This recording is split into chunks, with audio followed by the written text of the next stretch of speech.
It is the year 2010, and the shuttle program is showing its age, but it has not yet been scuttled. You, the astronauts, have been training for a satellite repair mission for 18 months, but the schedule and purpose of the mission have been opaque. That indicates this is a secret mission, which is not all that unusual. Early one morning, each of you receive a call from Paul Scalzo, who is a NASA administrator that you're familiar with. He asks you to meet 0800 at the Launch Control Center, Conference Room C. Scalzo's familiar voice sounds unusually worried to you. Although when pressed, he does not give details, insisting that everything will be explained in the briefing. So, you are on your way to the Launch Control Center on a small bus after training together for more than a year. Out of the window, you see the empty service structures that would house a shuttle and the accompanying rockets. The fact that space is in your near future seems, if I may, out of this world.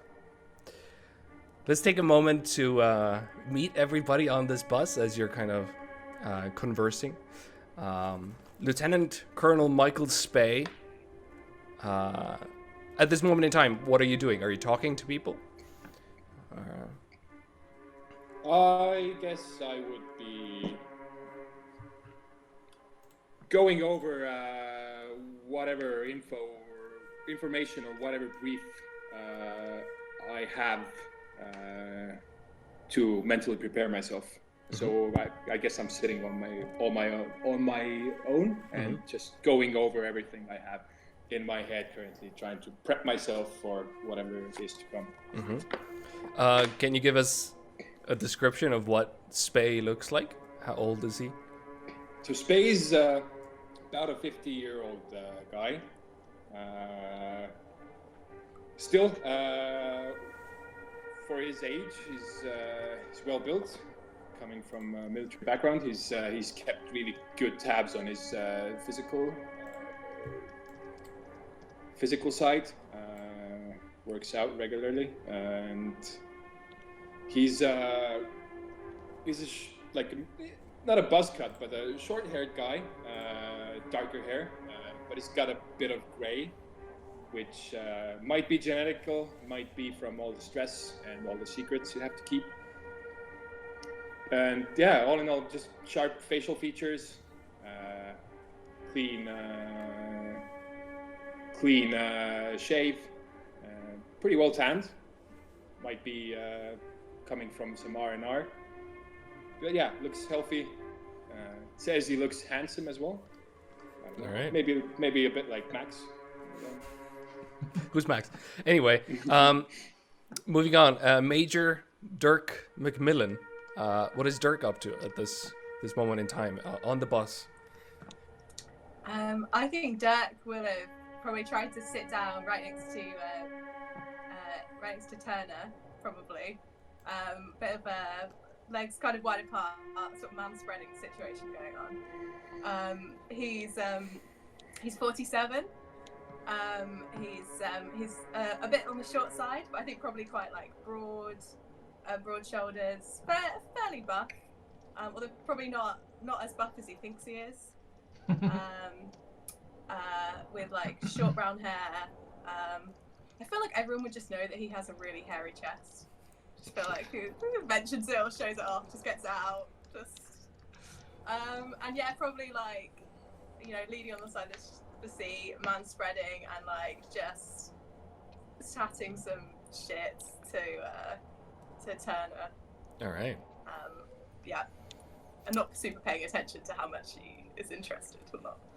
All right. Well, let's turn to Turner, the medical doctor, the surgeon, flight surgeon. What is she doing? Yeah. So Deirdre Turner, MD, is a smooth-featured African-American woman with short graying hair, lean features, healthy for her age, having been an astronaut, aspiring astronaut for most of her life. There's almost a combination of sort of preparedness and composure mixed with the sort of gentle, soft nature of a doctor, of a good doctor that is. I feel like she is at the moment just sort of running through her checklist of things for about the eighth or ninth time, just making sure she has all of her equipment, stuff she needs, medical things, packages, whatever, and is doing her utmost to politely ignore the man-spreading, buff, hairy boy sitting next to her. Yeah, that makes sense. So it seems like it's more of a workaholic atmosphere almost, or at least everybody's taking it seriously so far, except for one. But let's turn to Hamlet, Dan Hamlet, Captain Dan Hamlet, mission specialist. What is he up to? He's sitting behind Turner and Macmillan. All right. And so he's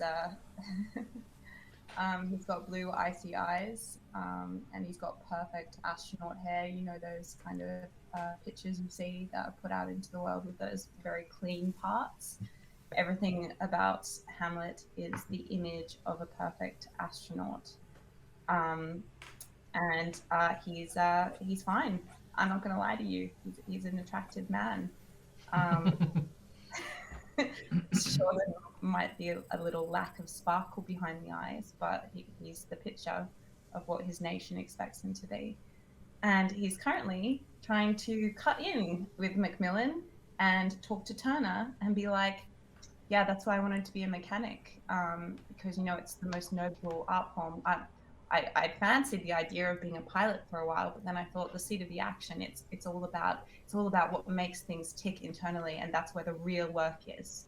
So I'm trying to discuss that with Turner in quite loud, what's the word? Tones. Mm-hmm. There you go. Mm-hmm. Yeah. I am politely nodding.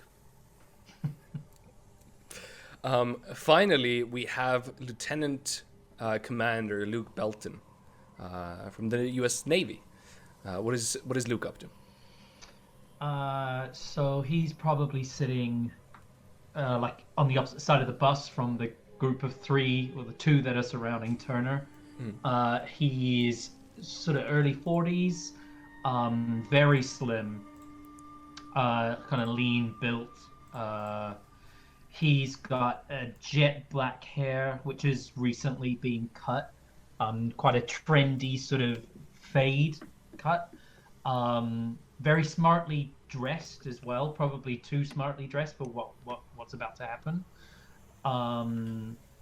He's got headphones in, just like wired, sort of a little bit of a knot in them, and he's sort of just staring out the window, and he keeps sort of turning to look at the three, and probably will eventually sigh and walk over to Macmillan and tap him on the shoulder and ask him to speak with him on the other side of the bus about various procedures that we might have to go through.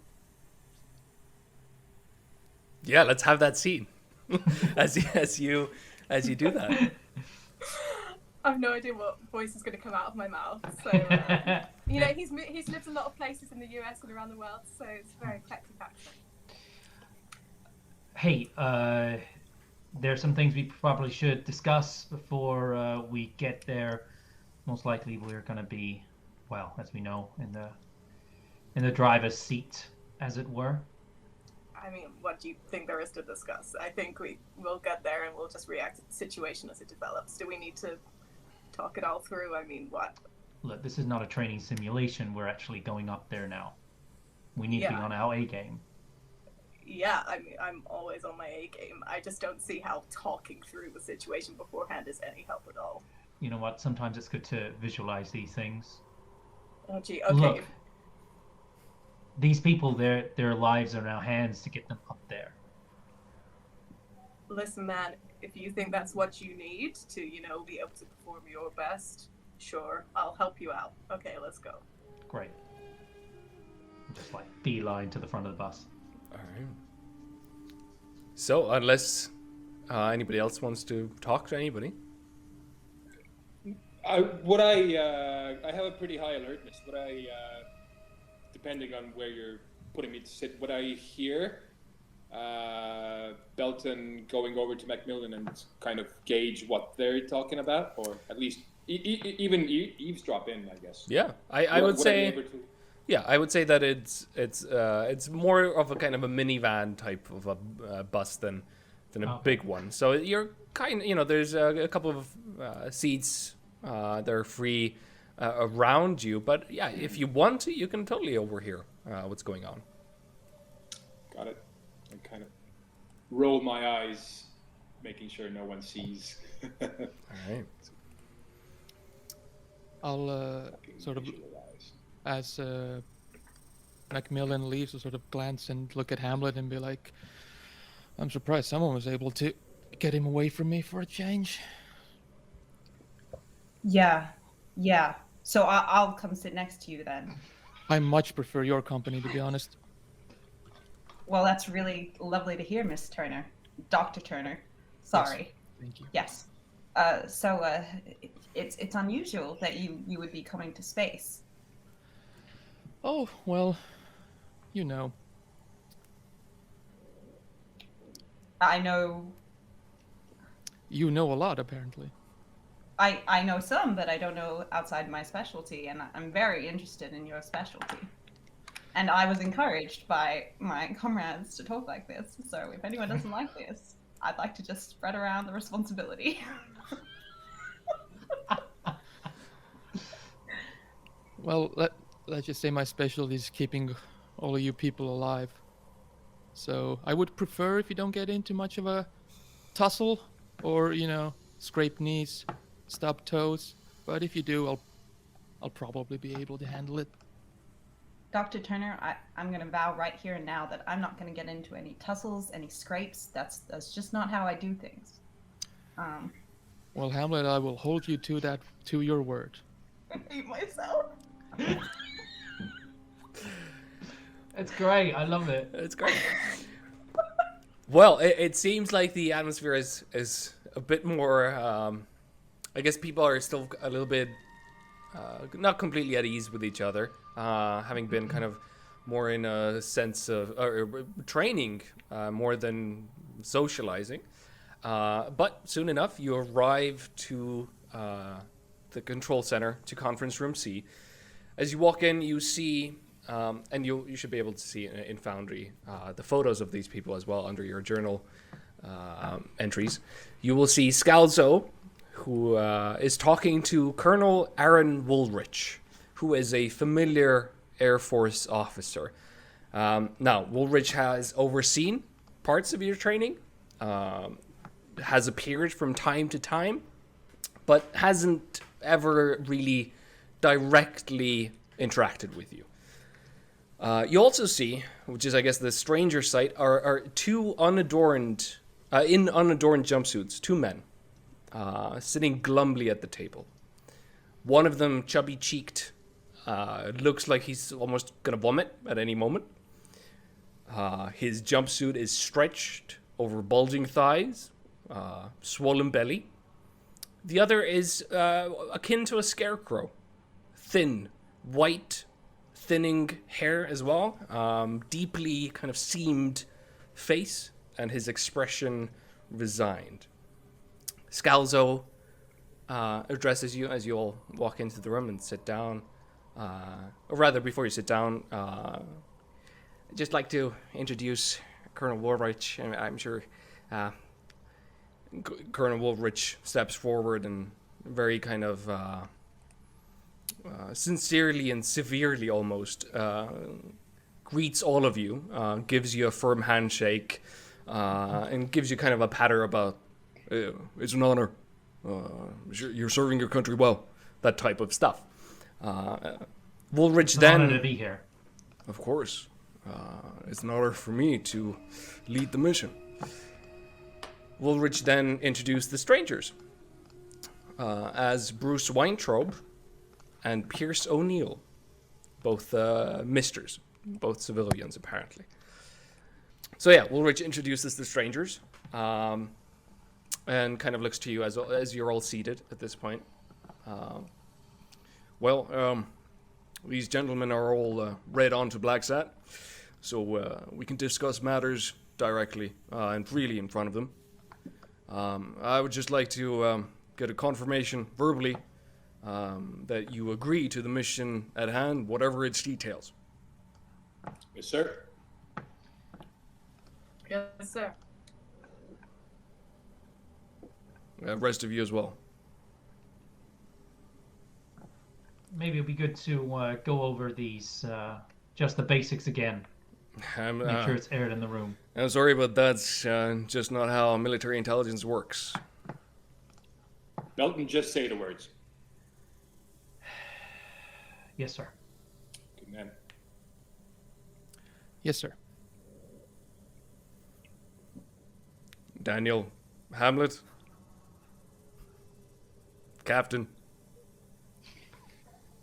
I poke Hamlet. Like, I presume Daniel Hamlet nods to this. So, good to have your consent to all of this. The mission at hand is codenamed BLACKSAT. You obviously know this. There is a classified United States defense satellite in orbit, codenamed the same BLACKSAT.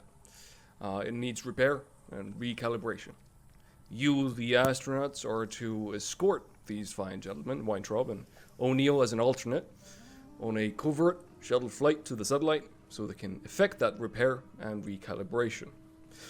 BLACKSAT's orbital height is 523 kilometers, and it is moving at 7 kilometers per second. Commander Macmillan's mission is to guide the craft into a close and synchronized orbit, where Belton and Hamlet can then escort Weintraub and O'Neill to the satellite. We cannot, unfortunately, bring the satellite into the bay or use the shuttle remote arm, the Canadarm,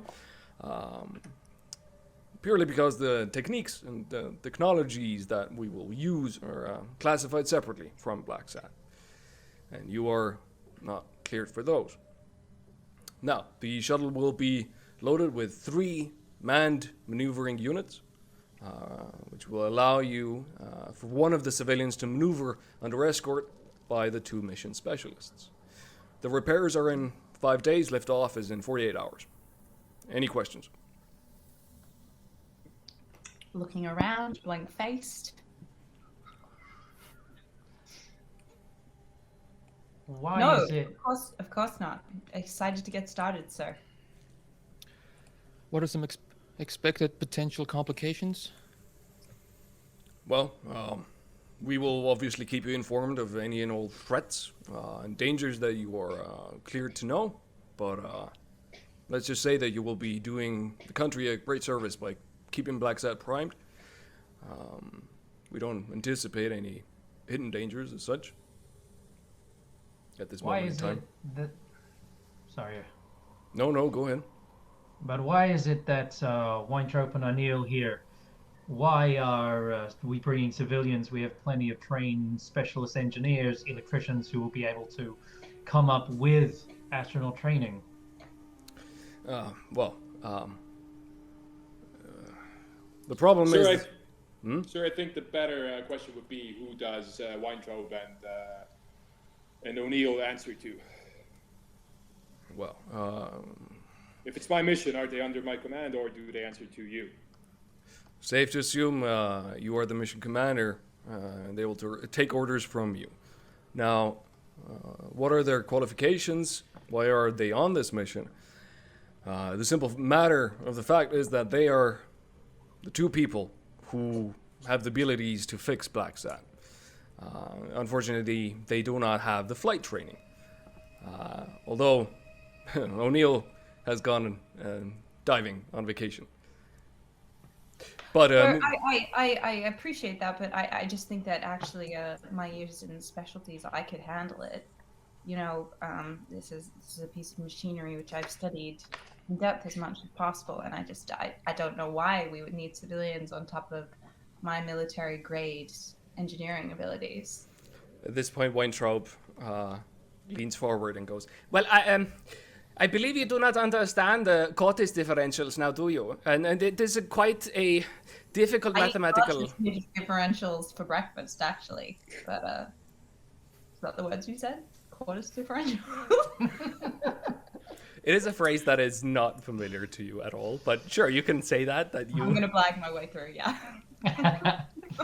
The moment where Weintraub mentions Cortis differentials, Woolridge kind of almost not quite slams, but gives a kind of a knock onto the table and goes, "That information is adequate clearance only. We won't speak of that." Now,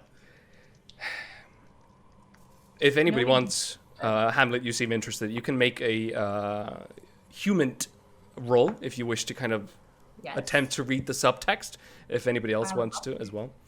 I would like to. I'm Anybody interested? potentially good at that. What has happened to my sheet? Oh, I don't know. No, I read it on face value. Never mind. So what do we roll? 2d10?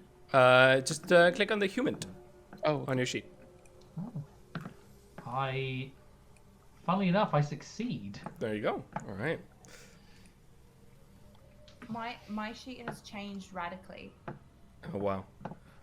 Might I suggest a refresh? You absolutely can. Might I suggest a refresh? Oh yeah.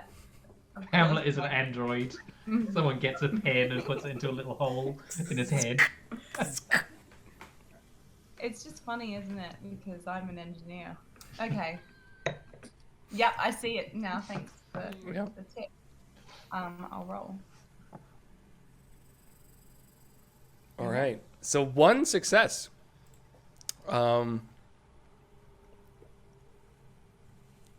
So I will say succeed or fail. Weintraub overall, as you've been talking, and obviously you're still, it's first impressions. You're all kind of trying to get a sense of these people. Weintraub looks like someone who is very eager to talk about his work. And that's kind of with a failure, you'll get that. Belton, you specifically get a sense that Woolrich and O'Neill are both surprised and very uncomfortable that Weintraub is openly presenting this information. That's how much there is. Okay.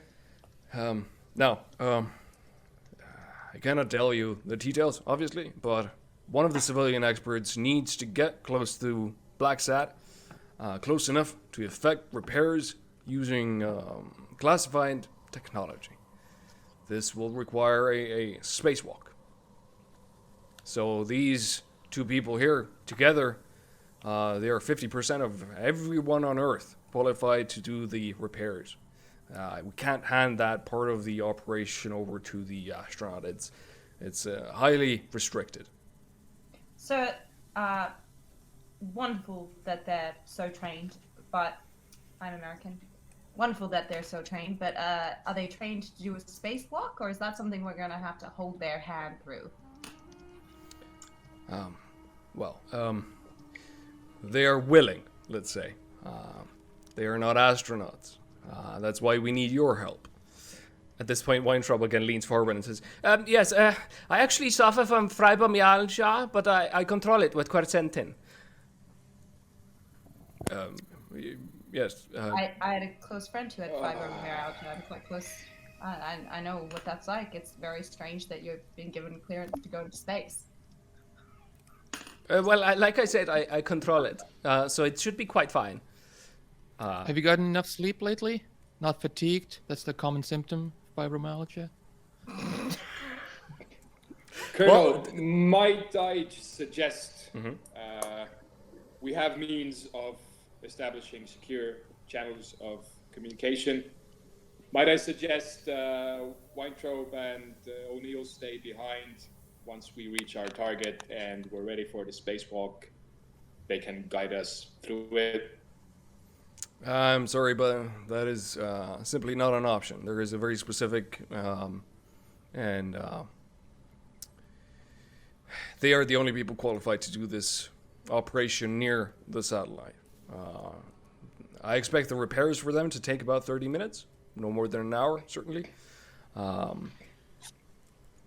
would say, Turner, going back to a bit, you will, I mean, you know, as well as Hamlet apparently, fibromyalgia is terrible joint pain and sensitivity as well.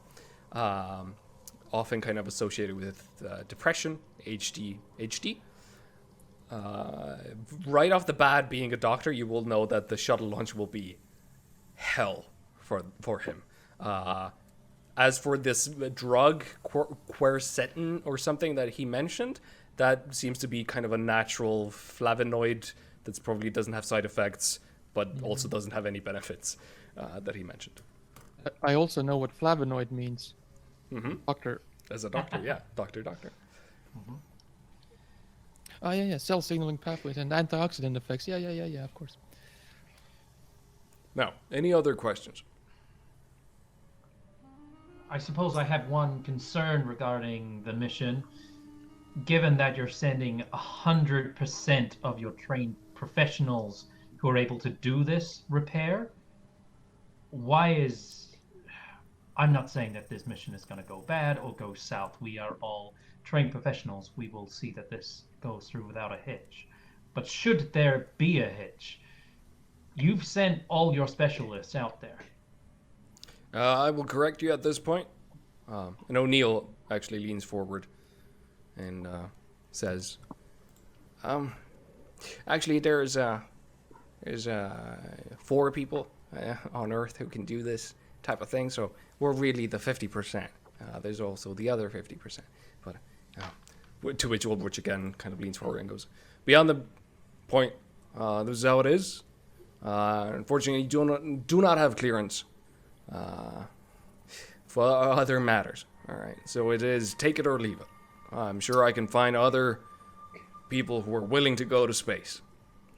Sir, none of us saying we're not willing to go to space. We're just willing to go to space and succeed the best way we know how. We can't do the best way we know how if we don't know how. So I have a question for you, sir. What happens if... Do we hate this accent? Because I can... No, it's good. No, I love it. It's fine. I love it. It's great. You fucking got it. It's great. Okay, so what I'm asking is, what happens if we fail? What happens with BLACKSAT? What goes on? Because I gotta know, sir, because I don't want to let that happen. BLACKSAT is not dangerous to human beings. It is not... it's also not dangerous to anything that's, let's say, flying under its own power, or with a human at the stick. It is a anti-satellite weapon. If the mission should fail, and I really don't see why it should, well, then we'll find other means to successfully degrade the satellite. You will be doing a great service to this country. Yes, sir. Now, if there are no other questions, Any medical conditions for O'Neill? I look at O'Neill. well, we'll obviously have to go through a physical. Perfect. O'Neill kind of leans forward. Well, I'm a casual smoker. I mean, that's not good, right? Smoking. No, those things will kill you. Right, as do shuttle launches. Am I right? I've read some statistics. Colonel, could I request that the medical for both Woolridge, Weintraub and O'Neill be carried out by our flight surgeon? Or at least she'd have eyes on it. I think that is a sensible request. After all, she will be with them on the shuttle, of course. Thank you, sir. Thank you. Well, Belton, Hamlet, Turner, you're going to have your hands full over the next 2 days training and examining O'Neill and Weintraub. Macmillan and Spey, I suggest you relax, but focus on the mission. We'll see you on the, well, you'll hear me, and we can communicate on the launch day. At this point, Woolridge abruptly walks out of the door, out of the office conference room, And after kind of awkward back and forth with O'Neill and Weintraub, they both also follow. If you wish to be in the room, talk to each other, that can be arranged, or we can move on to the next couple of days. Let's Right, talk. you all know what you have to do. Turner, you stay with me. I want to talk to you. Yes, sir. Are we not talking too?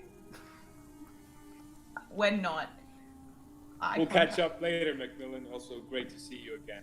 And, My name's not Macmillan. Snart? I find that personally quite insulting that you would think. Wait, that what? But okay. You Wait. find that Oh, insulting. no, you're Hamlet. Oh. I'm sorry. I wrote it down wrong. I'm Does Space say, oh my god, I'm so sorry? Oh! I'm kind of expecting Spade to go like, obviously. Fucked up bad. Yeah. Obviously, you're not. That was I a never test. fuck up. I call it poo. I'm Colonel now. Oh shit. Fuck me. Macmillan I'm used so to call sorry. my bed. I'm tired. It's been a long day. It's fine. It's the things here. We haven't even It's gotten what off the we bus, said. man. All right. There was a bus? So, Macmillan, who do you want to stay back and talk to you? Spade. Who do you want? Who do I you want want? Turner. You want Turner to stay back. So everybody else, yeah. What are you doing? Are you leaving? Are you? Elton, Macmillan, and I are going to talk then. All right, sure. Oh, I guess so. Are we? So the three of you walk out, but let's at this point cut to Spay and Turner. What are you talking about? I just want to ask her. So Turner, obviously, since you're here, there must be a reason for it. What I want to know from you right now is the situation with Weintraub. So the condition you talked about. Yeah, it's anything I should know. Anything I should be aware of.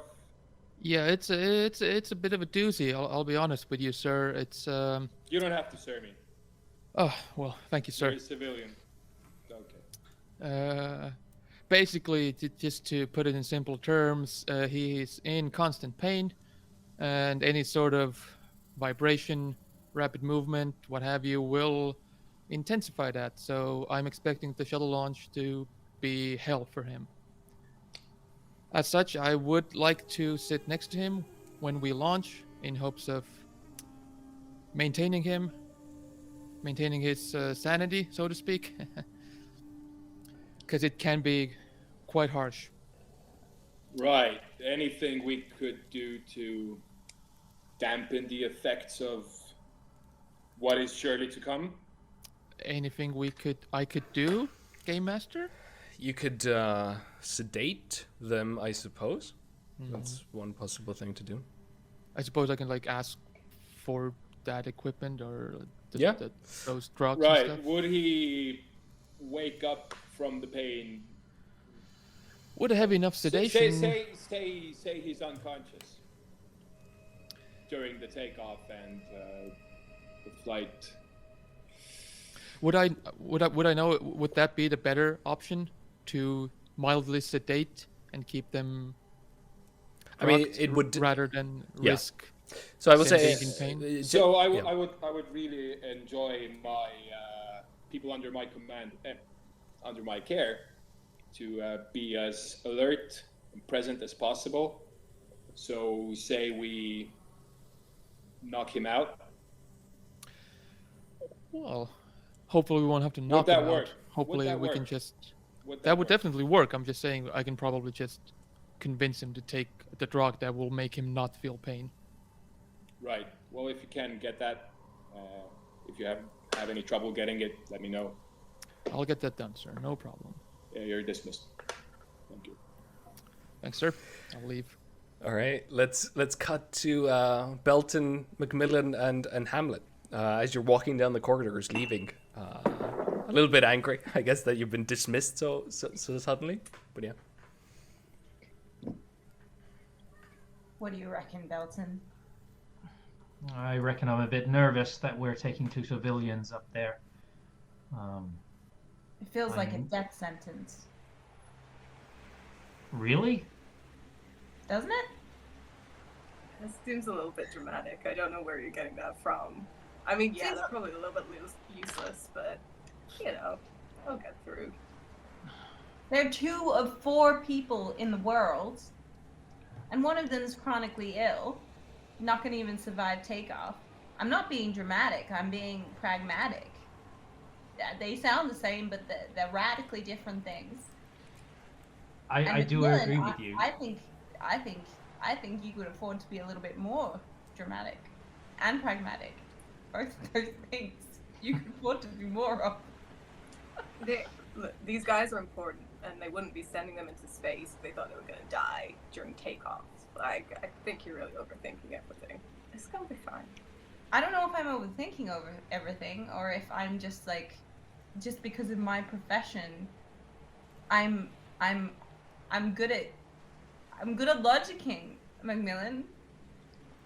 Yeah, I don't know. I think you should just have a drink and, like, get laid, and then you'll be fine. Like, this is just a lot of, I don't know. Some of us take our jobs really seriously at Macmillan, and we don't just sedate ourselves with alcohol. All right, the 2 of you, come on. Really care about this mission, and we're not just breathing so our much way that you through. nearly said no and pissed your pants there in front of everyone. Like, What? Yeah, I really didn't serious. piss my pants. I was educating myself on what was happening. Macmillan. Yeah. Okay. Hey, my orders are to go and What do relax, you so I do think here? I'm gonna go and relax. I'm gonna be the one flying the shuttle. Getting you to the place. I probably knew that. But yeah, no, not important at all. Anyway, my orders are to relax, so I think I'm just gonna head off. But you have fun. What, you gonna go get laid? Yeah, probably. Where are you gonna do that? I don't know. Oh yeah? No, go Bolton on. walks Go off. from- He's gone. Can I walk in at this moment? Sure. Or like I walk out of the room and catch up? Mm-hmm. Dr. I'm just Turner. walking by. Lovely to see you again, Dr. Turner. We're just talking. We're discussing going to a bar. Macmillan has a hookup, so he's got a recommendation for us. Indeed. Well, Yeah, do you want to come? Yeah, we're all going. you know what? I'd rather pass. I've got some notes to go over, some medicine to prepare, stock up on, and doctor stuff. Yeah. No, I know. As a mechanic, I know. Yeah, planes and human bodies, pretty much the same thing, right?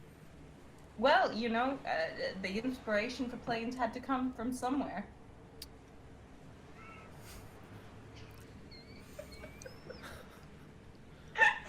Okay. Right. I'm going home. Well, You have So I'm fun. not gonna go have a whiskey and get laid then, Macmillan? Not I'm gonna very relax? interested in what I'm going to be doing. I am interested. We're working together, and like you said, I'm depending on you to get me into space. Dr. Turner, I'll walk you out. Let's go. lovely. All right. So, I will say, Belton, Hamlet, and Turner, all of you for the next 2 days, you're going to be busy with stuff. So we'll see how stuff happens as it happens. But I will also ask Macmillan and Spey, because you are the people who have more time, to think about what you're doing during this time. It can be getting laid and drinking, or it can be talking to people, investigating whatever it is. Just think of that. But let's, at this point, cut to the physicals. So we have O'Neill and Weintraub that Dr. Turner is examining. So, as you, Dr. Turner, go over the medical files, it is a sea of redacted information.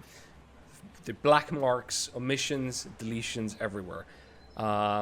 You learn that both men showed moderate nausea resistance during the vomit comment, as it was. But that's kind of where the good news ends. O'Neill's physical, specifically, he is in decent shape for a kind of a casual smoker in his 60s. But he's also the worst physical specimen that you as a doctor have examined for NASA. His blood pressure, 155 over 100, is alarming to say the least. His lung capacity is dismal, and there is a real chance, probably 50-50, that the blood vessels in his eyes will rupture under the force of the takeoff.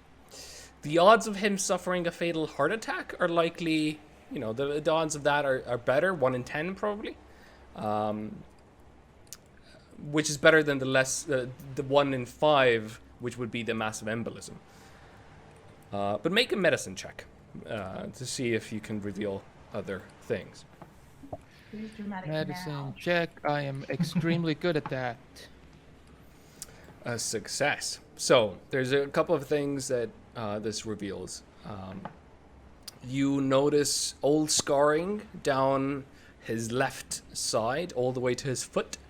Looks like a high voltage service electrocution scar, as if his skin was wet during the shock. And there's a weird thing as you're putting him through different tests. There is strange kind of electrical activity. It's like his brain is more intense than usual and more regular. It's almost rhythmic. O'Neill kind of doesn't talk much during all of these things, these tests that you're kind of putting upon him. As you're watching his charts, he goes, "Everything okay?" Well, it could be worse. How much preparation did you get for this mission? Have they told you about the possible dangers and such? Well, I was on that plane that goes up and down. That was crazy. Right. But right. I mean, I was looking forward to all the scuba diving and such. As I said, I've done that on vacation. Yeah. Look, I know I'm not the freshest shell you've examined, Right. I suppose, but When it comes to smoking, you a pack a day kind of guy, or I'm just wondering. There's no smoking in space, so will you be fine? more like a pack a week, Okay. even longer. Okay. That's fine. Just to let you know, the shuttle launch can be quite harsh on your body. Would you perhaps prefer to be sedated during it? In the case of something bad happening, the effects would be milder. No, actually, I would quite like to be. I would like to have my wits with me when all of this is going down. I'm sure you understand. Of course. I'm just giving you an option. Well, if there's nothing else, I think that'll do for now. Thank you. Weintraub's physical. So O'Neill was worse, was bad, but Weintraub is worse. Despite him being 15 years younger than O'Neill is, Weintraub has hypertension of 145/95, but he is also carrying an extra 40 pounds. He's got kind of reflux. You can kind of see that in the throat scarring. He has asthma, which is quite alarming. And his lower spine is in terrible shape. He doesn't have the full kind of mix of symptoms that somebody with kind of sedentary, is that how you say it? English speakers can tell me. Sedentary lifestyle. There's poor eating habits, definitely. But definitely more than enough to disqualify him from a shuttle launch. But make a medicine check as well.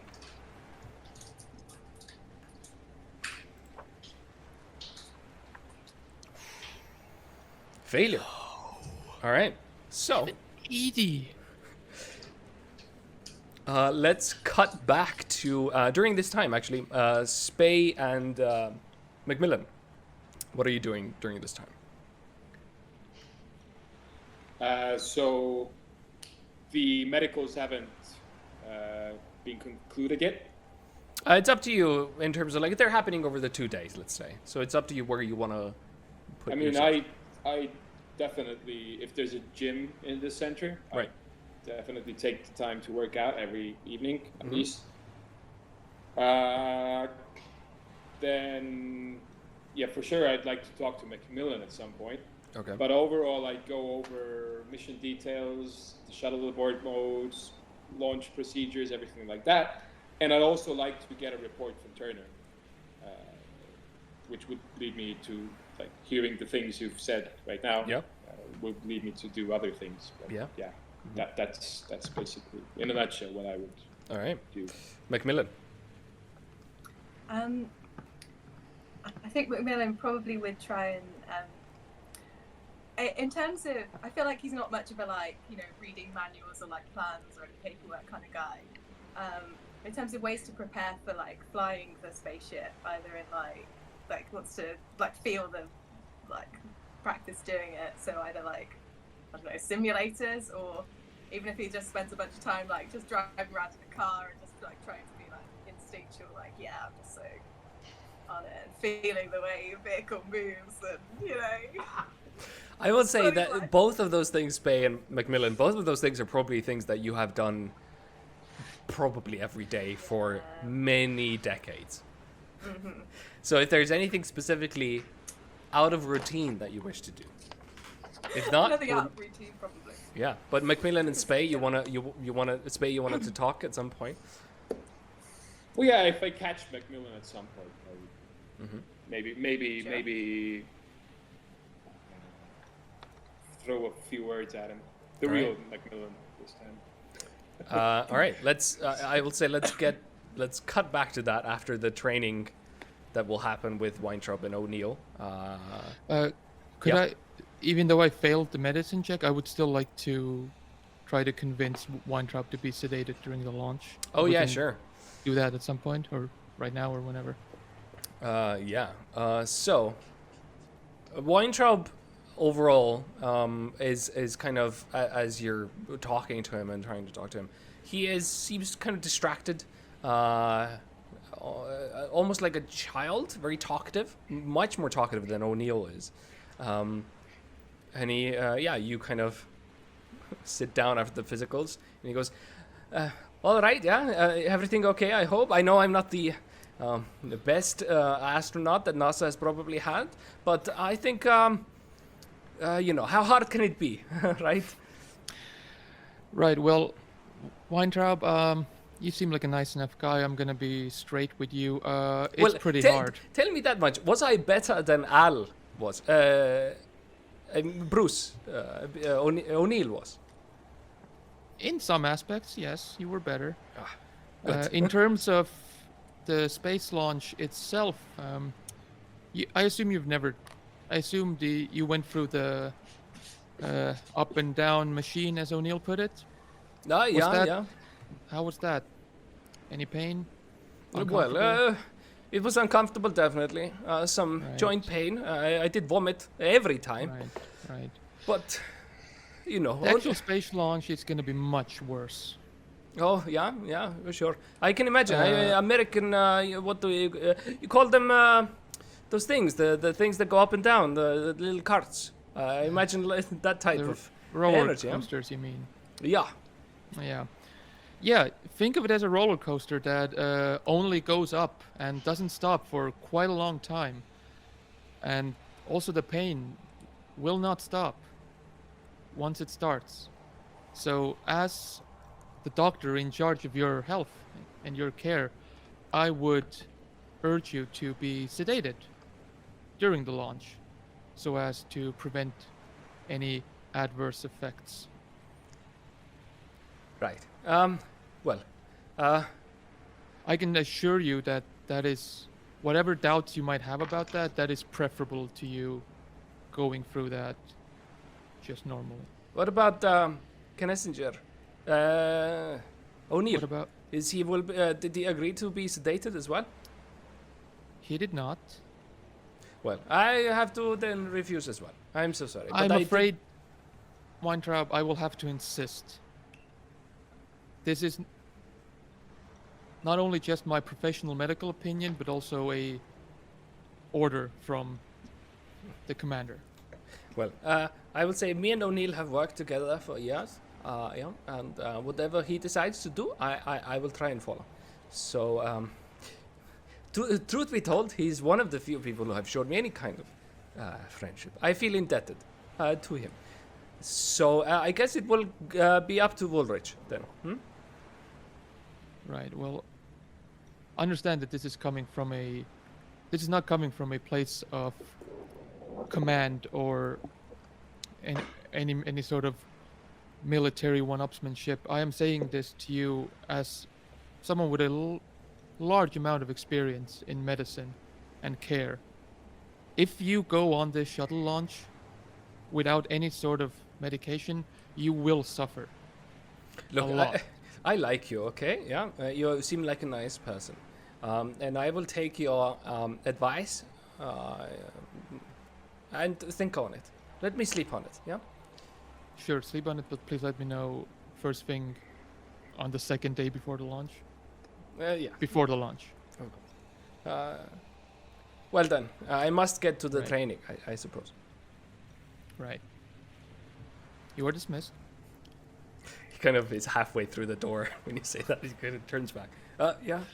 And he walks out. So, training these two people, Hamlet and Belton, you're going to give them a crash course in what it means to be an astronaut, what it means to go on a EVA. Do you want to ask me what I was doing in the time? Or... It's the 2 days are you working with these, so you don't have free time. But unless you had like some specific like little. It's fine. Don't worry. No, go ahead. If you had something small. No, don't worry about it. Don't worry about it. Okay, I'm ready. I'm an astronaut. Let's go. All right. Let's do astronaut stuff. So Astronaut stuff. Belton and Hamlet. Astronauts. So all of you, as well as the trainees, get into a mock-up of the MMU, which is the heavy, clumsy, semi-rigid technological marvel that fits over a spacesuit, which is already heavy and rigid and horrible. You get in it, put on a helmet, and then move around submerged to get the sense of microgravity. So, the training regiment for Weintraub and O'Neill is bare bones. Kind of opening hatches, going through them, stuff like that. O'Neill barely manages on his second try. Weintraub, as you're in the pool, fails several times and begins complaining. And Hamlet and Belton, both of you kind of look back in the pool. You hear Weintraub, I can't breathe. There's a panic rising in his voice. You can help him if you wish to. Either physically or talk him down. I'm gonna dive in. Sure. Mm-hmm. Yeah, I want to be there with him and sort of like maneuver him through, like sort of show him how I'm like tucking my arms in and going through the hatches. All right. I'm gonna push Belton to the side. Like, you know what I mean? Like, I can handle this. All right. Belton can go sort out the hatches by himself if he wants, but I think I'll help this drowning man. So I would say, if, let's say then, Belton... Not here to make friends. Here to go to space.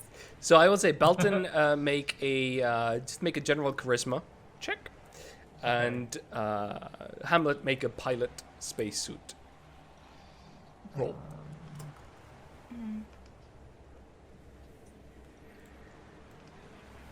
As one of you calms him down verbally, and the other one basically tries to push him above surface. Both of you fail. All right. Weintraub starts screaming, trashing. As you're dragging him out, he seems to kind of like hold on to things, like a person, you know, like people who start drowning, they start to hold on to whatever they can. And in this process, managed to rip the spacesuit actually, and managed to kind of, you can see the purplish of the blood swimming around as he cuts himself quite badly on his arm. As you drag him out, at this point he is out of the pool on the floor, trembling and throwing up in his suit. I'll take off the helmet. I'm gonna call out, someone get Dr. Turner. And I do like sit him down and try and like go through breathing. I'm gonna get right up in his face, and I'm gonna be like, Weintraub, do you really think you're gonna survive going into space? Because you couldn't survive going under 10 feet of water. Now, whatever you're in over your head, literally. So why don't you tell us why you're coming with us? All right. So, both of you make persuade checks. Okay. Different bedside manners. Oh yeah, it's hardline versus self-touch, I suppose. All you do is fail in this game. Where's persuade? It is Oh, I harsh. found it. It's that middle. Super harsh. Alphabetical order. Cool. So both of you fail. All right. So, Hamlet, you take the hardline approach. Weintraub gives you kind of a flaccid shove as you talk to him. You see snot pouring down his face. He yells out kind of obscene insults and kind of launches into a tirade. Kind of just starts going, you have no idea about anything. Not only do you not understand the disposition of the universe, you could never even comprehend it. The things I know, the truths, they make every manned space flight, every achievement as ephemeral as a mote of dust. I will try again. Okay? I will try again. With you, Belton. Same thing. I've just like, if that like, I've just been as you not try really to engaging. Yeah. Like, I'm just going, okay, yeah, okay, fine, all right. Yeah, I would say Back in the pool. with a failure, you can see him also, as much as he's yelling at Hamlet at this point. He seems to be kind of surrendering to his fate, as he's going like, "Oh, let's get back into the pool. I'll do it this time, okay?" But he seems quite sad and destroyed by this whole thing. I'm gonna. Is it just me and Hamlet? And O'Neill is there as well. I'm gonna say, O'Neill, you're done for the day. Go rest up. I'm sorry, does Belton outrank me? What are you, Oh, Belton? I don't know. I don't know how No. ranking works. Belton's lieutenant commander, and Hamlet's Your captain. mission specialist. What does that mean? He outranks you, Damn it. I think. All right, under my breath, I meta. That's right. Send O'Neill to his death. Did someone actually gonna- come to get me? Because you Belton. Yeah, I don't know if there was Yeah. like an assistant. Sure, we can like at this point, after everybody's talked and threatened and tried to persuade, Dr. Turner runs in and starts assisting these people. But yeah, is there anything else you wish to achieve in this scene? Yeah, I ephemeral would- is a mode of dust. That's a beautiful turn of phrase. I would like to would examine the Yeah. cut. Yeah. Assess how bad it is. It's not I'm horrible. gonna It doesn't go- need stitches or anything. Okay. Yeah. I'm gonna pull Hamlet aside. Yeah. While that's going on. Can I interrupt for a second? Sorry. U.S. ranks are weird for me. So captains are senior officers. Lieutenant commanders are junior officers. Ah. Sick. This has gone differently. O'Neill, you're not going anywhere. You are Okay. swimming, bitch. All right. And I think I'm gonna have a word with you, Belton. Actually, Dr. Turner, have you got things in control yet? I would actually very much prefer if you stepped aside for a moment so I can look at the patient. Hamlet, Yes, sir, Dr. I would like to Turner, speak with let's, you. Let's just defer to your expertise. Belton, Sir. why don't you? Well. I will invite you to speak. And now you're invited. Why Very good. Well, okay. did you step in the way that you did? You endangered that man's life. Both of Why their don't lives. you explain your actions to me right now? I'll give you limited time to do that. And then maybe I'll think about not disciplining you. Push-ups could be in your future. Elton. You do outrank me, but you are not my commander. Sir, I want to speak to I'm you, sorry, and Belton. I would let you. You're know. in contempt. All right. What would you like to say to me? I will wait my turn. Please talk to me. Is this allowed, team? Like what's the who cares? I'm never gonna know anything about the military. Okay, alright. Just power through. And what you did was completely out of line, and for all intents and purposes, I am your outranking officer in this case. You put that man's life at risk, and we don't baby people in space, do we, Lieutenant Commander? You say it back to me now. We do not. Hamlet, I'm not going to play these games with you. Captain Hamlet.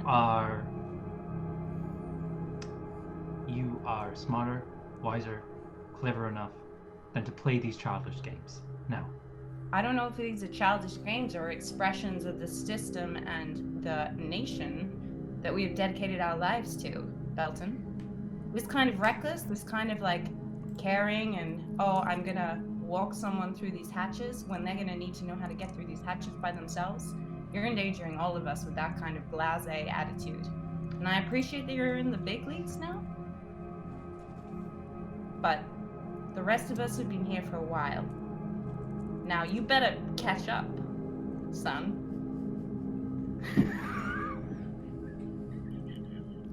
I think that's the best I can do. All right. So. All right, Belton, you cool off, okay? O'Neill, you get back in that pool. So there is no room for me to speak to you, for me to let you know my thoughts and concerns that I have. This is the military. All right. Well, as we are both well aware, these men's lives are in danger. We have seen here that they are ill fit for space. Whatever training we do here is next to nothing. We've been training together for 18 months and for years before that. Yeah. These men are in danger no matter what we do in this pool right now, whether they succeed or not. I'm more interested, to be completely honest, about the relationship between these two men. O'Neill seems incredibly concerned about the way that his colleague is currently speaking. There seems to be information that is pouring out of Weintraub. Information that I feel that we may need, that may keep our lives out of risk. Absolutely. I was hoping to speak to Weintraub without the presence of O'Neill. That is purely why I sent O'Neill out. Well, I tell you what. Next time, you run your little plan by me. I run it through the filter of everything I know, which just happens to be superior in this case. And then we'll see.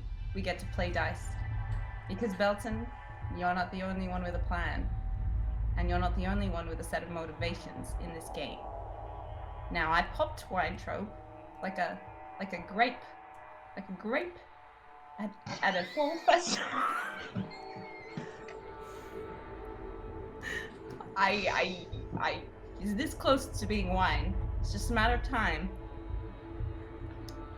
And we gotta stop laughing. It's great. It's really entertaining. I love you. It's amazing. It's great. And I gotta wonder why, Belton. I gotta wonder why you don't think we're on the same side. Whenever I ever said that we're not on the same side?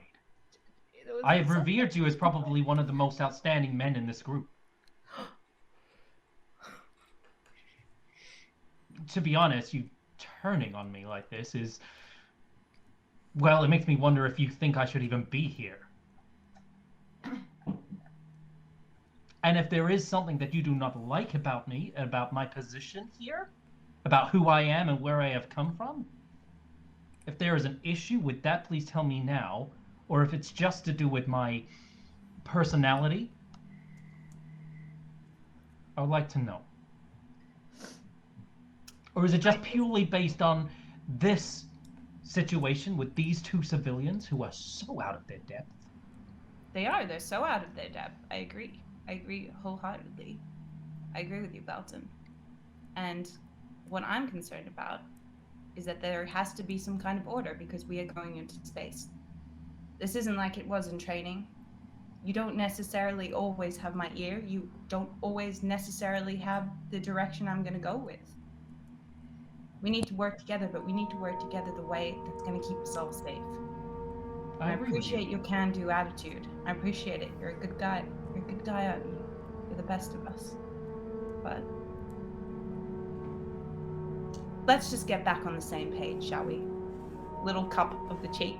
Pat, pat.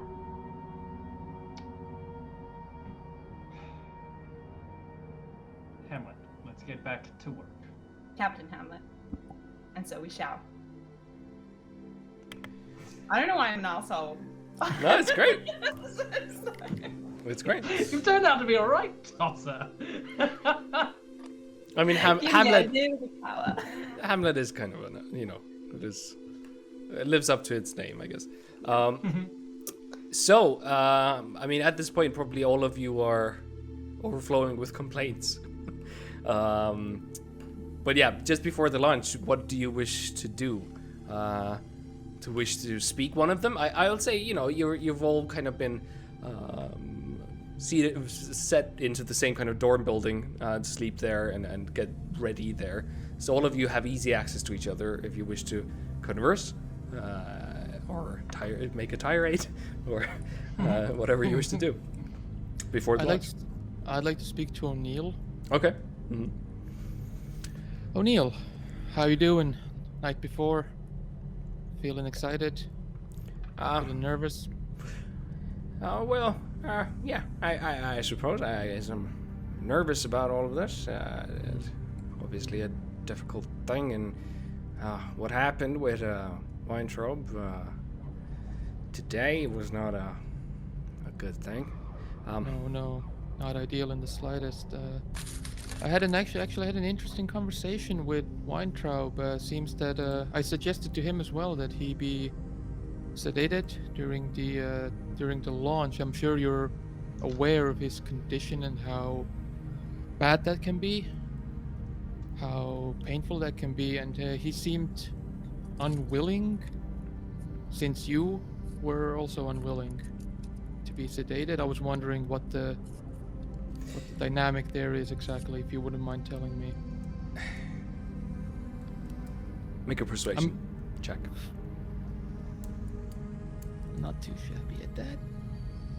Oh, fuck you. All right. All right. So O'Neill gives you kind of a narrow, suspicious look. Look, I'm sure you can do your job, and whatever your recommendation is to Scalzo or Woolridge, I'll try to back you up as much as I can. But other than that, I think leave everything besides outside the mission, so to speak, or what you aren't cleared for, up to us. Weintraub can make his own decisions, and I can make mine. All right? Right. Well, only trying to help. It's a bit unnerving how reluctant you are to accept the medical advice of a trained professional, but let's leave it at that for the moment, I guess. Yeah. I'll... Tersely, O'Neill kind of shows you to the door and closes the door behind him. Anybody else? Anything else that you wish to achieve during this, before the launch, the 48 hours? Yeah. Did I ever get that Oh, yeah. medical report from Turner? Oh, yeah. That would have been circulated to you, definitely. You probably would have also got reports about the training as well. Mm-hmm. Could I get the medicals on paper as well? Yeah. I would take that report and go straight to Woolwich. Okay. Yeah. Enter, please. Open the door, close it behind me, stand at attention. Sir! You're dismissed. Not dismissed, rather. At ease. Leave. Enter and leave. Hello! Bye. You're at ease. Please, take a seat. I stand at ease. I'll take a seat. Sir! And I put the papers on his desk. This is a written medical report from Dr. Turner regarding Weintraub. Sir, that man cannot go into space. You do realize that you will lose this mission if he goes into space. He is not fit for any other service other than holding his pencil and doing his calculations or whatever the fuck he's doing. Sir. I understand completely, Lieutenant Colonel. And I've read the reports myself. And you have my full consideration and an absolute guarantee that I will present your concerns. But that is all that I can promise you at this time. Sir, there must be another way. There is, as far as we know, at least 2 other people who are capable of doing his job. As far as I know, over the course of the training O'Neill and Weintraub have been through, understood that they have some kind of special bond. But I'm sure any special bond or dynamic 2 people have does not outweigh the importance of finishing a mission and getting everyone back home alive. Look, I agree with you 100%, all right? I'm with you. I understand how difficult this must be for you. But I also want to refocus you a little bit. You are the commander for this mission. You are their leader, as well as a elite performer, one of the few that can make this happen. I gently suggest, and I hope that is enough for you to focus on your own expertise. Safe to say, if we had another option, we would go with that. You're telling me that these men should not go into space? As I said, I will review the files, I will present them, and you have my full consideration. For now, I will ask you to go back to your people, talk to them, focus on your team, and get ready for the mission either way, if we launch or do not launch. Is that understood? Sir, yes, sir. You're dismissed. Sir, I get up, leave the room. I go to Turner. All right. I was gonna come to you as well. Turner, I'm glad we bumped into each other. Indeed, I was just about looking for you. You were? Yes, I'm sure you read the reports. Just wanted to let you know that Weintraub is not willing to be sedated for the launch, and it is my professional medical opinion that, if I may be frank, that will suck for him, and we might either lose him or leave him completely debilitated for the actual mission. I kind of look around if we're not being overheard. Yeah, I read that from your report. It is my professional opinion that maybe the flight surgeon could find a way to administer a special cocktail of sorts to knock them out, at least during takeoff. I would not like to have a screaming child on my shuttle. That thought did cross my mind. Then do it. However, I'm afraid that as a doctor, that goes against some of my oaths. And while I do agree with you in the sense that that would be the better solution, I'm afraid I cannot make that decision for Aren't you supposed my patient. Aren't you supposed to? What? I'm not familiar with the oaths of doctors. Aren't you supposed to keep them out of pain or something like that? You would be doing the man a service, no? Something like that, yes. Yeah, something like that. Good. Then we'll go with that. And I'm sure you'll find a way to, if you're gonna sit next to Weintraub during takeoff as well, maybe give him a encouraging tap on the exposed part of his neck before he puts his helmet on.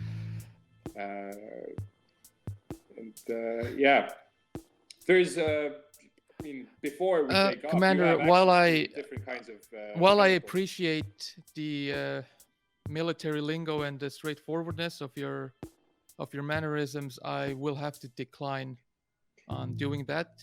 I am, however, willing to, as you say, give an encouraging tap on his shoulder. However, maybe just with my words and not with a drug that he is not willing to have administered to him. I am also trained in psych eval, so I will have a moderate chance of success of at least keeping him calm during the launch. I will say unequivocally, I am not willing to drug someone against their consent, regardless of military protocol, whatever that might be. I get that. Okay. It was worth a try, right? Indeed. Well, so if you could have me sit next to him during launch, have the seating arrangements be such, that would be fantastic.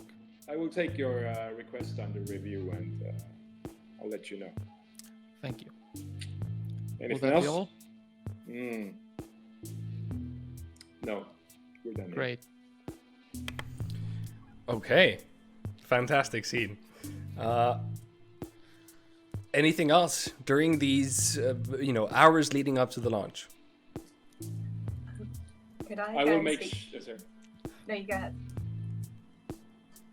I'll just make sure I will sit next to Weintraub. Yeah, Make sure Macmillan doesn't need any help with me, or if he does, delegate that to Right. someone else, and make sure I'll sit next to the German dude. Again, I will say this is all kind of in the reports towards Woolridge, which again he promises to take into full consideration in terms of where to place all of you. But yeah, Macmillan. I'd actually like to go and talk to Spey Okay. as well at some point. Sir? I'm somewhere. Captain. No, sorry, Major. I just thought I'd check in if there was anything you thought I ought to be doing to prepare ahead. No, not really. I mean, you know what you're doing. I trust you completely. And Likewise, sir. yeah, I'm glad you're here with us. It's gonna be a bumpy ride considering the amount of civilians on board as well. Yeah, I gathered they're they don't look very ready for space, do they? I mean, you don't need to be a doctor to. Now we're fucked. We're fucked pretty much in that regard. Yeah. Well, I mean, you understand, right? But yeah, Well, there's a lot riding on your shoulders, but I do trust you're the best of us who can get us through this. Thank you, sir. Yeah, I don't think we'll have any issues, getting there, getting into close orbit with this thing. We should be fine. I heard Belton and Hamlet were getting really worked up and really anxious about this whole thing, but the civilians are going to be an issue for sure. But we cope with that, right? It shouldn't be, don't need to be worried or anything. Yeah, try not to worry about that. I'll try and diffuse that situation. Regarding Belton and Hamlet, what's your take on these guys? They just seem really, I don't know. Have you seen Belton fly before? He's not. I don't know. I haven't seen him fly before. I don't really consider. I mean, the Navy does. I don't know. They do like to sing a lot, and he sure as hell has a mouth on him. Yeah, that's for sure. But in terms of his actual practical skills, I wouldn't rate him, particularly in a stressful situation. He and Hamlet seem to just go from 0 to 100 in no time at all, which is not what you're going to need when you're under pressure, I feel like if we get into that situation, it's probably best if you or I kind of take control, because I don't see Belton being able to hold his own, Well, not much space for me up in space to hide myself. Is it? That's true, sir. Anything else? You good? You ready? Yeah, no, great. Can't wait. It's gonna be great to be back in space again. Yeah, for sure. It's, nothing like it. But, there really isn't. No. If there's nothing else, then let's get to it, right? There. I think we're gonna be just fine. Yeah. It's it's all part of the gig, isn't it? Exactly. I don't think between the two of us, there's not much that we can't handle, Eric. Right back at you. See you later, sir. You too. All right. Well then. Oh, we have something from Dan Hamlet. I would like to speak to O'Neill, please. Okay. All right. So over the just kind of 48 hours before the launch, you also. This is the whole game. Yeah. Just maneuver you before the launch. Real astronauts of NASA. You knock on O'Neill's quarters and find him kind of annoyed and terse, but he does invite you in. This is after Turner has talked to him. Yeah, sure. I can help you. Tough day, hey. Well, it's part of being an astronaut, isn't it? Yeah, first day of training's never easy. That said, first day, last day, it's all the same thing for you. How you feeling? Obviously I'm concerned about our capabilities, but I hope that we can do this. And obviously this is an important mission, so don't want to fail. Don't want to fail. None of us want to fail. That said, your friends, you seem to be close. Some kind of history. Well, we're colleagues. That's all. It's just, we're all gonna be under a lot of pressure, and your man cracked. He cracked in a swimming pool, and he started talking about horrors beyond our ken. I'm paraphrasing, but he seemed a little wobbly, and I'm just. You've known him a long time, and I'd just like to know, is he gonna lose his shit on us? Make a persuasion check. No. Mm-hmm. Absolutely. The roles in this game are brutal, man. Yep. I'm not persuasive at all. Yeah, you aren't. Nope. So at this moment in time, you kind of get the same treatment as Turner got, which is He looks at you with suspicion. He feels like you've been sent to find stuff out or something like that.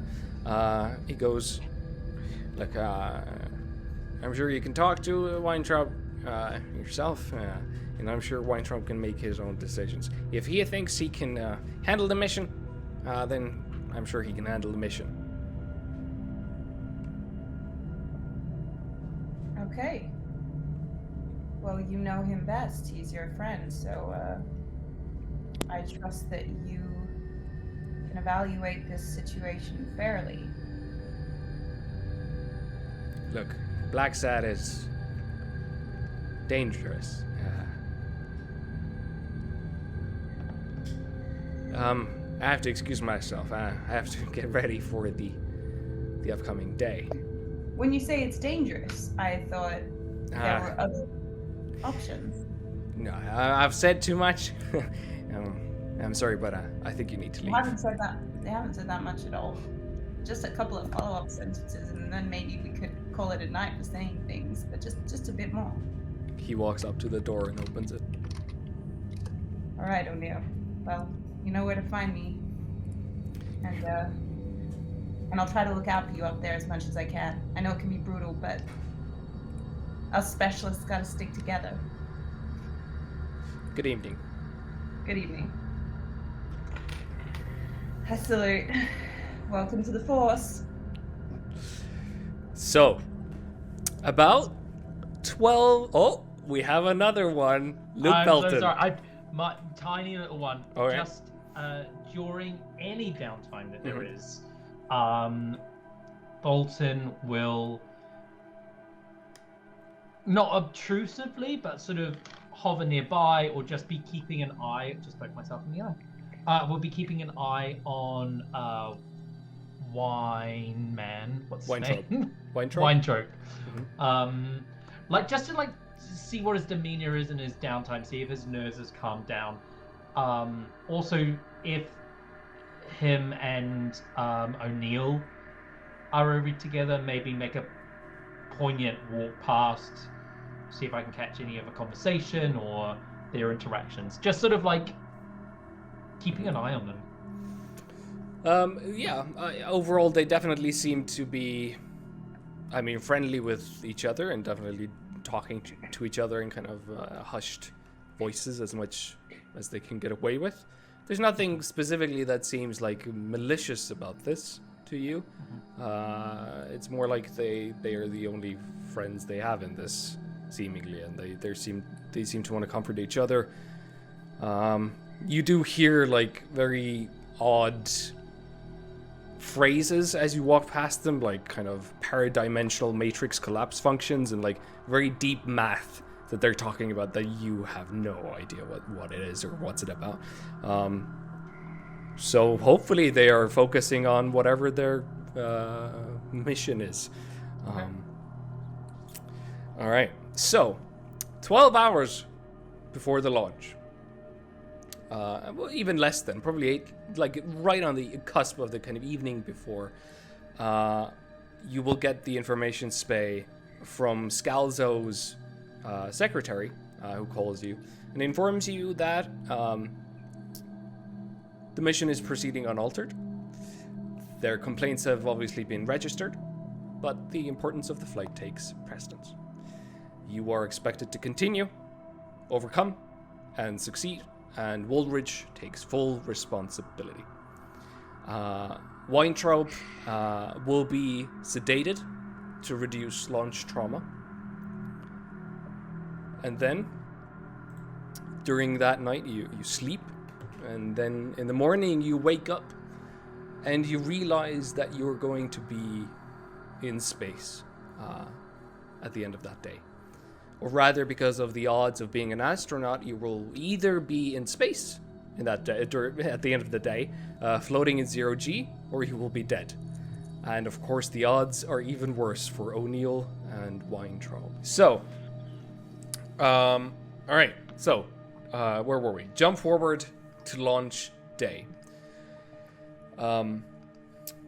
They first up, there's a kind of unlikely event called the a catastrophe. It's what it's called, which means that you would have to use the in-flight crew escape system. I think I pushed it into the Foundry, or at least it should be under your journals.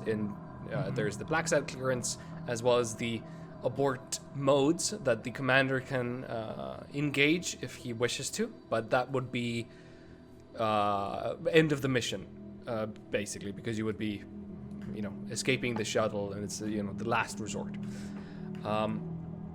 Captain Belton is the jump master, who is in charge of blowing the hatch and deploying the escape pole and making sure that everybody escapes.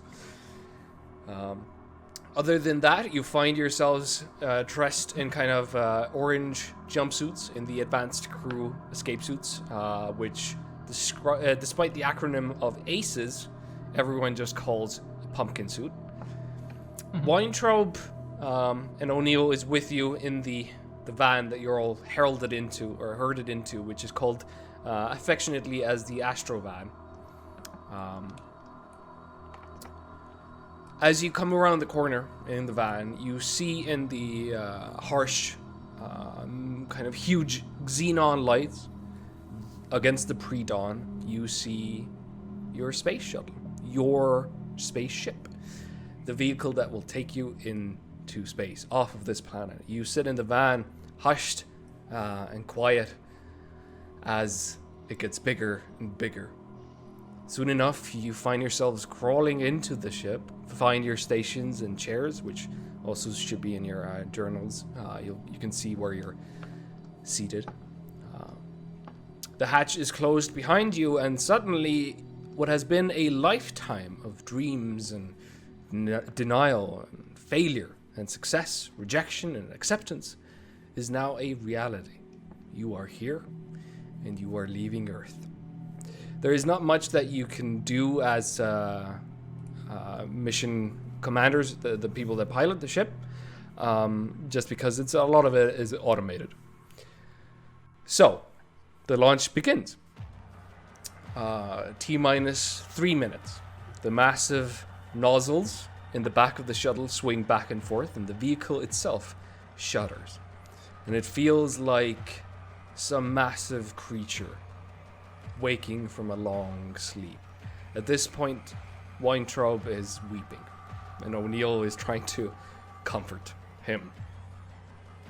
T-minus 2 minutes. You are given the order to close and lock your visors, which I presume all of you do. T-minus 31 seconds. Ground launch sequencer is go for auto sequence start. The shuttle is alive. You can feel it. The APUs are whirring to start. The computers are all working. T-minus 10 seconds as the countdown starts. The main kind of hydrogen burn is activated. And then 6 seconds in, the main engine itself starts. The launch stack pitches down about 6 feet, which is known as the nod or the twang. Strangely enough, you can feel it again being in the cockpit, all of you. And then T-minus 0 seconds, the solid rocket boosters ignite, the bolts release the boosters, and lift off. You feel the vibration of the incredible deafening roar in the bones. T plus 12 seconds, the shuttle starts to pitch and roll. Now, instead of lying on your backs, you are facing upwards. You are inclined, knees overhead. The craft hits about 1.7 G-forces. So someone who normally feels or weighs at least 70 kilograms feels like they weigh 120. You see the gray, speckly fog as the G-forces impact your optic nerves. It is incredibly powerful. It feels like you are at the palm of a giant that is just pushing upwards with all its might. Matthias, is this scientific? I'm sorry, I said your name. It is absolutely scientific. Absolutely. This is what happens. Great. So as I was saying, you're sitting in the palm of a giant. And anyway, you can feel the vehicle underneath you. The force becoming heavier and heavier. It's almost like you're being constantly. There's a kind of a wet bag of concrete that's being poured over you constantly, becoming heavier and heavier. At this point, Weintraub, you hear, who should be sedated, or at least that's what you heard. Seemingly, the sedation is not enough. He seems lucid enough, confused, scared. He is gasping. Turner specifically, you're sitting kind of just behind him, I think. You can see that he is experiencing the pain that you would know, you knew would come. He is grasping for his chest, his eyes.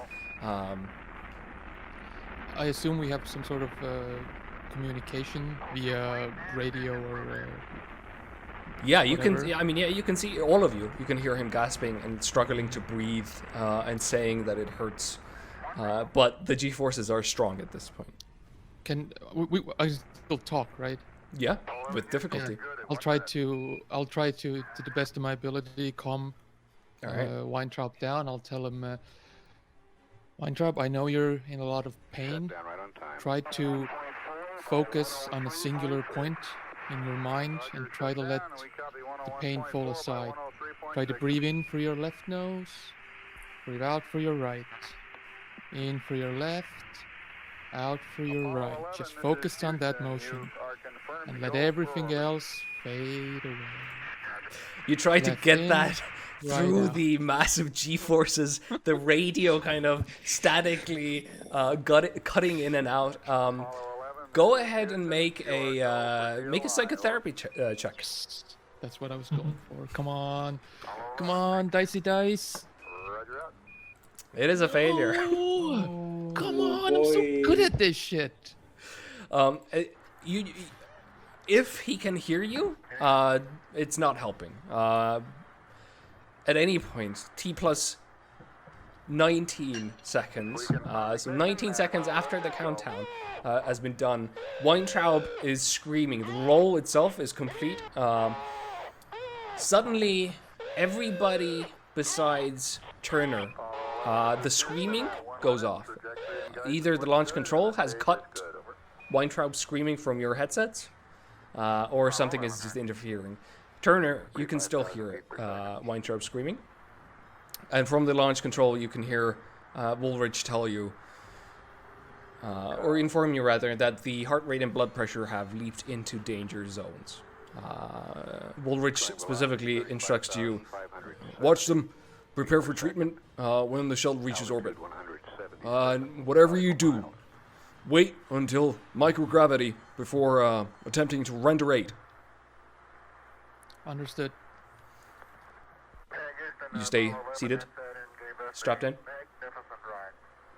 I mean, we're still flying, right? Yeah, absolutely. But I can't just. Could I just strap off and just move, or You could try. It's difficult. There's massive G-forces. there is no microgravity at this moment? No. Right? I'm gonna wait until there is microgravity. All right. As in this. T plus 38 seconds. The shuttle reaches max Q, the point of greatest aerodynamic stress on the vehicle. At this point, the shuttle breaks the sound barrier. Again, Turner, your microphone keeps going in and out in terms of you hearing Weintraub or not. I will, despite my failure, still try to Yeah, you're trying to reach forward, kind of. reach him, calm him down. If for nothing else than just for flavor. You hear O'Neill, all of you hear O'Neill saying this because O'Neill hasn't been cut off. O'Neill goes, what's going on? What the hell is happening? Somebody tell me what's going on. We all hear this? Yeah. 30503, complete 309. For me to say something? Wait. Yeah, I'm trying to... While around Liga. I am focusing on Weintraub. Am I also, is my... Okay, so sorry, when You can hear O'Neill, Turner. But is my communication going only to Turner? I guess I wouldn't know. You haven't said anything yet. You don't specifically know. Yeah. Would if Turner is getting like disturbances in her communication with Weintraub and we're not, is our communication with Turner also being interfered? So basically, what has happened is you heard Weintraub get stressed and gasping for air and kind of starting to get into that screaming point when you then couldn't hear him. So the radio with Weintraub was cut off. You can hear O'Neill as O'Neill is going like, what the hell is going on with him? What is happening to him? Oh, he's referring to Weintraub. I see. Yeah, Weintraub. Do you continue? Do you stay strapped in? Yeah, under this amount of G's for sure, but I would try and still. I'm gonna go. O'Neill, shut the fuck up for a second, and try and call out to Weintraub, try and get his attention. Yeah, there's no response. It's as you yelled that out. There's no response from Weintraub. It's not no indication at all that he heard. No. But I still hear him. No, you don't hear him. So okay, I yell out, Turner, try and get, because they're sitting close-ish, right? Yeah, Turner's just behind him. Try and get his attention if you can get this. Doing my best, Commander. Stay strapped in. Maybe try the box breathing method to calm him down. I kind of yelled this. All right. Yep. In a more commanding way, and I acknowledge having heard that. All right. So T plus 48 seconds because you don't have a lot of time during this. All of this is happening literally in seconds. At this point,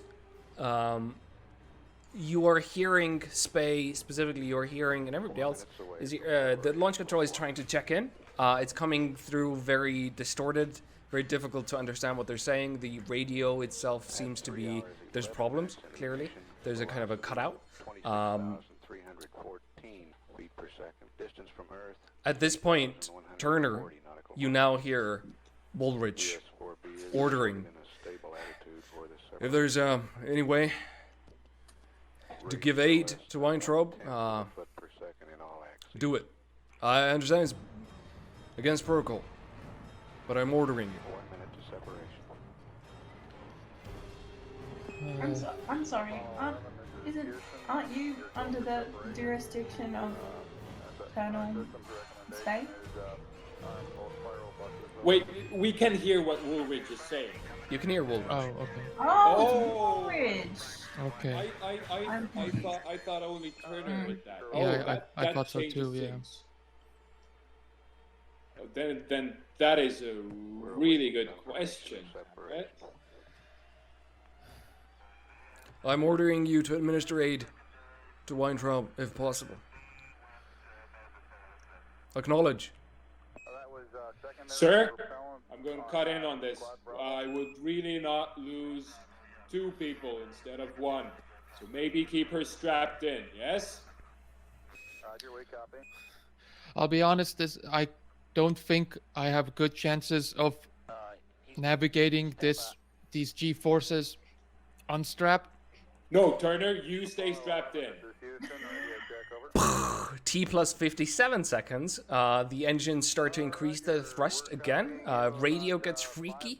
Turner and Spay, you hear static. A couple of kind of words come through. Medic, Weintraub, let cop proceed to radio. O'Neill, permission is all you get through the radio.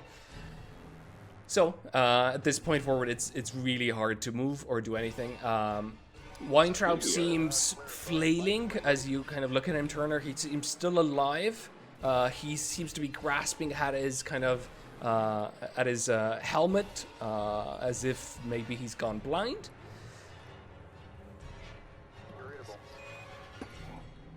Do you wish to do anything? You're evil.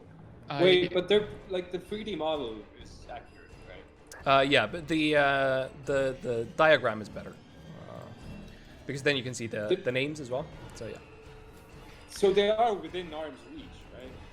So yeah, you can see flight deck. That's the deck above the mid deck, obviously. So Spey is up there, and then Turner is in the mid deck with Weintraub and O'Neill. So Yeah, there's three people. So she's within arm's reach of them. It's pretty grand. It's arm's reach, but she would have to I would have to strap unbuckle on. and go and administer aid. Dude, where's the medical equipment at that we brought on? Is that like near, or like I assume I don't just have like a Yeah. bunch of syringes and shit on me. So there are closets directly kind of in front of you where you can see written Turner onto one of them where your medical equipment would be. So you would have to get there and then get back to Weintraub. Are you doing anything? How many G? Sorry. Can you hear? May I suggest that instead of putting yourself at risk, which puts this whole team at risk, you get O'Neill to do an assessment because he's next to Weintraub, because there's no way you can combat G-force. I have no intention of unstrapping myself. No, Turner, you do not unstrap yourself. O'Neill I is do not. sitting- That's O'Neill is exactly sitting- what I said, O'Neill is Commander. sitting- O'Neill- Literally what I said. O'Neill is sitting next to Weintraub. If you can get O'Neill, walk him through whatever procedure to make There sure is no. Weintraub is There getting is. through this. We're way past procedure. We Weintraub would need drugs. goes silent.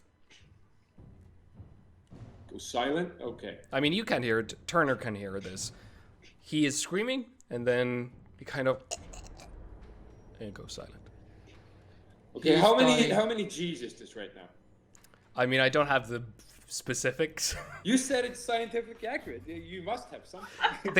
Yeah, it's scientifically accurate, but unfortunately, they don't know how many G's it is at that point.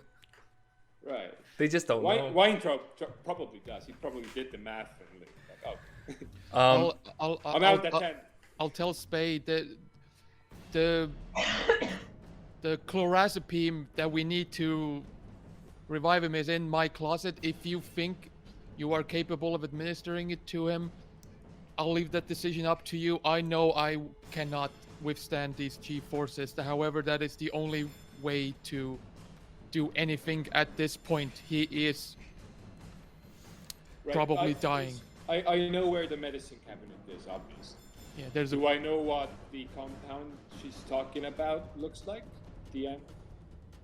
No. Not really. Okay, Turner, but then you're gonna have to walk me through it because I can walk you don't know through it. what I'm looking for. Turner, make a sanity check from helplessness. Awesome. How does that work? What What do I do? So go. You can see it on at the very top. Just click on sanity there, the top right, just below your name. Yeah, just click on that. There you go. You succeed. You don't take any sanity loss, but you do realize from the way Weintraub is not moving suddenly that he has probably died. I mean, it's very likely that he is dead. Do I have to mark something? Oh, Incidents of sanity. Oh, sanity loss without. Yeah. Okay, so Yeah, you don't. I'll say, keep my composure and say, Commander, I would refrain from unstrapping. There is a high likelihood that he is already dead. Everybody else make a sanity test for me from helplessness. what's the sanity? Where is the sanity? Would I Mental. make a sanity check because I predicted this would happen and Yeah. I feel nothing? Yes, you would still do it. Okay. Where's the sanity button? It's right underneath your name, the first HP. Oh, shit, yeah. Oh boy. I failed. Ooh, Critical failure. Oh damn. All right. it really got to you. The person who said he doesn't feel anything. Feels the most. So, thankfully, the most you can lose is one sanity. So Hamlet and Belton, both of you lose one sanity just from knowing that you couldn't do anything whilst this was happening. You couldn't really save this person, and you are now riding with a corpse in the shuttle. So one means that you go insanely bonkers, right? No, not yet. Oh. If it's 5 or Two over. was worse. Yeah. Come on, Mateus. I marked that off in mental. You literally lower your sanity. Where you clicked your sanity, you lowered that by 1. Oh, okay, that's not much. Yeah. And then but then because you don't click it in the mental under helplessness. we'd get a you check do in that there, as well. wouldn't we? Yeah, you do that as well. Would Sorry. get a check. If that, It's yeah. still an incident of sanity. Also. Yes, you do that as well. So you're whatever. If it was 65 sanity, it's 64 now, and then you also check 1 helplessness. And now, the next time you roll sanity, your chances are lowered. That's how the system works. All right. So going forward, T plus 1 minute and 47 seconds. The radio is absolutely down. The shuttle is about 35 kilometers up, moving at 4,000 kilometers per hour. There is no way, as you even try to kind of re-establish communication, it doesn't happen. You're not sure why. 2 minutes and 13 seconds. The orbital maneuvering systems ignite. 15 seconds after that, the SRBs separate. You're all restrained, so you don't have to make any tests. You're all kind of strapped in. 54 seconds. At this point, you hear Woolrich asking for a sitrep. Sitrep, acknowledge. What's going on? Mission control. This is what's our shuttle name? Atlas. Atlas. Got it. Mission control. This is Atlas. What was his name? Weintraub. Weintraub appears to have fallen silent. The on-flight Dr. Turner has given her professional assessment that the person in question might be dead. At this point, you hear O'Neill. Continuing. As this is piped through O'Neill's and everybody's headsets, O'Neill is freaking out. Oh, Christ. Oh, God damn it. I knew. Continuing with the launch as planned. Over. So, Spay, you got through 10 seconds maybe? The radio was working, so you got through as much information during the 10 seconds. 4 minutes and 56 seconds after that, radio's still out. You could abort at this moment. It's the last moment where you could abort if you wish to do this. Mission control, this is Atlas, over. No response.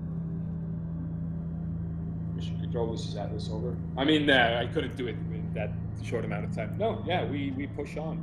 All right. The shuttle rolls forward to get better kind of radio telemetry. Doesn't do anything. 5 minutes, 45 seconds. Everybody make a con test. It's a general constitution test again. Every conscious character at least. Con check. So physical and con, right? Physical and con. Oh, Wow. I'm not doing well. Wow. Dirk makes it. Jeez. Wait, did I do? This is so rough. I clicked on it. Right? Yeah, you got a success. So Hamlet, Spey, Macmillan succeed. Turner and Belton, you both pass out at this point. So you are passed out until you hit microgravity. That makes perfect sense. T plus 6 minutes and 40 seconds. You can no longer Maybe. abort. You're. Macmillan driving. It's kind of it's mostly automated, so there's not much to specifically click or drive. 6 minutes and 6 minutes and 40 seconds. You can no longer abort. You are committed to the trajectory. T plus 7 minutes. The G forces, and this is for you, Carl. They continue to build, maxing out at triple Earth gravity. So a 70 kilogram weighing person feels like they are 210. At this point, the radio cuts back in. You hear, "What the hell is going on? Report in. We solved the problem on the ground with the radio." mission control. This is Atlas. So we're nearing orbit, right? Yeah. Yeah. Shuttle the mission nearing orbit. Current personnel conditions: 2 passed out, 1 presumed dead. We'll reassess once in orbit. Over. Acknowledged. You continue on T plus 8 minutes and 30 seconds. The thrust ceases. Orbit is achieved. And you are now in microgravity, orbiting Earth. Belton and Turner, you return to consciousness and see the pale blue dot below you. There is the hope of a sunrise every 45 minutes that should bring some beauty. But then there is also the complete and utter darkness of space. A blanket of blackness that is both comforting and terrifying at the same time. You now have basically 2 days until you reach the satellite. Right, Turner. You get on. You get right on. Fuck his name. Weintraub. So Turner on Weintraub. Right. Check him. Also check on O'Neill. Hamlet check on Belton. I'll go and Macmillan check on all these systems. Make sure we're nominal. And let's start doing our work. I'll go check on Weintraub. Assess immediately. Yeah, Weintraub is dead. Yeah. Yeah, that makes sense. Let him be. Died during the launch. That's, Probably from a massive kind of cardiac arrest or something else. It's difficult to, you can't obviously do an autopsy, but I'll turn to O'Neill then. What's he looking like? O'Neill seems he was definitely unconscious for most of it. As you look over Weintraub, he realizes what must have happened. He looks withdrawn, closed off. If you want to talk to him, he doesn't seem to wish to kind of do the same. I'll just tell him. I know you were friends. I'm sorry for your loss. If you think you need some medication, anything, please do talk to me. I'm fine. The mission is what comes first. Okay. Sure. I'll leave it at that. Turner, what's the situation on our guests? Commander, O'Neill is, I would say, stable, considering what has just happened. Weintraub is KIA. That's a military term, right? Copy that. Yes, it is. You can just say he's dead. O'Neill. Yeah. Is there any way that this mission is over now that Weintraub is dead? Or could you use some of us or one of us and guide us through the process, lend you a hand while you do your work? I believe the mission as it is you escort me to BLACKSAT and I repair it. So you say you can do it without Weintraub? I'm sorry, yeah, fucking Weintraub, yeah. You can do it alone, without him.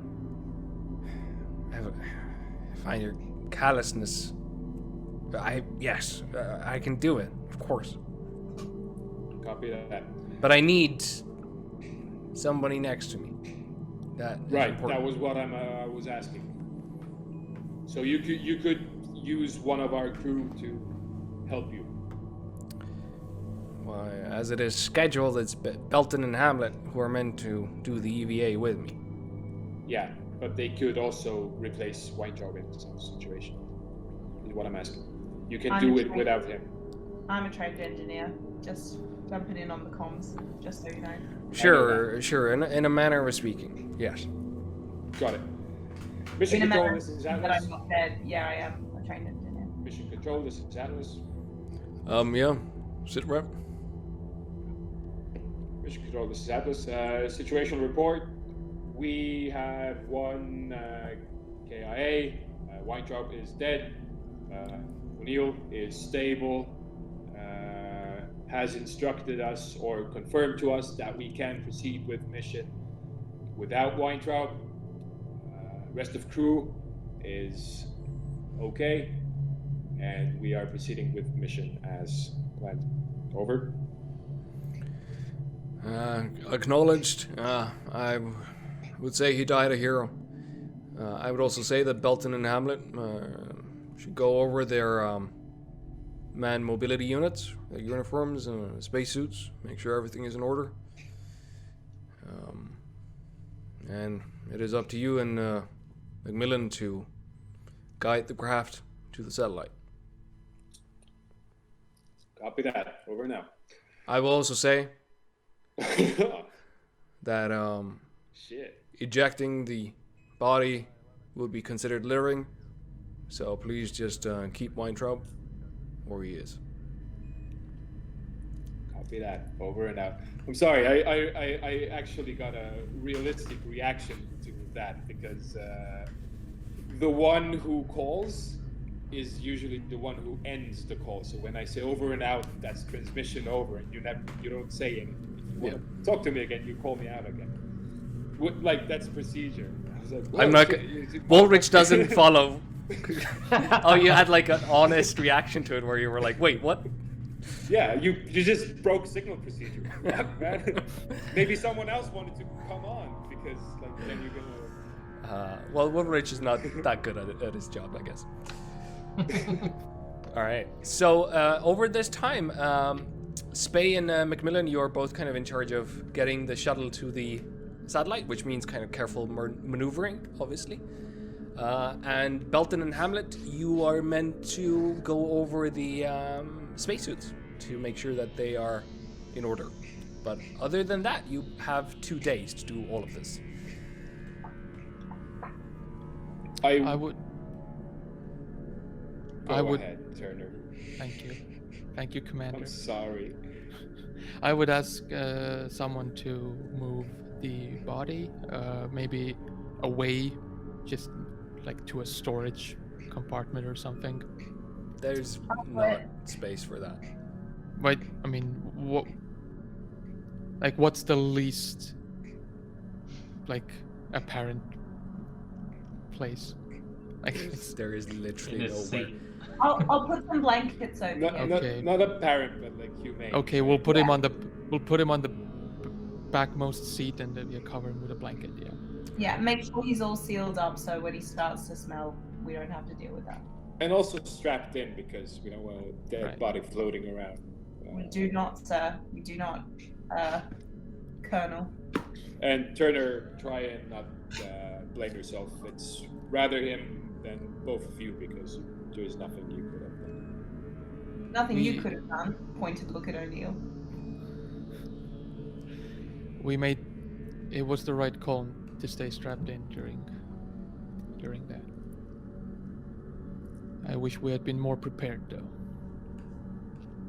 It's all right. We did on the ground as well the best we could and asked all the people who could have done something. Yeah. Sometimes that's not enough, though. No, it is not. So O'Neill, what we doing? What are you going to train me to do? We got 2 days. Key me in. I'm American. I forgot. I think there's been some sort of a miscommunication. I'm not going to train you in anything. You're going to escort me to the satellite, and then I will enact the repairs. What happens if you die too? We've already had one civilian death on our hands. We've already had one civilian death on our hands. Shouldn't we be? We're just talking about how we need contingencies. Shouldn't we be setting up some contingencies? unless you're prepared for this mission to fail, but it feels like the risk you put in your lives to come here in the first place doesn't warrant you just giving up like this.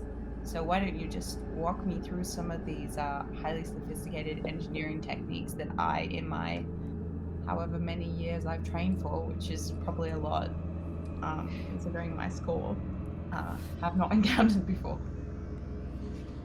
There is, and as you're talking, O'Neill is like typing into his laptop, and you can see patterns and strange kind of inscrutable mathematics, which is almost like mathematics, very close to it, happening. And he turns to you. I'm sorry, but the things that I need to do are they are untrainable.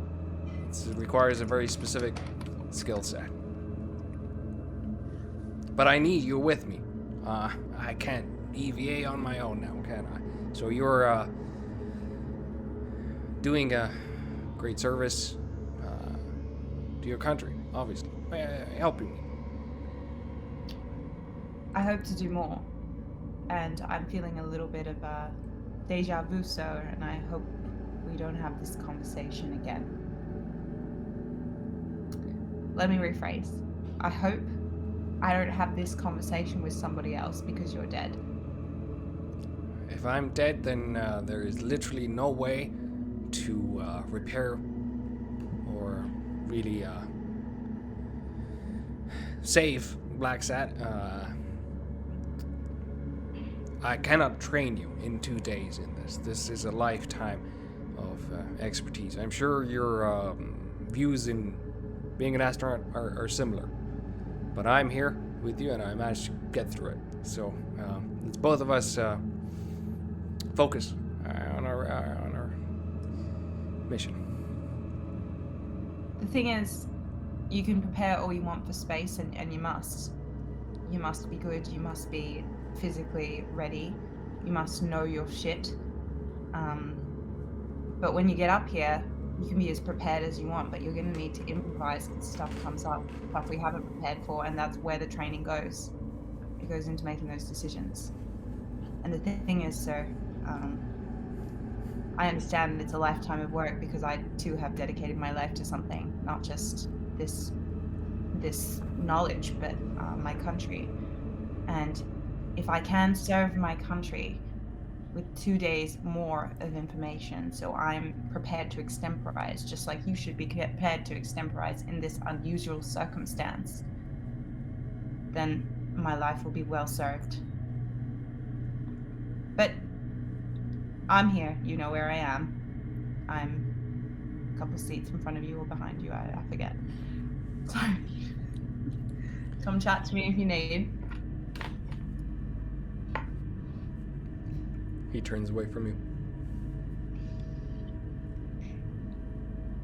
Bolton will be looking over the equipment, making sure that nothing was damaged in takeoff.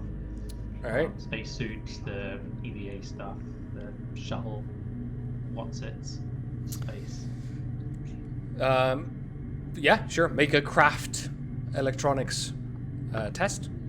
Hamlet, are you doing this as well? As was scheduled. It's kind of like presumed. Success. All right. I need to reload, just 1 second.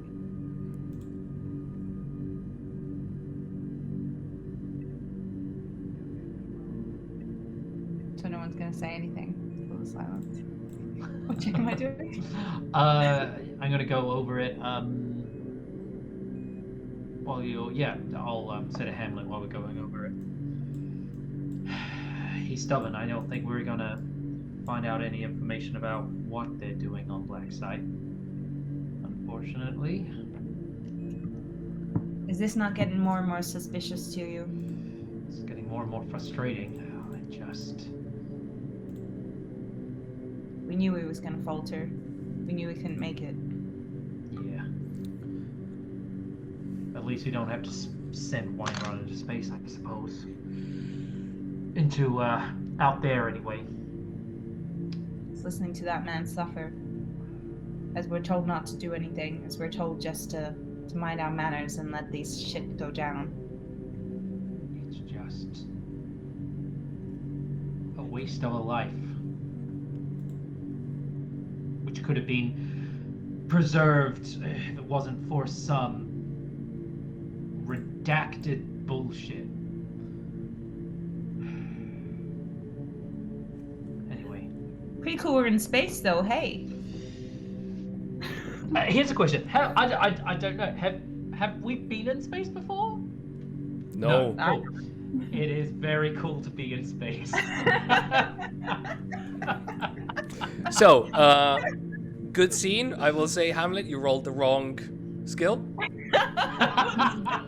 Go ahead and roll the craft electrician, which is a custom skill that you have. On me. Craft electrician. Okay. There you go. All right, still a success. So, you are checking the spacesuits. With going over this, you see that there is a kind of a small, unknown device that's been added to each of the 3 MMUs. It is spliced in on the side of the primary life support system, which is the pack that provides the oxygen, the gases that the astronauts need to survive.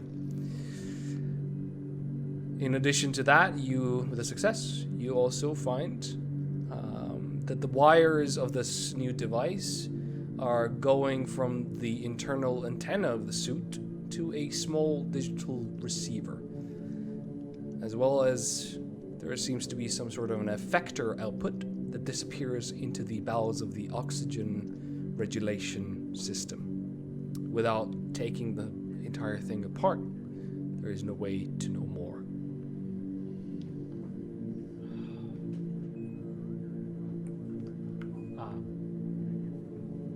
What the hell is this? What do you think it is? Because I got distracted drawing this hard. Can you not carve that stuff into the spacesuits? Of all the times to doodle. Come on, Hamlet! I'm here. Okay. Okay. Well, looking at this, it's probably some sort of receiver and transmitter tracking our movements. I've never not seen anything. I'm just worried that this is going into our oxygen supply. What? And I don't recognize it, and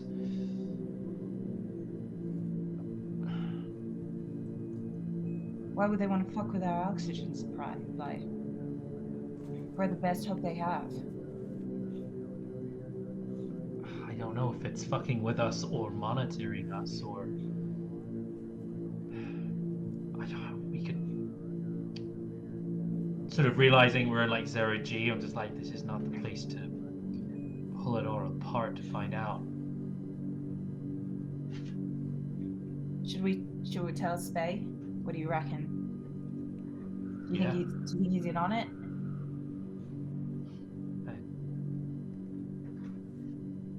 I hadn't really thought about it. Sorry, my dog just fell off the bed.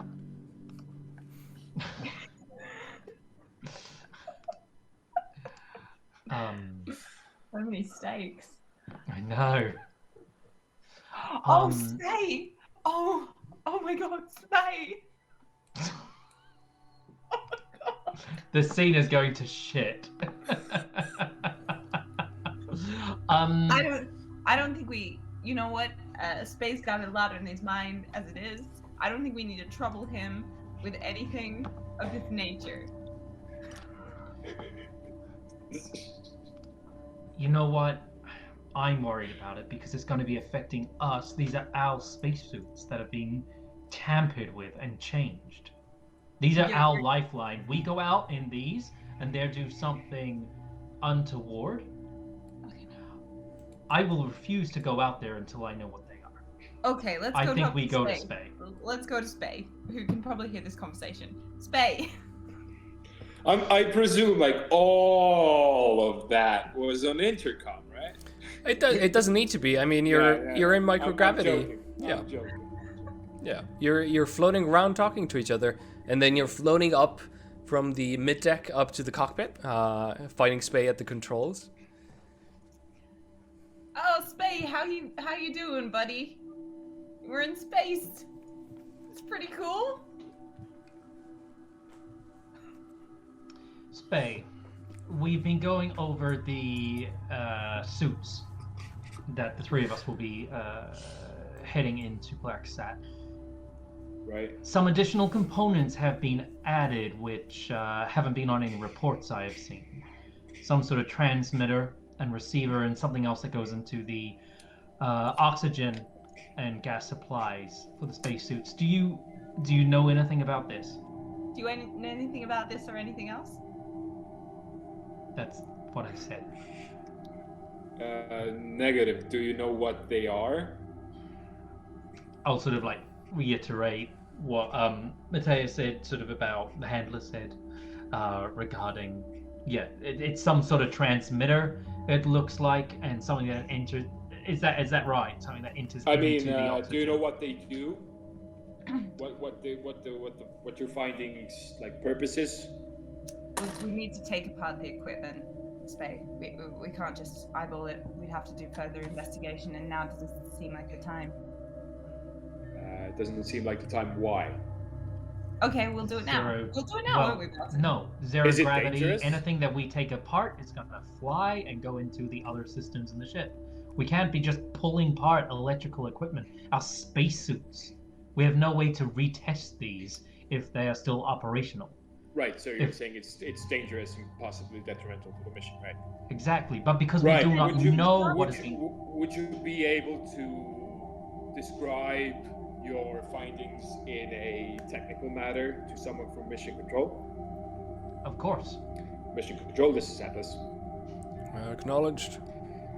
My payload specialist has just informed me of a unwanted or uncommon occurrence with our equipment. He would like to contact whoever is on the other side for the payload specialists to, I don't know, I haven't been to the Air Force. I don't know how they, or NASA, whatever. Anyways, Commander, I would if I like may- to speak to someone who's like, that was me and Spay very much mixed together. I'm sorry. So I would like to tell Mission Control basically that whoever is there who deals with the payload specialty things, that they would get together and talk to each other, so we would all find out what the fuck's going on. That is a copy. I can put that down. Put your worries to rest. This is purely an enhanced radio rig to allow Mission Control to better monitor your status. Why weren't we informed of a irregularity in procedure? Due to the rushed nature of the mission, we just did not have time. Over and out. Did we hear that? Yeah, I would say that would be. I would give. Yeah. You can make a human test to try and For sure. sense. We'll attempt to as well. Not that I think it would go well. I have a target of 10, so Yep. yeah, we all do. So with a failure, which all of you, Can everyone do this? I would so say, you know, Yep. I am here, but I just need to mute myself for a second. That's but fine. I am listening. That's right. I would say that this was between the three of you. Yeah. So, with all these failures, you get the idea that he is telling half-truth at best. I mean, and clearly is trying, or he even seems to be desperate to keep you from inquiring more or interfering with the systems. He's trying to move on from the subject. That's it. Right. Belton, Hamlet, are these all of our suits? I assume we own. Do we have all any the extra suits, ones? right? All the suits. There are 3. We just have the 3. So and all No, the they are suits not. rigged. They have been tampered with, changed in some way. So Knowing all that of this them is are rigged with the same kind of devices. correct. Okay. If you try and Macmillan you have- has you- my hand up. No, I mean, this is Ella. I assume Macmillan isn't there. Did we? Why are there only 3 suits if we were expecting wine? because the spacewalk was guys. for. Oh yeah, we were expecting 4, Yeah. right? Weren't all 4 of them going to go into space? We have Is it one. three? No, we're expecting 4 No. to go on the spacewalk, right? No, it was one of the 2 men were going to stay on board, and one was going to Okay. go with us. Oh, Like we had. right. That's Okay. good to know. Okay. O'Neill was Weintraub's alternate. Oh. Okay, so that. Okay, sure. So if you're afraid that if you try and dismantle one of these devices, you could permanently damage the spacesuit or make it inoperable. Absolutely. In my expert opinion, I would agree. Look, So I- okay. O'Neill is what you have to do to repair the BLACKSAT satellite. Something that you could walk someone through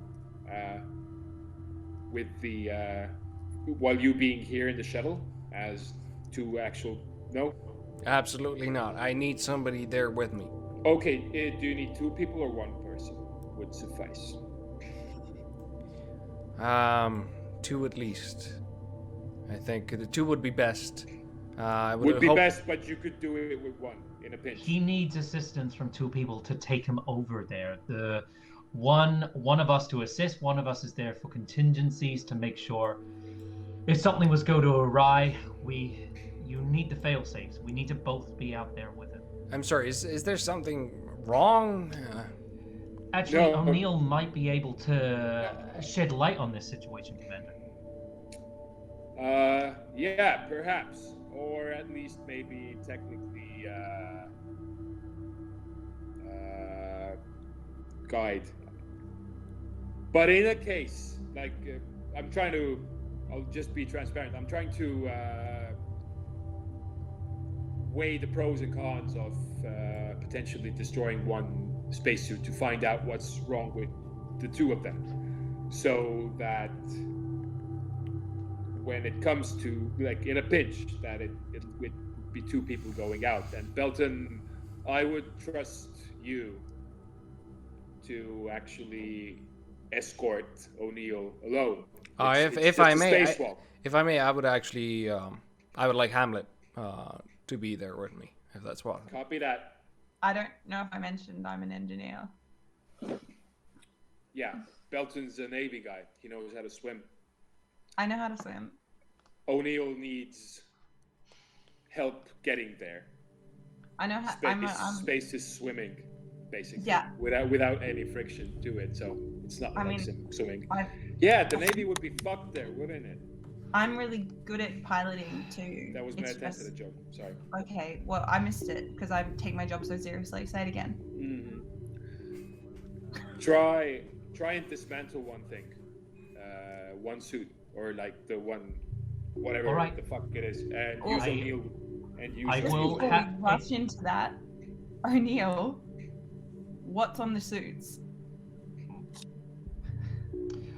We found an anomaly. There we go. Anomaly. Anomaly. And I'll explain. Sort of, one looks like to be a transmitter. The other one is going into the supply lines. This is on our suits and yours. This is something that is not regulation, and not has been explained to any of us. We don't even know if these suits will now function. Look, all this space stuff, I'm not sure about it. I'm sure it's your thing. I'm with mathematics. Very good. Commander, can I suggest that you speak to Mission Control again? Perhaps offering a little bit more force that we may not be able to spacewalk if we do not know what is happened to our suits? Something is going into our oxygen supply. Yep, that's a good point, and that's precisely why we shouldn't bother them with this anymore, I think, because they know what it is. They won't tell us straight off. They have heard the doctors and both the doctors and mine concerns to Weintraub even being here. They were denied. I would say that there's basically, I mean, we're here to do the mission, right? Let's do it. Very, very. But wide. I think there's things mission control won't tell us, and we won't be able to persuade them from all up here. So we'll just have to go with what we think is best. Now, I won't tell you what to do. This is why we're here talking about this and trying to find out what's best for everyone. You're the payload specialist. If you say something's wrong, then I'm gonna ask if this mission can succeed with only 2 people. Because if you say you potentially could fuck up one suit, right? If we can do it with Can I be potentially excused 2 from people, this conversation? I'm not sure. I think you can, and I yeah, think O'Neill, you can cut yourself off. I'm gonna follow O'Neill. Hey. Right? Yeah. So whatever. You're very wise, Colonel Spay. You got it. Did you remember how you feel about me at the same time I remembered how I feel Yeah. about you? Yeah. I had the whole thought of like, okay, guys, like let's leave all of this behind on Earth. Like we have a mission to do. We'll get back to it when we get back home. No, fuck that. No. All right. So tersely, angrily, Hamlet leaves with O'Neill, or at least leaves the communication circuit. Belton, try and dismantle one suit, find out what's wrong with it, or like what it is that it does. Try not to make the suit inoperable. If it does, it won't matter that much because 2 of them can go and do the mission. Handler, I have a question for you. Yeah. Just in terms of like mechanics and what is happening and space stuff, dismantling one of these suits, in my head, if I started tempering with it in 0 gravity, Yeah. could be awful because bits could just go everywhere. Like, how am I just popping off a case and then I can see inside at the wiring, or is it going? You know, am I going to have to be going deeper than that? Yeah. And then also, like, do I know if I tamper with, say, the sender receiver, is that going to affect the integrity of the suit? Like, what's that kind of thing? So there's a couple of things you can do, based on your skills. You could try and disable the radios. You could try and disconnect whatever it is that's being connected to the oxygen feed. You can try and disconnect the device from the radio. So keep the radios intact, but disable this particular device from the radio. Or you can completely take the whole suit apart. Those are your options. It's not going to endanger the rest of the ship if you deal with this. Oh, I'm more about like the suit, like Yeah. how. And do I know in terms of going out there on the spacewalk? In my head, it needs to be 2 people with him. Like you couldn't do it with 2 people. Like that's how I see it in my head. I mean, as the training, evidenced by the training, it's he's probably going to need 2 people there. Okay. All right. So I will. The first thing I want to do is to look at the line that's going into the oxygen Right. tank. I don't want to touch the oxygen tank, but I want to see where that cable goes from the oxygen tank to. If it's an electronical one or if it's like a pipeline, what it is, and I will stop at the point of no return where if I go, oh, if I touch that bit, that could ruin the suit, and then I'll make the decision whether I want to jump into that or not. if that makes sense. So based on your success on the electrical craft skill, you would have to delve deep and make a decision in terms of like what you want to cut off or what you want to focus on. You get a sense that the way this would work, or the way that this device probably works, is that it gets a command through the radio system, and then it interferes with the oxygen system or the life systems. Wow. I will report that to the commander when it is appropriate, if there's any sort of scenes going in between. Sure, yeah. Yeah. Okay. Oh yeah, Hamlet, because I think you were going off with O'Neill, so I'll be tinkering while you do that. Oh, Neil, buddy, it's so nice to see you've got faith in me. You gonna tell me what you know? Because you seem to be playing both sides. Either you know what's going on, or I think I'm going back in time. O'Neill, but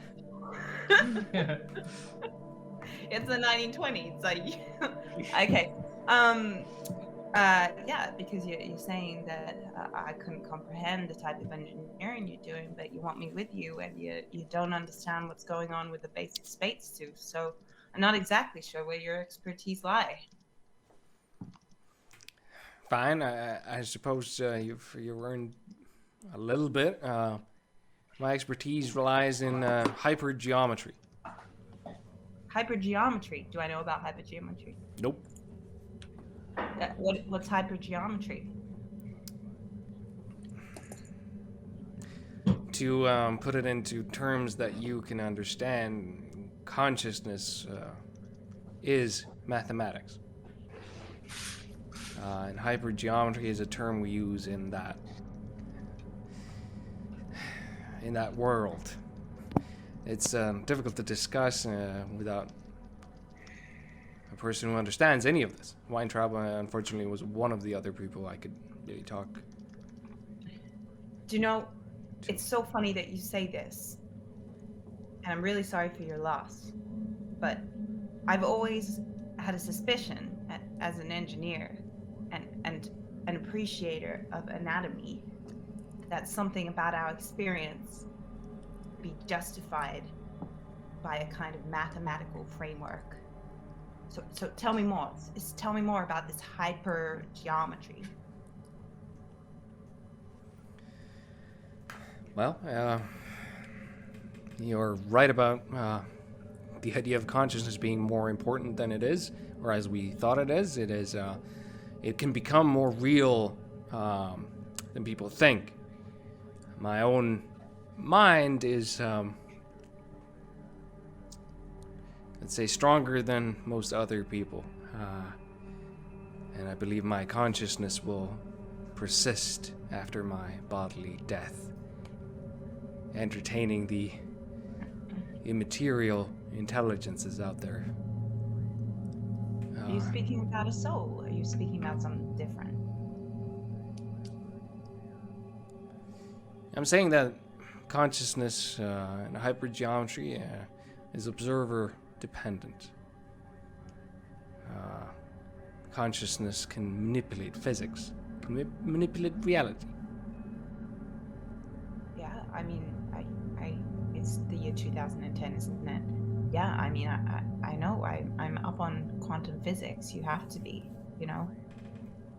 It's an interest area of mine, by necessity and by curiosity. So I'm familiar with some of this, but it sounds like you're proposing further.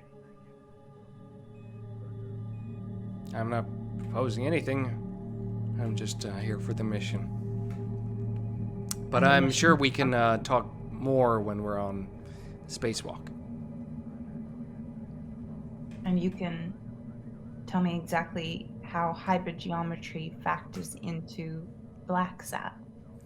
Well, I'll do more than talk to you about it. I'll show you. Will you? Well, I'll be glad to work with you, sir. And I extend my hand. He shakes it. Great. All right, our scene is finished. Can I have, Dirk has Mhm. been, I want to check out, I guess, the shuttle itself and all the systems, initially just to see if anything's been damaged, like in the initial part of the flights. But then maybe hearing some of these conversations, because it's a small space as well. I'd like to check out and see if there's any anomalies in terms of the systems or the shuttle itself that is unfamiliar to me or I would not expect to see. All right. So make an electrician or mechanic, depending on what you wish to kind of search for. What is the choice there in terms of, is one like damage to the shuttle versus in terms of One is mechanic version? I mean, electricals would be like radio, diagnostics, all that stuff, and mechanics would be purely, the engines, like mechanical errors. So it depends on which one you wish to focus on. I'll focus on mechanics. All right. Now. Ugh, I fail. Yeah, flying around the ship. I mean, there's not a lot of room to fly out around in. You have the cockpit and you have the mid-tech. And you can kind of look around and go below that slightly to check out the equipment deck as well. But overall, it looks fine. There's nothing specifically wrong that you can find. Might quickly check in on DD. So apparently call her. Mm-hmm. Hey, you okay? Doing fine. How are you? Yeah, no, I mean, slightly, you told them, what can you do? The ship looks fine, and, I don't see any issue with us, getting where we need to go, so I wouldn't, if you're worried, I don't think you need to be worried, I think. Smooth sailing from here on out, so don't you worry about it, okay? As always, I appreciate your unrelenting confidence. Okay, good chat, Diddy. Give her a little really hard to pat on the shoulder. Slap on my tush. It's 2010, even Dirk is not. I meant shoulder, and then I'll head on. Okay. Good talk. I'll head to Commander Spade. Mm-hmm. Sir, looking over the spacesuit, it seems like the transmitter is linked to the oxygen supply. Looking over it without going too much into the internals, I can deduce that the transmitter will affect the supply of oxygen. It means we could be out there and someone could be tampering with our supply, affecting the mission. I listen in on this. I take a sip of whiskey. No, I don't. Floats around. Oh. Yeah. Oh shit. What you were saying? Could you determine either visually or without tampering it the range of the transmitters? Ooh, would I know handler? If it's a smallish package, it must have a smallish range, right? Or is it tech unknown to you in that sense as well? It seems like it is a switch that could be called from orbit, could be called from anywhere where radio waves would reach it. It's a radio, you can switch that on. It just takes time. So it could come from on ship, or it could come from back at Mission Command, or somewhere else entirely. So say I'm cutting in. I'm sorry. Say you fix BLACKSAT and it starts transmitting something, and that triggers. It could be that, or if we're out there and whatever this BLACKSAT is. If it goes awry, if they discover something that they don't like, or they don't want communicated back down on Earth, they could flick it off. Basically, what I'm saying is I'm not overly comfortable with the state of the suits, and with your permission, I will attempt to remove the transmitter and receiver. Yeah, do that. You are definitely not using those suits in that condition. Just letting you guys know, whoever's in earshot, I'm not going to report this to Mission Command. There's obviously something going on that's larger than us. And I say we go and find out what it is. Very good. All right, Belton, are you disabling the radios themselves altogether so that nothing would get in or out, or are you disconnecting the thing from the radio, which is harder to do?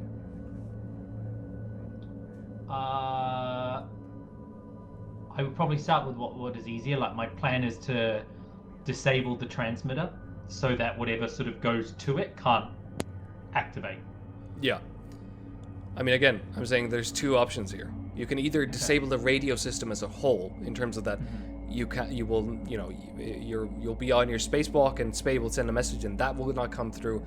You can't broadcast anything. There's nothing. Radios won't work, or you will try to disconnect whatever this device is from the radio system so that it wouldn't get activated, which is a harder task. Yeah. Knowing my crewmates, do I know anyone who else is proficient in electrician craft? You absolutely do. It's the person that you checked the suits with. Perfect. It is, so it is Captain Daniel. With Oh shit. with Hamlet Just having aid. a coughing fit. Don't mind me.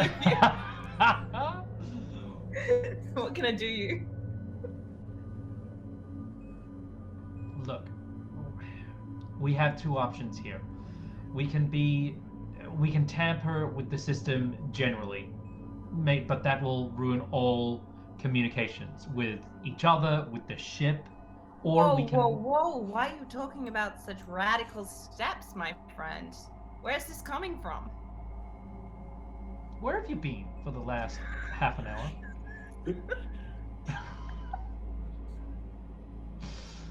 I was talking to O'Neill. Okay, I've That's spoken to the nice. commander. Mind broadening stuff, you know? I'm gonna be at the top of my game when I find out, never mind, don't worry about it. But what I'm trying to say is that, I don't want to stall, we've been to space now and my chest hurts. Take deep breaths. It's all right, Hamlet. Essentially, the suits have been tampered with. Okay. I would like Oh, to attempt to disconnect a strange radio device that is attached to our oxygen supply, meaning that someone could be tampering with our oxygen from within this ship or down back on Earth. And I need your help to do that. I don't think it is wise to turn off the whole radio system, because if we're out there and we need assistance, we won't be able to communicate with each other or back with the ship itself. Okay, so what you're saying is that whatever this device is, we could turn off our oxygen at any time. Potentially, yes. Okay, Or well, something else. we've got to do something about this. It's good you Right. brought this to me. I'll sort this out. Good. We will sort this out. Yes, I will sort this out. All right, I don't think you get this. This is our lives. We need to work together Hey, on you this. can help. Of course, you can help me. Yeah. but- Fine, I will help. Great. All right, so Hamlet, make a craft electronics test. It's just the straight. You're disconnecting the device from the radio, right? Yeah. Yeah. And Are we Bel- doing this together? How does this work? if you're helping Hamlet, then it's different. Okay. Well, fine. If Hamlet would like to take the lead, I will take. You're definitely Do I know if I'm a better electrician than? Am I a better electrician? You don't do electrics. I assume this is going to be an electrical role. Don't do electric. No, you have electrician. You have craft I electrician. know, but Craft. I'm not good at it. As compared to when we rolled earlier, I saw what your score was. Yeah, but my question is, Hamlet, are you taking the lead on this? You know what? For your learning, I think you should take the lead, and I'll just oversee it because it's a good learning opportunity for you. I will take the suit and I will start to work. All right. On, Either way. I will start work on Hamlet's suit. All right. Whoever does it would have done it at -20, but because you are helping each other, it's going to be a straight craft electronics check. So you need 3 rolls. Sorry, I got No, it's all right. trigger happy. I rolled the first one. It's the first one. So yeah. That is Hamlet's suit. All right. So I don't know if Hamlet's. they're interchangeable. No, it's good. Good to specifically write that down. So Hamlet's success. Great. I'll just take that suit. So yeah, you managed to disconnect whatever this device was that would receive this command and activate. You've managed to disconnect that from the suit. Make a second. Let's say that's O'Neill's suit.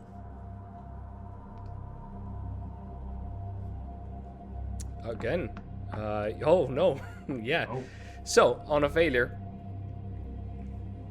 the switch, you're unsure. You probably did not manage to disconnect it. This one's different. They're all wired. It seems, it doesn't seem like a clean job. That's okay, my friend. You're still learning. And now Luke Belton's own suit. Another failure. No. So again, you've managed to fix one suit. That you know for sure that the device won't activate.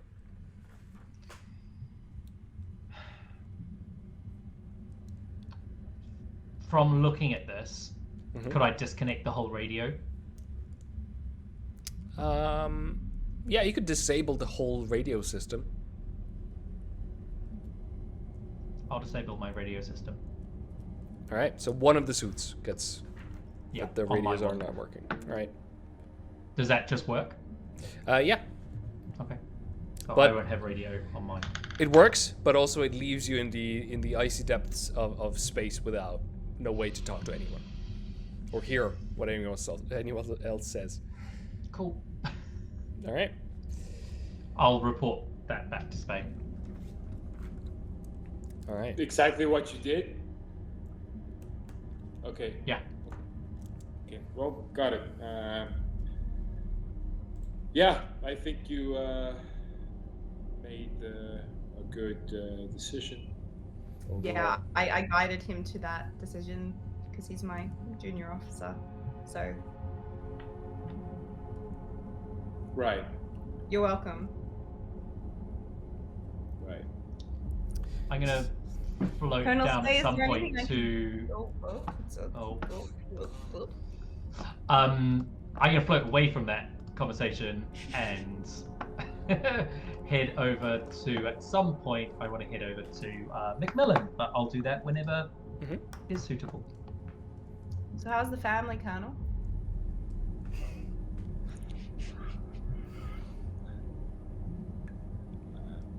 Which one?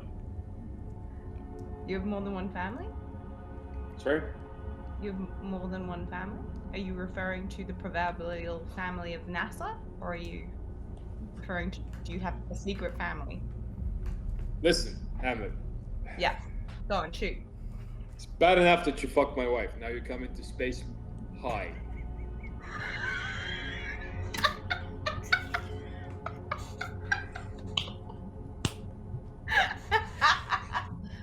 Fucked your wife.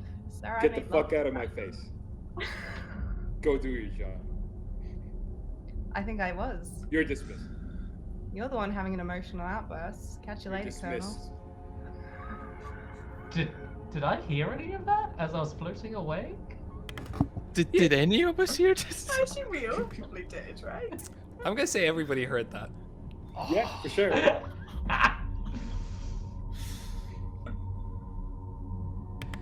All right, Macmillan and Belton. I was gonna talk to you about something, but I seem to have forgotten for a moment. Who knew he had it in him? That's incredible. That's wow. I mean, You know, I've always Yeah, who's thought of getting him as laid a... now, Macmillan? You're not there. I had always thought of him as a pretty straight and narrow guy. yeah. Tell me about it. That's I didn't think he had something like that in him. no. Although I have noticed he's been getting a lot more irate, and perhaps a little bit above his station Yeah. since his mission has started. Going to his head, yeah. Get that. I think he's been in this game a little bit too long, and he's trying to assert his authority a little bit more than he should. Yeah, people who don't really know what they're talking about kind of tend to do that, don't they? Yeah. Right. I remember what I wanted to ask you. I'm sure you've heard we found some anomalies on our suits. I was wondering if you had found anything on the ship and if you needed any assistance with the electricals. We found some recording, some transmitters. I can show you what they look like, and we could have a look. Yeah, that might be a good idea. I've had a basic look at the ship, and she looks fine. Couldn't notice any particular issues, but yeah, maybe yeah. Can you show me what those are like? Yeah. I will demonstrate, and then I'll have a little squiz around the electricals. Me too. All right.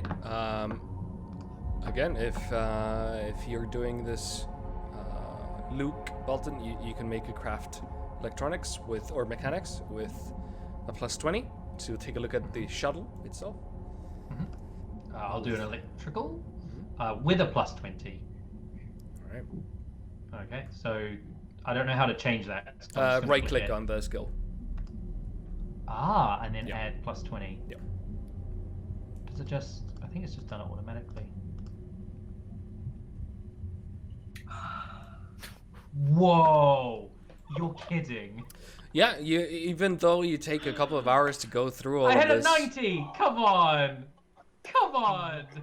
you don't find anything Voltage. particularly wrong with the shuttle. God damn this game. Yeah. No, it looks like it's to Yeah. be clean. It looks like whatever they're more interested about what's going on out on BLACKSAT rather than on the ship.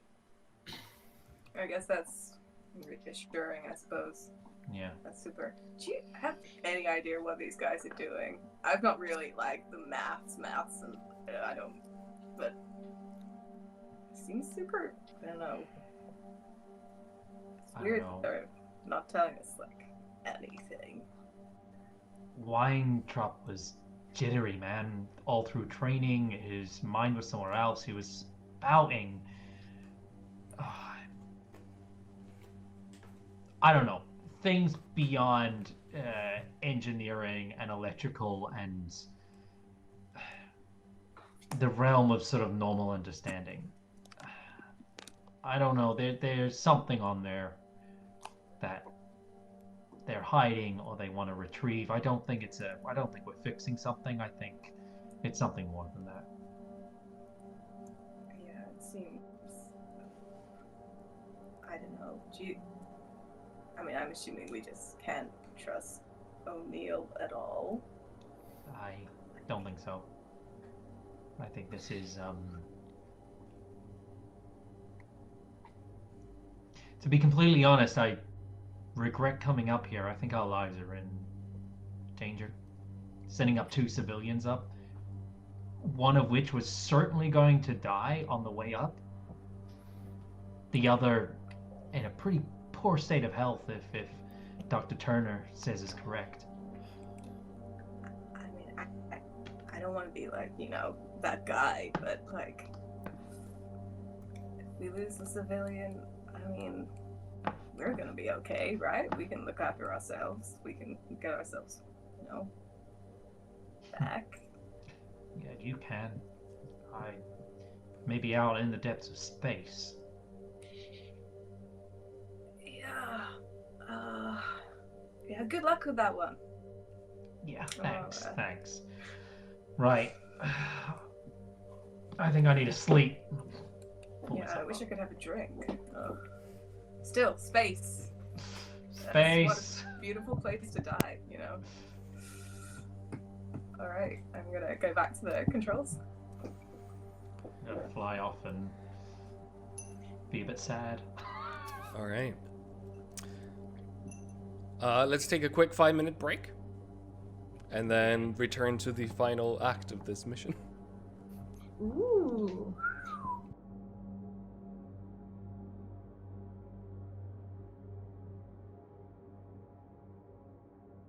You are approaching the BLACKSAT satellite over this time.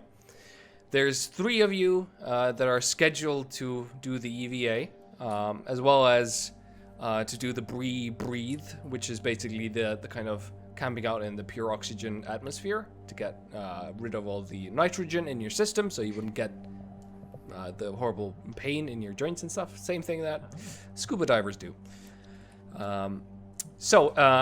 Basically, Hamlet, Belton, Turner, and O'Neill are meant to spend hours doing this, the 4 of you, with the 3 of you with O'Neill, whilst the shuttle maneuvers into position.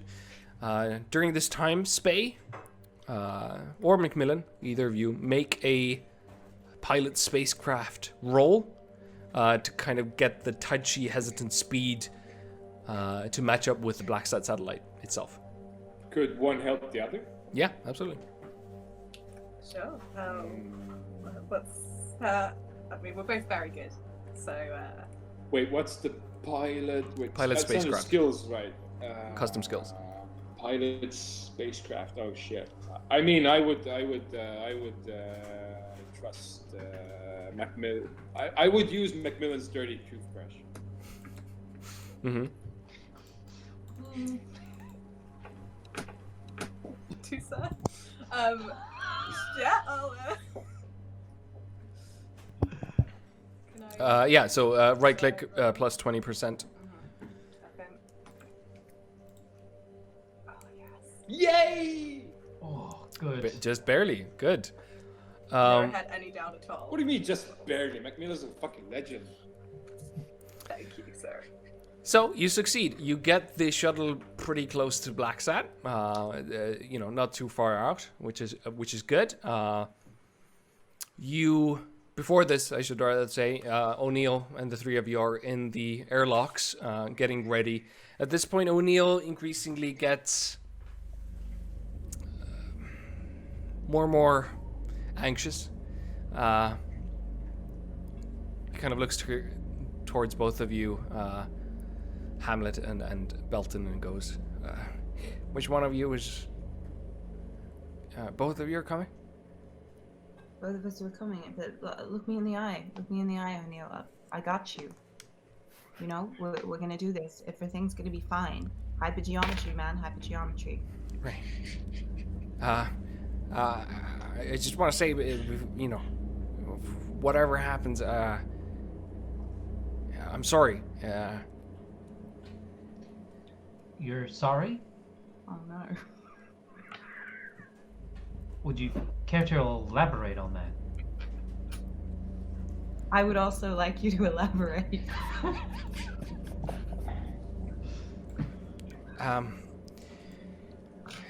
It's nothing. It's just the satellite itself requires a certain unspooling.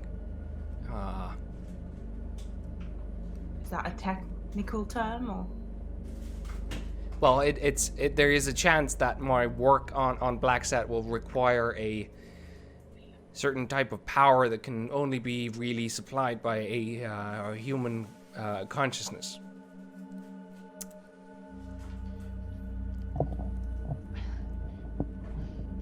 Now, this is the type of thing that you want to know before you get into space. What do you mean it requires your human consciousness? What are you saying? That you might not be able to do whatever it is you're being set out to do? As long as there's one of you with me, I should be able to. And if there was neither of us with you, if you could get out there all by yourself, it would be fine. No, I'm obviously needed for the ritual. Ritual. To actually take us through it. Is this an open comms? No, you're there, Turner. So it's you, Oh, we're like in... Belton, and Hamlet, and O'Neill in the airlock getting ready. Okay. Ritual. Is this your hyper geometry? Is this some sort of slang? What is this? I'm not really sure how to explain it so simply, but there is I guess you would call it an artifact in the middle of BLACKSAT that gives its powers, and it has gone off the deep end, I suppose. If the orbit of the BLACKSAT degrades and it hits Earth, there is a chance that it would destroy space-time as we know it. I tried to explain all of this to people at Atticite, to the people at Mustang Fields, but they wouldn't believe me. Woolrich was the only one. Okay, so Doctor, do you think maybe the stress is getting to him because, I he's mean, late? this is highly unusual. When you say artifact and space-time, do you mean those literally? I mean, there's an unnatural artifact, the same type of thing that we learn our maths from, the hypergeometry that I mentioned. There is a way that you can unspool a consciousness to fuel the hypergeometric transactions.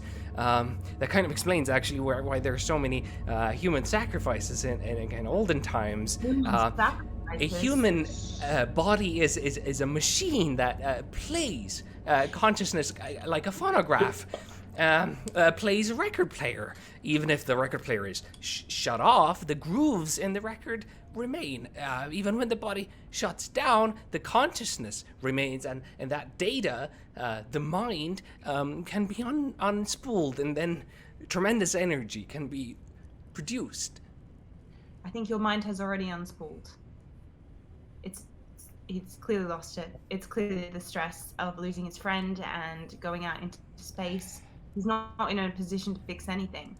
Can I, as a medical doctor, can I tell is there some form of psychosis or something going on? You can try and make a human. I can make a human. Yep. Okay. To tell. Can I help? Human intuition. I'll help you.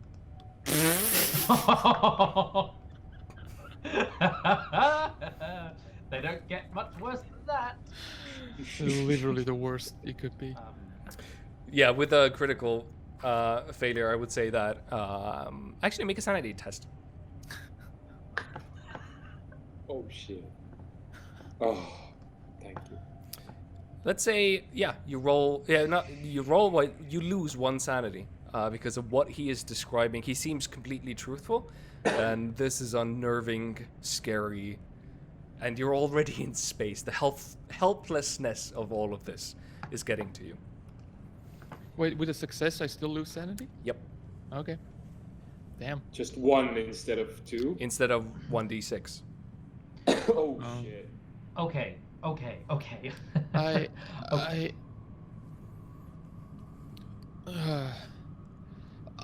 This is a bit out of my expertise. When you say sacrifice, what do you mean? Like I said, there is a chance that my work on the BLACKSAT will require power that can be only supplied by unspooling the patterns of human consciousness. That makes absolutely no sense. Power is that's energy. That's fuel. That's electricity. What Look, there's no Biological, what are you- way I can possibly prove this to you. I've been doubted ever since I was born. Really, my family, everybody. There are certain types of mathematics that are very far from the rocket equation that you're familiar with. Okay. Why the hell are you telling this now? A second before we go out there. This is. If we're meant to believe that any of this is true, that this unspooling of our mind sacrifices some artifact in there. This moment, the moment before we're meant to take you out there, you want to tell us this? What is it that you have to do there?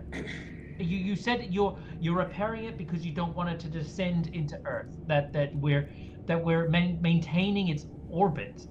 Surely We're that not is maintaining its mechanical. orbit. We're not maintaining its orbit. We're degrading its orbit, but we're making sure that when this thing hits Earth, that it will not destroy Earth. Why degrade its orbit at all? Why not just keep it in orbit if it's such a mind-spooling piece of shit? Because eventually it will fall. It is just the nature of the artifact. It is both destroyed and hated by gravity, and also gravity absorbs it and seduces it. It's not important. Look, It sounds fucking important. That makes no sense. You can't just that's not how gravity works. What are you? all right, you're right. You're right. It was stress. I got over my head, and clearly, I've never been to space before. Who has? Very few people among us. So, Commander, you're awfully silent. I would say this. I'm not there. Yeah, I'm this not is there. between the There? four of you. This is Oh, between. sorry, the my four. bad. Yeah. Okay. Colonel's just thinking about his wife and how she left him. Oh, you fucker. You're not there. Literally, oh, you fucker. Oh. Look, I just I wanted you to know before we went out there. That's it. I did call it guilt. Regret. I don't know. I just know that our mission is vital. Who are you planning to unspool? How do you think this scenario is going down? What's the plan? Beat by beat. My hope is that one of you would volunteer. And what happens if we don't? You could be destroying human civilization as we know it, and you'll have a front row seat to see it. Why the secrecy? If the stakes are so high, why rely on us at this last minute? Surely this is not the best option for all the states of the world. Look, I'm here. Obviously, I saw that you discovered the kill switches in the suits, which were meant to be triggered at the right time for me to unspool the consciousness and use that. So, Why just straight up kill us? Oh, not kill us, cease us to exist like a ball of yarn. well, the ends justify the means, I suppose. Okay, Hitler. And what if we refuse in this moment to go out there? So, how is this? How am I meant to believe you that this is true? That not doing this is going to end all of humanity? Why would I lie? Why would I lie? Because you've lied to us this whole time. Why would I lie now? Why would I tell you all of this if this wasn't important, if this wasn't what could happen? Look, BLACKSAT it's a satellite, yes, it was used by the United States government. It's an orbiting object with hypergeometric gravity actuators, okay? So it can alter specific mass in order to damage other nations' satellites. Its range is 37,000 kilometers, and it can make a gravitic whirl happen, which means it can make an object weigh 1.5 kilograms heavier or less than that, 1.5 kilometers lighter for 15 minutes. Then it loses power for 8 hours. So,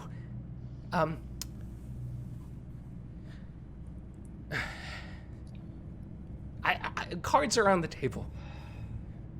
I need somebody. Otherwise... Why does it have to be you?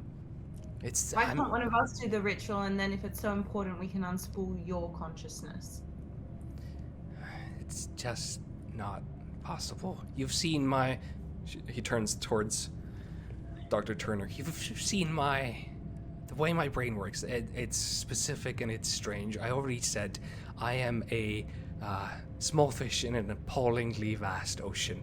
The way that my consciousness works is different. And when you die, you are ignorant about everything. Your consciousness will just be used and will become dust and nothingness. Mine has a concreteness to it that will be used to entertain things that nobody should know. My life is already forfeit. If you think that you are that you would win by me dying, there is no win for me at the end of this journey. All right, fine. So anyway, Belton, did you say goodbye to your family before we left? I told them that I would be back and they would be proud.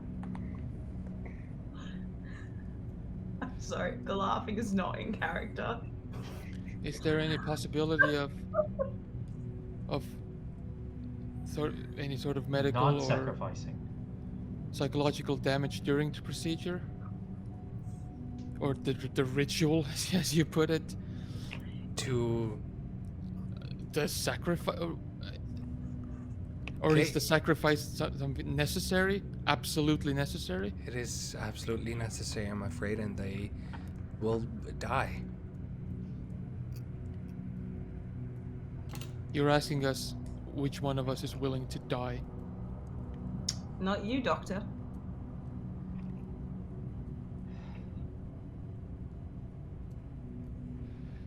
At this point, you, Turner, can see the shuttle approaching BLACKSAT, and all Macmillan and Spey as well. You can see from the cameras the satellite. It is an unassuming device, octagonal, solar panels flared out from each of its 8 edges.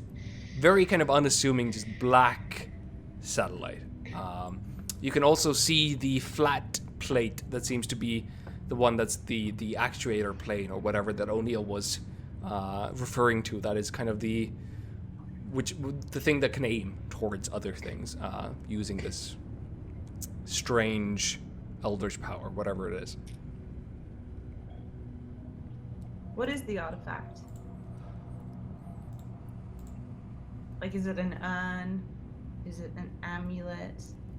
No, if you must know, it's just a black cube. It is unknown where it's from exactly. It's unknown what it does exactly. It's the very little we could do was use it for these means. We did not know when we put it into orbit that it could eventually become what it is, a great threat. Where's the commander? Why are we...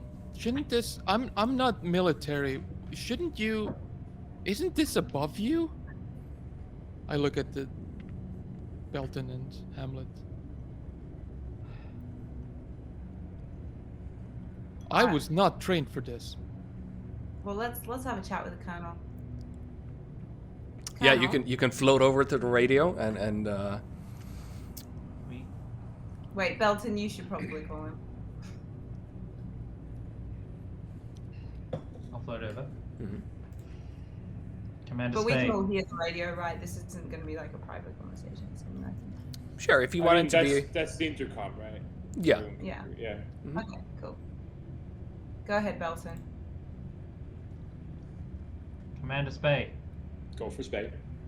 And while he's on the intercom, I'm going to turn to O'Neill and be like, point to Belton with his back turned.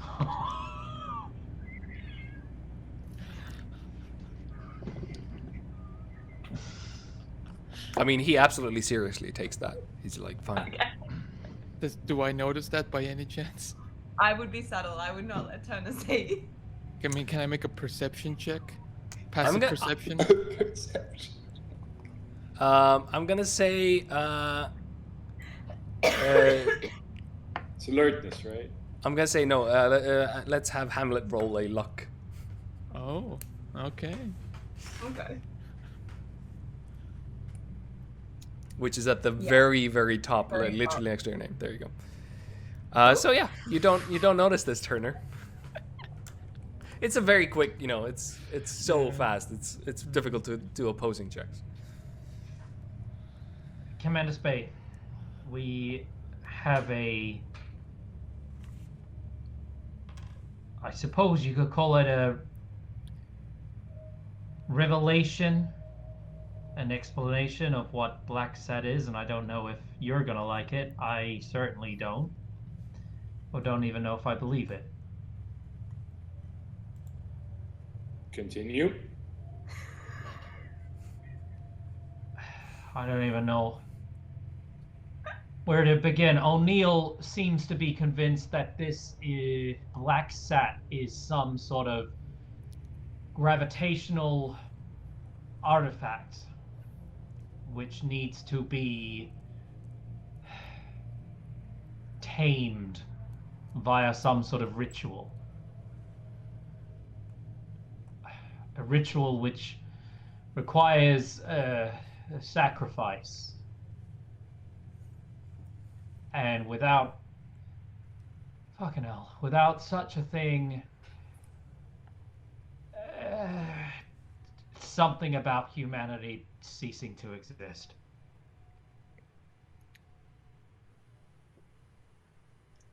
Can I hear Wait this one. too? Wait one.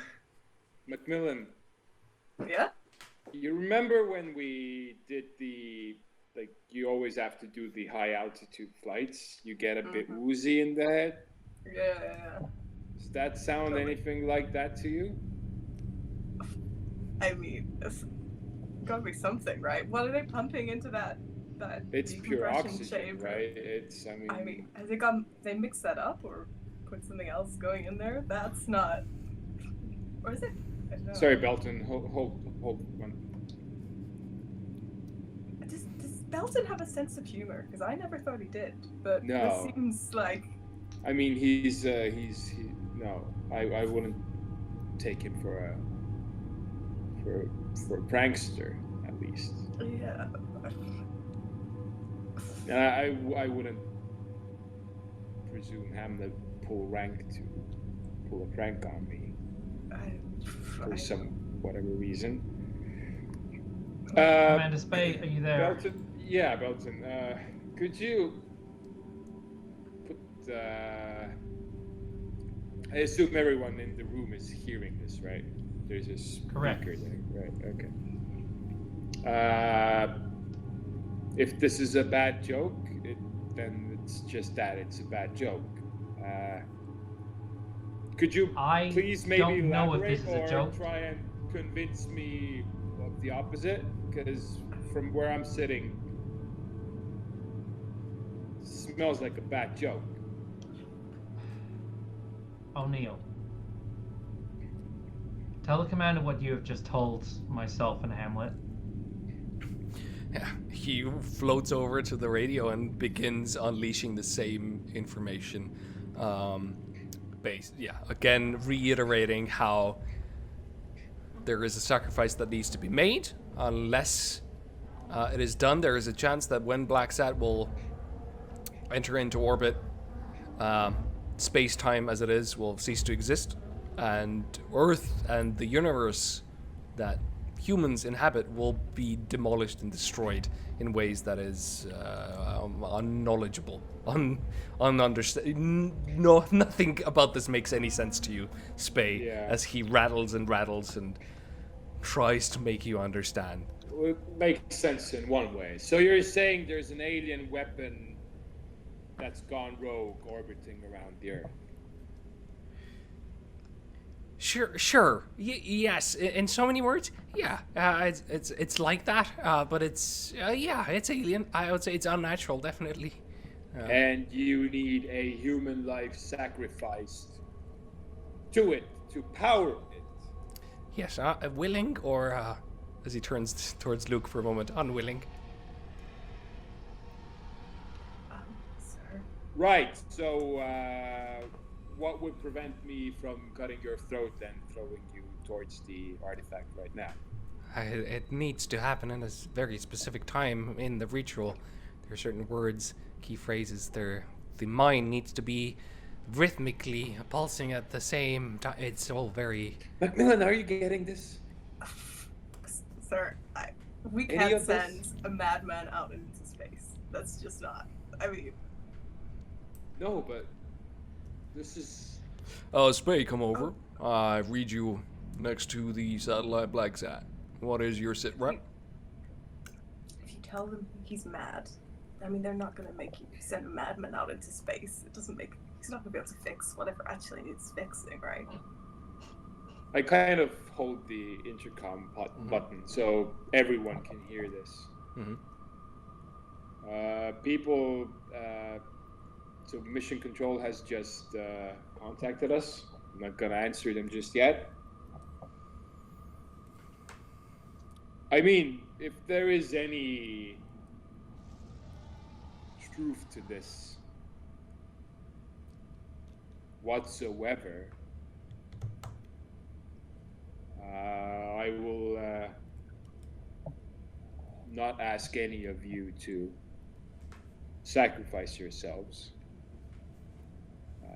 O'Neill, is it just one person to power it and then everyone else can go home? Yeah. I need to do the ritual and I need one consciousness. And then you just go back home. We just go back home. One piping hot consciousness.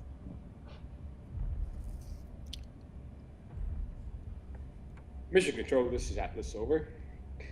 We read you, Atlas. Colonel, what the fuck? It's Woolrich. Yeah, Colonel Woolrich, right? Woolrich. Colonel, yeah. He's a colonel, yeah. Colonel, what the fuck? I seem to be mishearing you. Repeat over. Colonel, this is Atlas, Shuttle Mission Commander, Lieutenant Colonel Michael Spay. I'm asking you, what the fuck? Your man O'Neill has just informed us of the nature of BLACKSAT. He's either going crazy, or you've doomed us all. Over. Look, there is a simple mission that O'Neill needs to achieve. Make sure that he gets to the satellite. Make sure that he is escorted so that nothing, no harm happens to him. Otherwise, I have no idea what the hell you're talking about. If he is nervous, then it is up to you and Dr. Turner to calm him down. Make sure that he can achieve his mission. Yeah, I copied that. We found the transmitters on the spacesuits connected to the oxygen supply, courtesy of our payload specialist, who's done a great job. Also, hoping that everyone at Mission Control who's not classified to hear this can hear this. O'Neill has told us of the nature of the BLACKSAT satellite. That is an alien artifact that needs a human sacrifice to be powered. Otherwise, time and space or something like that will collapse and everyone will die. Have no worries. Atlas, only people read on to BLACKSAT are hearing you. Other than that, we're having trouble actually hearing you. If there's anything specific, any specific worries that the launch control can help you with, please let us know. Otherwise, please continue with the mission. Spay, you know your mission. You know what you must do. Continue with it. And that is an order. Over and out. Copy that. Over and out. So, assuming everyone heard that, who's willing to sacrifice themselves for humankind?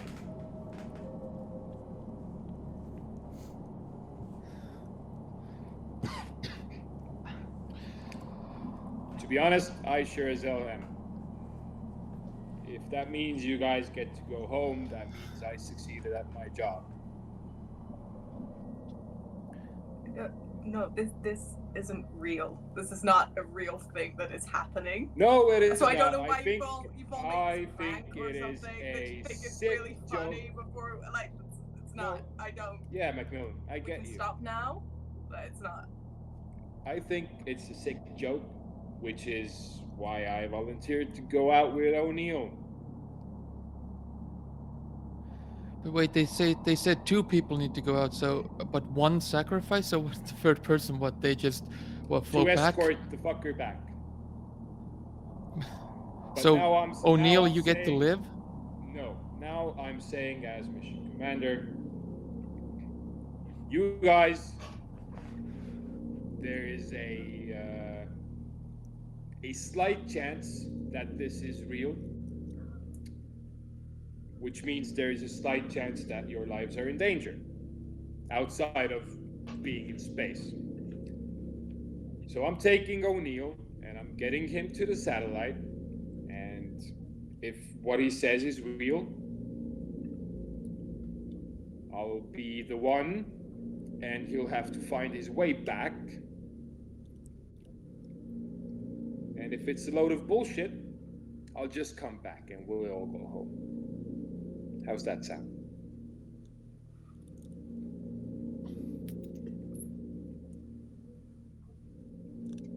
I'm saying I'm gonna leave him behind if it's all bullshit. Everybody make a sanity check from helplessness. Me? Everybody. Everybody.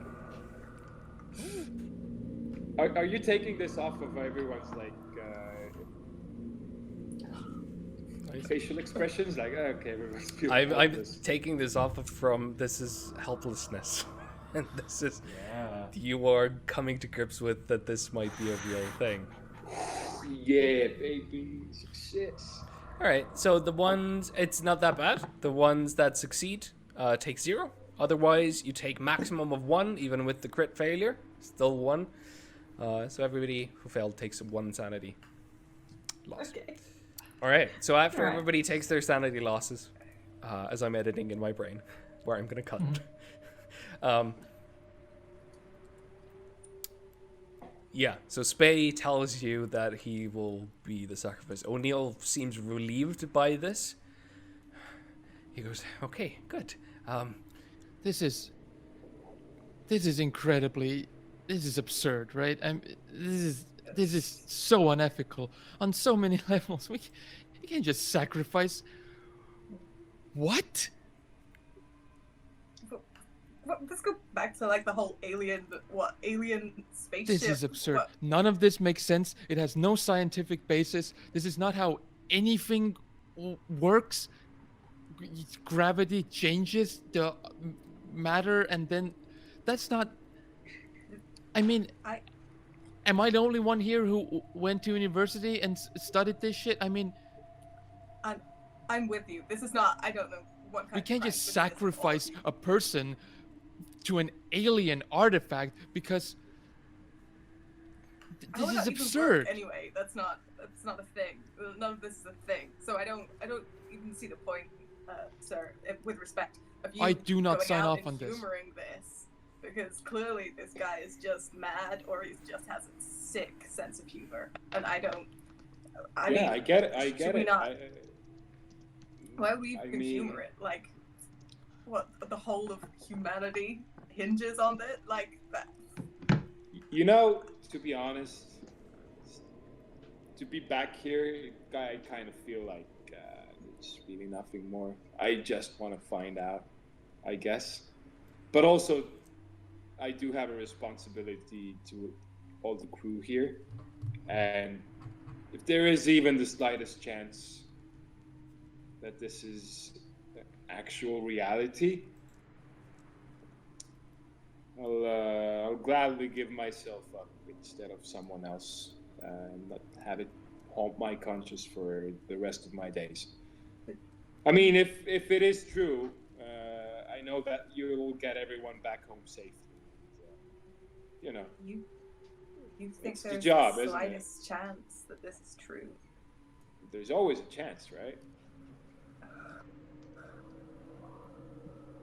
Look, So- we're on a space shuttle. Do you think if this wasn't believed to be true in some sense of the word, we would ever have gotten to this point? All right. Well, you are a crazy scientist, so it's in the name. Yeah, but we have already done something that is so incredibly difficult to do. This would not have happened. I would understand if you did not believe me if we were standing in a garage or somebody's home, but we're already in outer space. Woolrich knows that this mission is paramount. You would be saving your children, your descendants, the future generations. Yeah, Woolrich has always been a dick. So, you know. Some of this must be true. So it goes Colonel, Major, then Captain? Oh, fucking hell, shut up! None of this matters right now.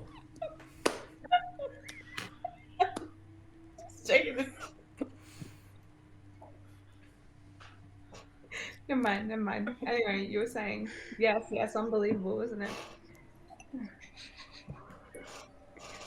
Have you I'm not going really out don't there. wanna sacrifice Hamlet?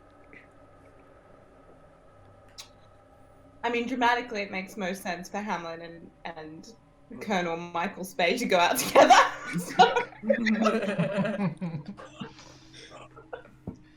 Well, just so you know, this one has no radio communication and like sort of thrust the suit. So you'll be going there in silence. Yeah, I get that. Well, If I mean, at least you have some visual on me, right? Because we're in the shuttle and we're gonna dock with the satellite, right, TM? Because we're not gonna orbit around it. That's idiotic. you are We're basically, gonna fucking yeah. crash into- No, we're that gonna is the way it dock is. with it, right? No, you're not going to dock with it. You will be kind of matching speed with it and then EVAing out towards it. It was specifically mentioned that you cannot use the But they Canada still have arm visuals. to do They it. still have visuals. Yeah, there's cameras. You can see the satellite. Yeah. Can the Colonel do EVA? Do you have these skills? Fuck yeah, man. I've been to space more times than you have. Have you? Yeah. I think he's It's been your to first space time. once. Maybe if you Yeah, it's your first time. Your family wouldn't have thought I I've mean, been here before. I know that works. Technically, more times than you have because it's one more time than zero. Exactly. Exactly. Handler. What is the skill that requires EVA? Is it pilot spacesuit? It is absolutely pilot spacesuit, which is a custom skill. I've got that. There you go. Oh yeah, what's your score? Okay. I'll manage. Not great Do either. we know, like in terms of like we've trained together, do we know who is the best at piloting a spacesuit? I will say overall, all three of you could. Belton is actually the best, which Hamlet knows. Yeah. Unfortunately, Belton is the best at it. He's slightly better than everybody else. But Spey and Hamlet are both equally good. Which is equally bad as well, in other language. Yeah, I guess it depends whose hands we want the fate of the world in. I I would Belton, appreciate if I had two if I had two candidates, it would. It just in case something happens O'Neill, before. shut up. Shut up. Okay. We know. Yeah, Belton, I gotta be honest with you, I've always been jealous of how good a pilot you are. Like, I talk a lot of shit, you know, about how good mechanics are, but if I could, I'd be a pilot. It's what I always wanted to be. And if I'm gonna be honest, I always wanted to be you. So, you know, I hate to lay all my cards on the table right now, but I'm not good. And, you know, I think we need space time, personally.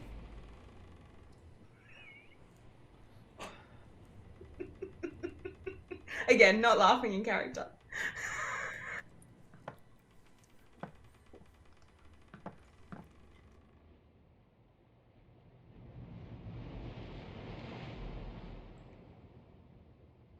You are now.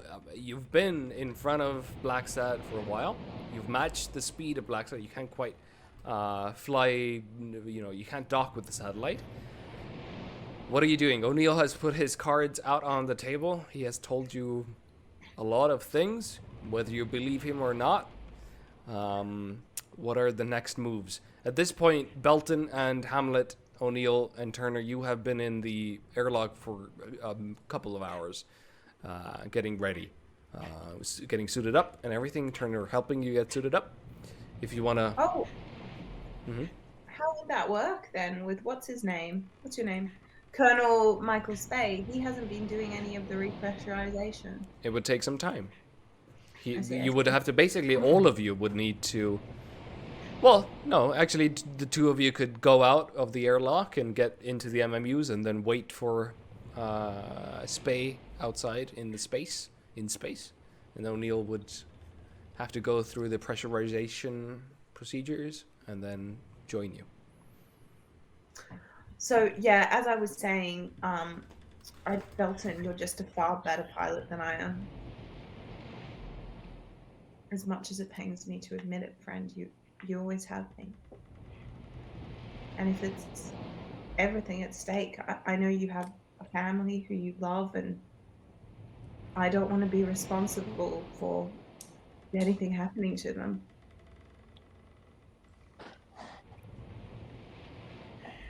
In this moment, painfully, you are 100% correct. I am far better at EVAs than anyone else here. But, like, I can't sacrifice my family. I have people down there. It's going to be Spade. You just have to get them over there. Do I hear this? You volunteered. It's up to you if you're...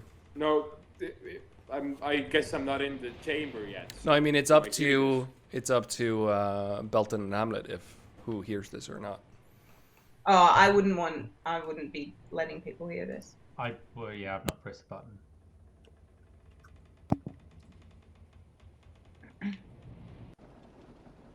Not this A-grade manipulation. You're very good at it. I didn't say that out loud. That was me. Oh. I read it. I'm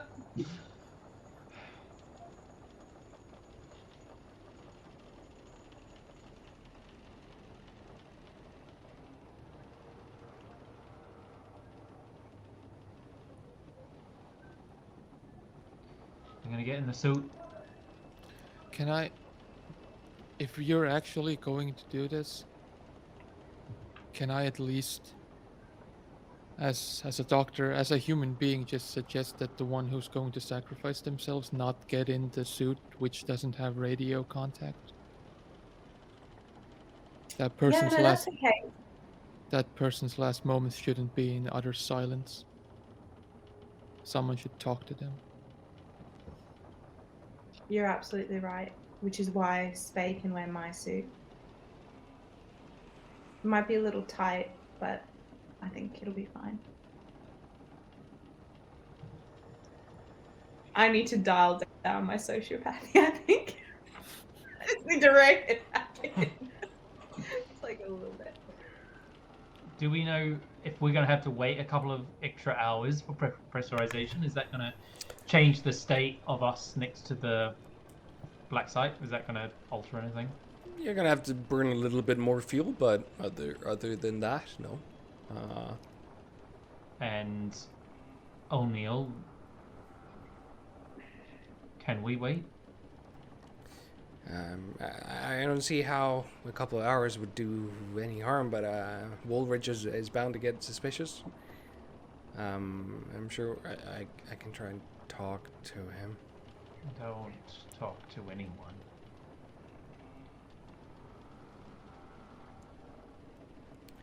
So, it's you, Belton, and then Spey. Yeah, I mean, if that's all collectively agreed upon, I'd let Mission Control know that we are proceeding with mission as planned. I'll take a look at Macmillan. You've got this, buddy. You've got this. And then I float on down to the airlock, or sorry, the pressurization chamber. All right. I get in. If Hamlet is leaving, then I don't close the hatch. I look at Belton. Okay, you get out. Are you talking to me? No.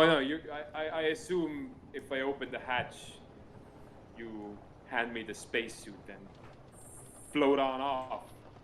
Yeah, and I'm just gonna stop and as I hand you the thing, not let go of it and be like, stay.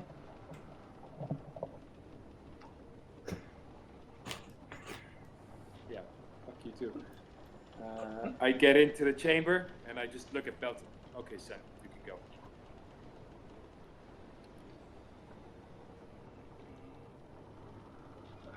With all due respect, Now let me rephrase that. The you can go part. I'm ordering you to leave this chamber. It's an order. You're gonna get court-martialed, then your whole life's fucked anyway. So, you know. well, if you go out there, Get the fuck you out of won't this be chamber. coming back, so a court-martial doesn't do anything to me. We both know.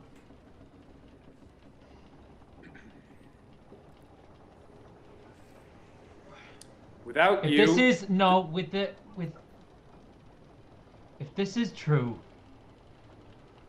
we need the most chance of success to get out there. yeah. And which is- unfortunately, sir, that involves me.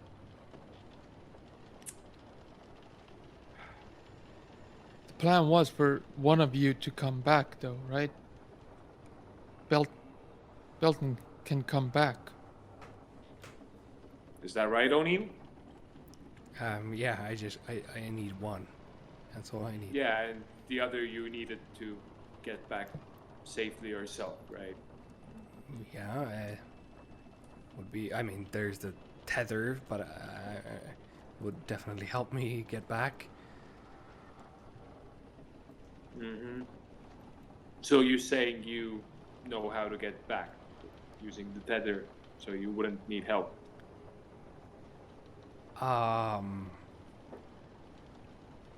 Yeah. Belton, you can go. You still have to get there. You heard the man. He's tethered. I'm tethered. I've been here more than you have. Has he done a spacewalk before? Has he done an Spey? EVA?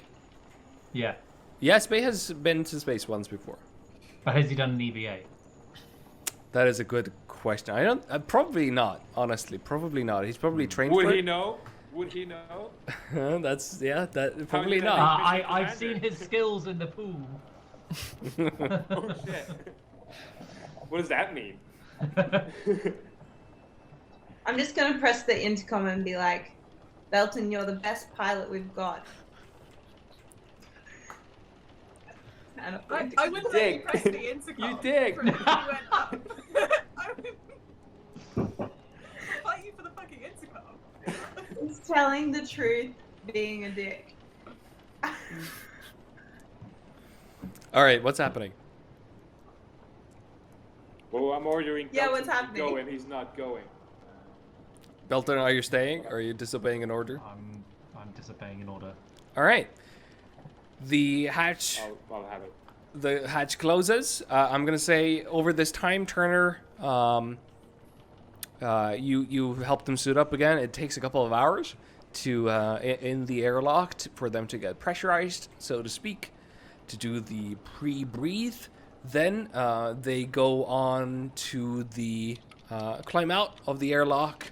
Before that happens, Yep. sorry, I will fly over and I'll hit the intercom. Say, Hamlet, Yeah, bud. if I don't come back, Yes. please go tell Dan, my husband, that I'm making him proud. Okay? Perfect. I would be happy to tell Dan that, and I would be happy to meet Dan. You don't have to worry about anything back home anymore. Because I'm gonna sleep with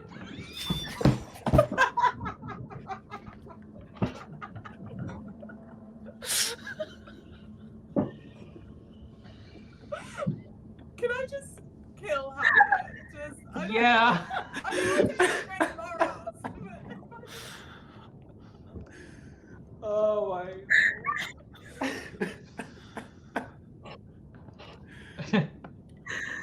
I have a lot. There's so much you need to cut out. You know what? best content ever. Happy editing.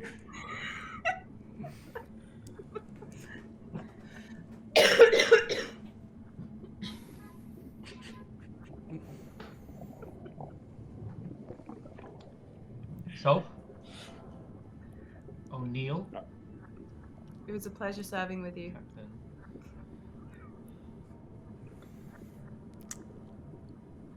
All right. I'm gonna deck him so hard Yeah, if I come back. let's go. All right. So, take some time, Turner. These guys know that I am silent. I can't Right. say anything. Everything has been disconnected on mine. Right. And Hamlet is Hamlet's suit is worn by Spay. Is this correct? So, can speak. Yeah. So at this point, Turner, you leave them as well as they enter the kind of the shaft that would lead them into the loading bay. So you get out of the airlock, and you go to the aft flight tech, taking your position behind the pilot and the commander. Well, the pilot, to watch vitals. You can also you have a window towards BLACKSAT, and you can monitor to watch it by camera. The rest of you, Spay, O'Neill, and Belton, you climb out of the airlock.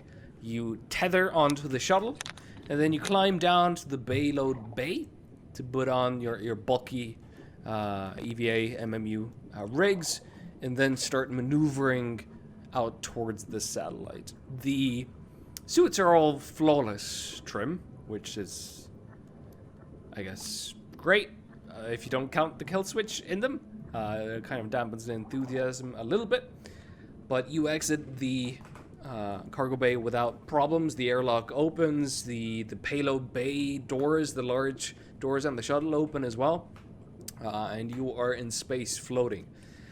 So, Spay and Belton, please make a pilot spacesuit. And one of you also, and make a choice here, who's rolling to guide O'Neill.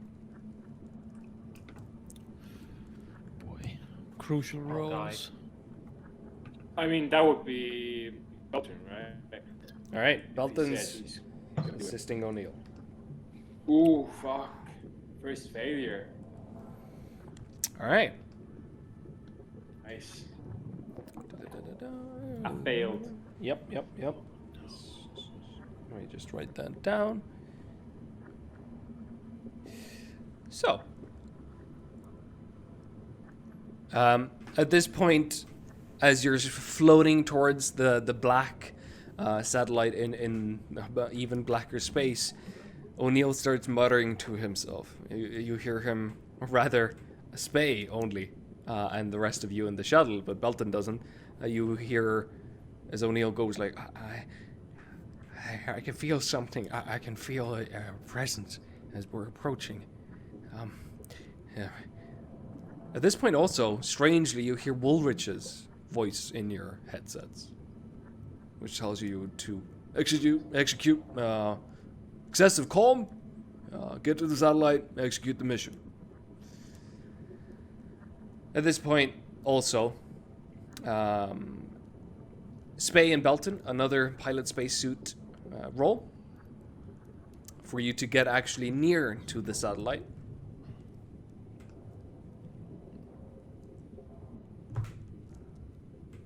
Oh. One success and one failure. Alright. Spay also makes a pilot spacesuit roll to see if success or failure. Both of you fail. So as Belton, Spay, and O'Neill are thrifting through space towards BLACKSAT, not really making good headway. You're kind of in the middle of these two things. The satellite is here, the shuttle is here, and you're kind of in the middle, drifting there. At this point, Macmillan, Hamlet, and Turner, you are all listening to them maneuver on the tether towards the BLACKSAT satellite. And at this point, you see something move across your viewport. A collection of angles that seem to distort the stars themselves. It does not conform to any ideas of movement that you understand, at least through 3 dimensions. But you see this distortion. It's vaguely human-sized, perching on the nose cone of the shuttle, meters away from you, separated only by the shuttle's frame and windshield. What is that? Do you see this? I don't.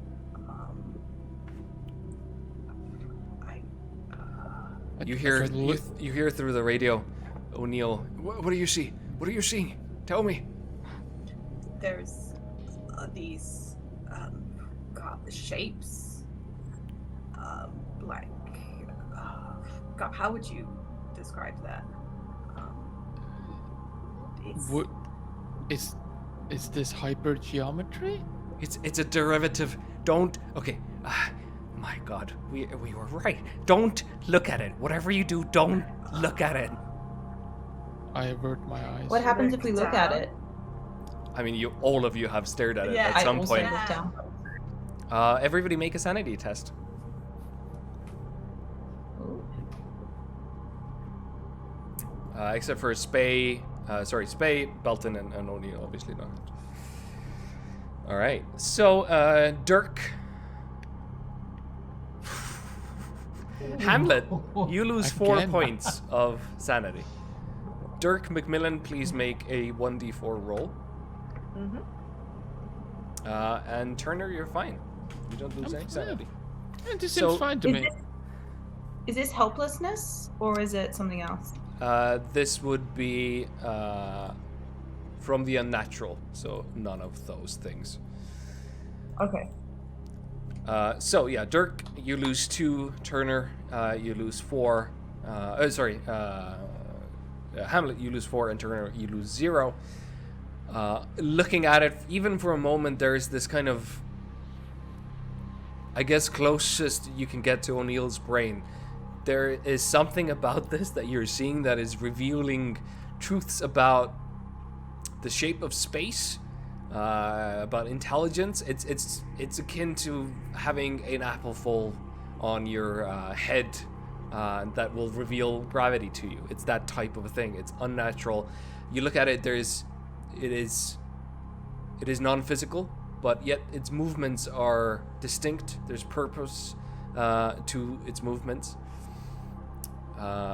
Also, Dirk and Hamlet, you gain +1 to your unnatural skill just by seeing this. As you watch this, yeah, Where is it? it's under your skulls. Okay. Thanks. You can just write it down as well. Okay. As you avert your eyes from the periphery, you can see that it is moving into the nose cone, into the shuttle, out of sight. O'Neill, it's going. It looks like it's maybe trying to go inside the ship or something in the nose cone. I can't deal with this right now. Just don't look at it. Don't. Is there anything from the ship side? Can I shut off anything? Or... You can watch through the cameras. Yeah. So you look through the cameras as it emerges in the mid deck, below the flight deck, just below you, and as it comes through Turner's personal locker, you can see the handwritten label on the locker that just spells Turner. And as this thing passes through it, it distorts the handwriting, the writing on it, into kind of meaningless grey smear. Yeah, looking through the camera, it's far less disturbing to look at it, but it's still unnerving. But it looks more like a perspective glitch, or almost like a graphical card malfunctioning, or something like that. It's inside the ship. It's coming. O'Neill, it's coming in. Okay. It's coming towards us. Okay, let's just try and jam the door. I'm a mechanic. Just let me step in, and I'm gonna lock the doors for us. It got in from outer space. I don't think locking a door is gonna do much. Okay, well, what's your idea, Turner? I don't have an idea. I have no clue what this is. O'Neill, Alright. it's inside the ship. How do we stop this? It's inside the ship. Should we hold up a mirror or something? Will that help? I'm not quite sure. We've theorized about these beings. We always thought about they're like the tulpas that the Tibetan wise men would think of. Yeah, don't cut that bullshit. Like, can we shoot them? What do we do? How do we kill it? I don't know. I don't know. I need to focus. Okay, I need to focus. I'm sorry. Shut down the door. Shut down the door. Okay, I'm gonna lock the door. I guess just don't look at it. I guess. Meanwhile, who was it that failed their tether? Was it Belton? I succeeded the first one. Right. And failed the second. You failed the first one. Right? Yeah. So Spay, at this point, you realize that you are not getting oxygen through the tether. It's gotten snarled up somewhere. You are not getting oxygen through it. It's not urgent because you still have oxygen in your system, in your backpack and everything. But it is enough for you to make a sanity test for me, because after all this training, something this basic was fucked up. Yeah. So, yeah, I'm gonna roll for you. Sanity, there we go. And that is a good failure, which means 1d4, which is a maximum 4. So you lose 4 sanity as well. That's not Can you see my stats? yeah. Yeah, cool. So you lose 4 sanity, just because you're pissed off from the again, helplessness of the situation. You can reset the tether. It doesn't require a roll, so you can kind of do that during this time as well. But you also, as you're doing this, you're starting to drift a little bit. You're getting left behind as Belton and O'Neill are drifting towards the BLACKSAT satellite. You are kind of, with your impulse, with the inertia that you're doing, you're a ways away from them and actually drifting to the side towards open black space a little bit. So, 1 second. As O'Neill gets towards the satellite with your help, Belton, which thankfully is speedy enough, The derivative is still mid-deck, still just standing there doing nothing. O'Neill reaches the satellite and starts gesticulating, just kind of chanting in his bulky spacesuit, moving around. It sounds like a prayer in an unknown language. Yeah, you can't hear it, so you just see. But everybody else can hear him. It's just a language in way too many consonants. It sounds like no other language you ever heard. Now, the rest of you on the shuttle, the way back into the station, into the shuttle, is through the mid-deck, which is where the derivative is currently standing. Oh! Wait, so we're not in the shuttle? You're in the shuttle. You're in the just at the command. So if you look at your 3D modelings, you can see 2 levels there, and you're on the upper level. You're where the cockpit is, and below that, that's where the derivative is. So it came in and it stopped moving. It stopped moving. It's kind of in front of the airlock there, in front of Turner's. Yeah. Are we where what's his name? His body is. So Weintraub's body is, Weintraub's body at this point would be below decks. It would be mid-deck, where Turner was seated as well. So Weintraub's body would be in the mid-deck. You're all in the cockpit. You're all up above. But the cockpit is where we drive from. Correct? Yes. Okay. It's not so bad. All right. What are you doing? So it seems to have stopped. Not moving any closer to us. I'm just gonna lock the doors. Lock the doors extra hard is what I'm gonna do. Yeah. And I don't know. Do we have any weapons? Nope. Okay. I'll radio the space team. Be like, hey, how's it going? How are you doing, O'Neill, Spay? What's the situation? O'Neill is busy. You can hear him chanting through the radio.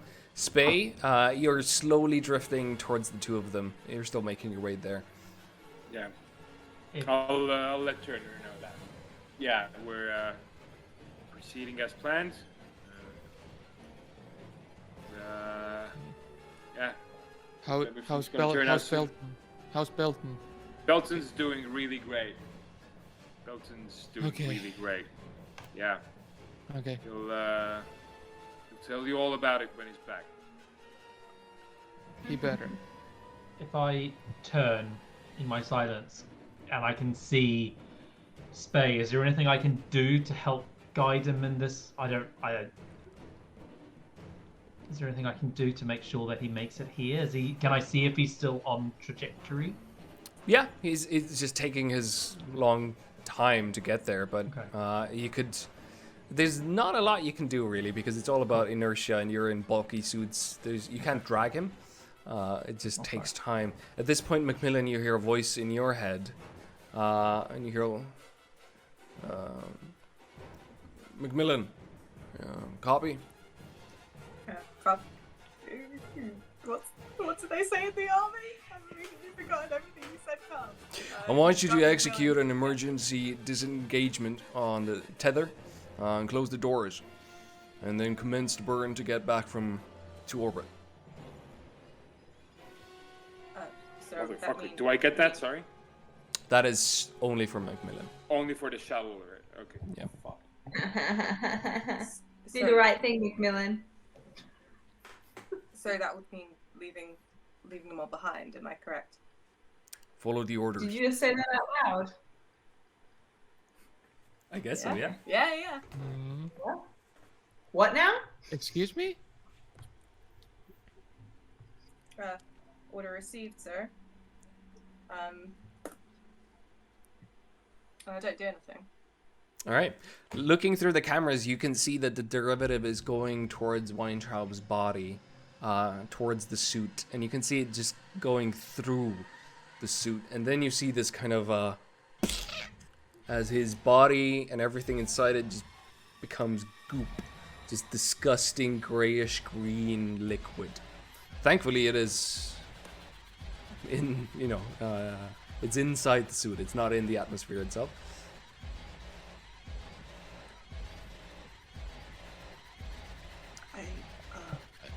What was that transmission? What was that?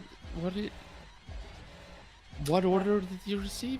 He was ordering me to leave them behind and go back into orbit. Well, I we're mean, not doing that. Right. Does he know that we have a fuck off huge derivative on board? Because I'm guessing that heading back to Earth is not going to shake that thing. And if anything, we're just going to give it some new things to vaporize.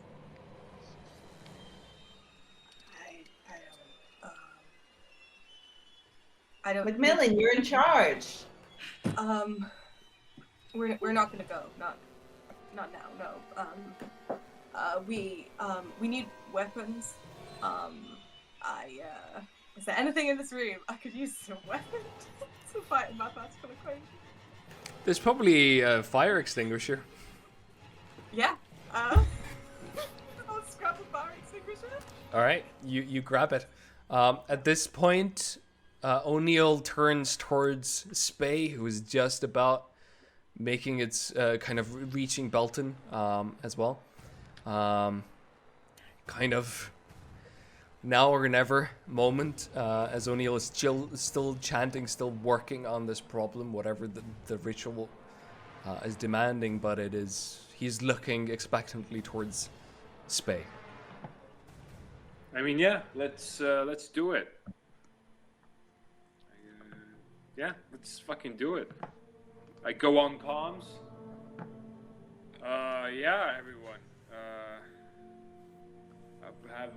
Have fun raising children and getting to see the rest of humanity survive. I guess this isn't all a joke.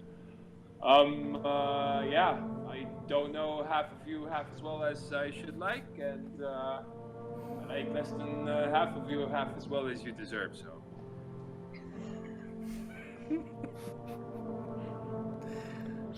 What are you doing? I mean, I guess Belton kind of is helping me get my course straight, but yeah, I'm heading towards O'Neill, asking him on comms what he wants me to do, and then following his directions. So O'Neill is chanting. He is looking towards you, Spey. To do what? To kill yourself. Oh.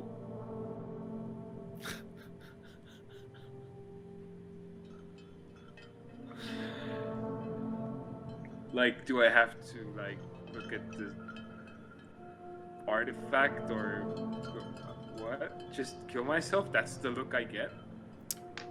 To unspool your consciousness. To be the sacrifice. Like, unspool my, like, start meditating or, like... Just die. Is what O'Neill expects from you. Okay. I remove my helmet. You don't have to. There is still a choice. You don't have to do it. No, there's no choice. No, there's no choice. The crew needs to survive. I take off my helmet. All right. Belton, make a sanity test. Yeah.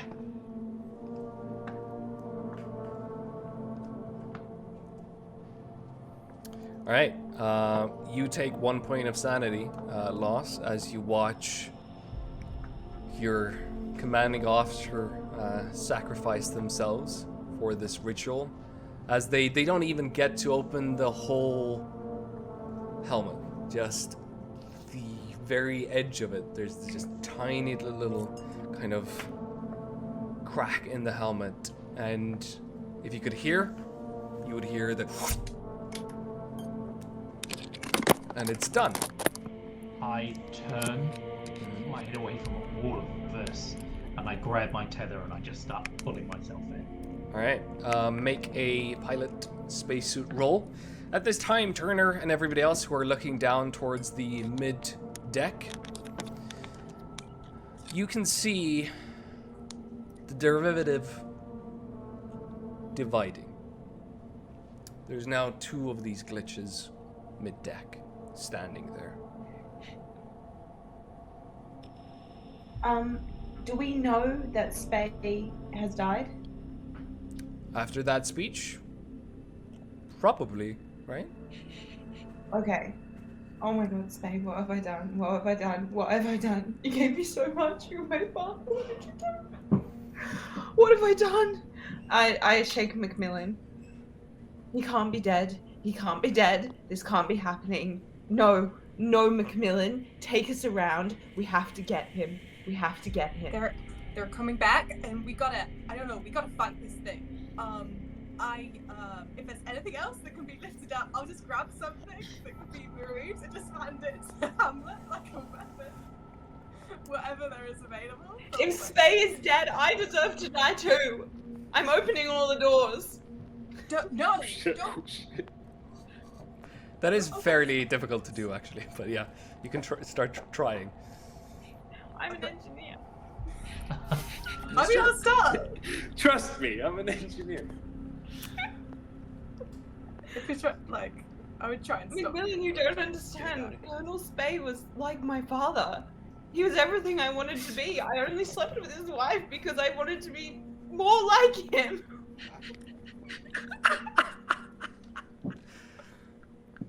I sent him to his death. Crying, just crying. Mm-hmm. I'm just gonna push Hamlet away. I'm gonna go to Turner and I'm gonna grab another object. I'm just fully like, we're gonna fight this thing. I'm on the radio, like, Spay, O'Neill, anyone? What the fuck is happening? You're only hearing O'Neill chanting. Well, fuck. Can I visually see anything? Yeah, through the cameras you can see O'Neill in front of the satellite. You can see Spade drifting there, unmoving, and you can see Belton rushing, grabbing the tether, trying to get back towards the doors, the bay doors. It should have been me. It should have been me. Hamlet, shut up. Belton's trying to get back. We gotta do something to make sure he gets back. Belton? Belton's alive? He's alive. He's coming back. I can see him. I should never have let him go. From a piloting perspective, I'm assuming there's not anything to help Belton get back, or not really. It's too small of an object you could try and get closer to. Yeah. Okay. Then I'm waiting, and I'll go over to the cameras, and I want to watch what is going on with this thing. They are standing there doing nothing, apparently, if they are theys even. They are just... It's like looking at rocks or just geometry. They are just present and unmoving, just glitches in your cameras. Macmillan, do something for once in your useless life. Shut Do the fuck something. up. Shut the fuck up, okay? Okay. I sit down in front of the controls, and so in terms of the spaceship, did you say these things are so would Belton be able to get back into the airlock? And then the things are between the airlock and him, as far as I'm concerned. They are, basically, if he would go through the airlock to actually enter the deck, they would be right there. Okay, but he'd need to be in the airlock for a while anyway for decompressing. That is also true. Okay, I put my fire extinguisher down. I'm right here. I'm right by the buttons, because I obviously know how to fire this thing. I'm waiting and I'm looking at the camera and back, and I'm so poised that as soon as Belton is inside, I'm like, we're going, and fuck O'Neill, don't give a shit about him. We're going. Everything will be fine, and I have my fire extinguisher here to fight it. All right, Belton, make another spacesuit test for me. Fuck. So it takes a little bit too long for you. One of the derivatives starts drifting upwards. And even though you try to avert your eyes, it rises through the floor towards the cockpit. You can see the floor of the shuttle itself, kind of the pattern that was in the carpeting or whatever it is, become this gray kind of undistinguished general gray mess as it reaches up. Up close, it seems almost like this thing is reaching for you. As soon as I see it, can I hit it with a fire extinguisher? Sure, yeah. You hit it, goes straight through him. You can actually see as the fire extinguisher goes through, the writing that was on the extinguisher turns into just gobbledygook, strange kind of gray mess. But it does drift towards you at this point, Macmillan, as you attacked it. It seems interested in you. Roll 1d10 for me. Mm-hmm. Ooh. As it attempts to examine the matter form of your cellular tissue. You take 10 damage, 10 hit points. Oh shit, combat. Oh no. Yep. And then please make a general power roll. So yeah, it's in your stats. Yeah, so which... That's not different to willpower, is it? It is, it's in your physical, yeah, it's under your physical, and then... Oh, yeah. Yeah, there you go. Oh, wow. Oh. People love this. Success, all right. So, you lose... Oh, sorry, every time... Oh, yeah, so you feel this curious intellect around your brain, trying to kind of understand you, almost trying to feed off of the patterns on you as a person, your identity. You lose 1 point of sanity, again, as this happens. At this point, Luke, you have gotten to the airlock. You are in it. You are decompressing. You are now, I guess, hearing what the hell is happening through intercom, because the sound is now reaching you. So you can hear screaming and pain. Yeah, what is everybody doing? How long do I need to decompress for? Good question. Or do I need to decompress? Like, I don't know what. You don't need to do it, but it's going to be painful if you don't. Okay. I'm gonna look. Is there a window out the airlock to see BLACKSAT? Yeah, I'm gonna say that the bay doors are open still, so you can just see BLACKSAT. Yeah. What's going on there? Can I see anything that's happening? You can just faintly make out that O'Neill is still chanting, still moving, and Spey is there unmoving, just hanging in space. And then when I turn to look out, like hearing the screaming, I'm gonna say, Spey, he sacrificed. What's going on? What's happening? Hello? Hamlet, Macmillan needs to fly us out of here It should have right been now. me. It should have been Shut me. up, Hamlet. Help Macmillan fly. How?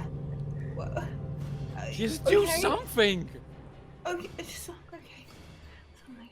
What's happened to Macmillan? I'll stumble Macmillan, back just fly. thinking, I'm so, like, barely hanging on in terms of life. If I can stumble back away from this thing and, like, desperately reach for the controls, and, like, with, like, the almost, I was gonna say autopilot, but like just try and get away, disengage from this. Yeah. I've forgotten all the terms that come up. Yeah. Yeah. Just try and You fly can away. close the cargo bay and then do a pilot spacecraft roll at -20 for me. Yeah. Oh, can I help, please? It should have been. Do you have pilot spacecraft skills? Let's check. Let's find out together. Nope. I have airplane, not spacecraft. I'm gonna say you cannot help. Fair enough. All right, -20 to fire up the Right. maneuvering rockets Yeah. to try and get away from everything that's happening. Oh, All right. he's a really good. He's really good. You know? So, even through pain and losing your sanity, you start heading back towards Earth at a kind of stable rate. You hear Woolrich through your comms asking, what the hell is happening up there? The derivative at this point is gonna reach through the airlock towards you, Luke. So make... Back up. Oh yeah, it's coming for you. You have nowhere to go. You are, I mean, it's either this or the open bay, which is basically open space. So please, for me, roll 1d10 as well.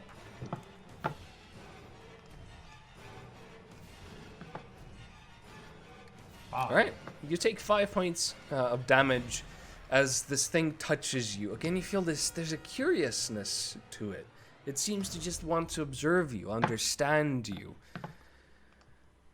Make a sanity test for me. Sorry, power. Just power for me. Cool. Yeah. Ignore that first one. 15. 15. Success. That's good enough. Roll 1d4 for me, and that's how much sanity you lose from the unnatural. 4. You lose 4 sanity. At this point, I'm gonna say, who would be closer, Turner or Hamlet, to the thing in the cockpit? Probably me. Turner, roll 1d10 as it touches you as well. Reaching forward, you lose 7 points of health points. Again, this thing is examining you. Make a power roll as well. Oh yeah, I'm real good at that. Oh, hey.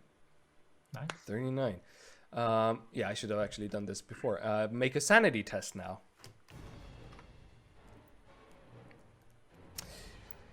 All right. Roll 1d10. Shit. So, you lose 7 points of sanity, which would mean that you would go temporarily insane unless you want to think of something or use your bonds. What does that mean? So you can project whatever this horrific thing is happening. You can project it onto your bonds and use up your bonds, which would mean rolling some dice and taking less sanity damage. I don't want to do that. All right. So, I want to be temporarily insane. Whatever that means. all right. I'm gonna say you're gonna submit. So you're gonna collapse and forget. So you will fall into this thing. You're unmoving. You're not doing anything. You are insane. You don't understand what the fuck is happening to you. I'm just letting it happen. Yeah, you are insane. Okay. All right. Do I like, still have like? Can I still talk, or am I just like? You can babble. Okay. I babble. I don't stop babbling. All right. So everybody inside the spacecraft, specifically actually Belton, make a Constitution check for me, just to. No, everybody. Nobody's strapped down, so everybody make a Constitution check as the spacecraft starts rapidly launching their engines. All right, Belton and Turner, you both remain conscious. Macmillan, you lose consciousness at this moment in time. Oh, So really, yeah. Could I have replied just over the comms to the guy.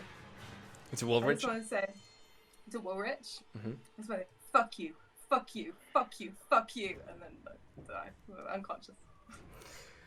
All right. Through the cameras, Hamlet, you can see the satellite being left far behind you. Turner is currently just a ball on the floor. Macmillan is in front of the stick, having lost consciousness. The derivative, one of them, at least, seems to be focused on Turner at this point. Seems very interested and curious about it. Her. And Belton, of course. Bolton try and try and get out of the airlock and away from this thing. Like, we'll take whatever depressurization, whatever would happen. Yeah, it would mean flying through it, basically, to get open the airlock and Can fly I not through. get around it? I'm gonna say no. The airlock is a kind of a small thing, and it's everywhere in front of you at this point.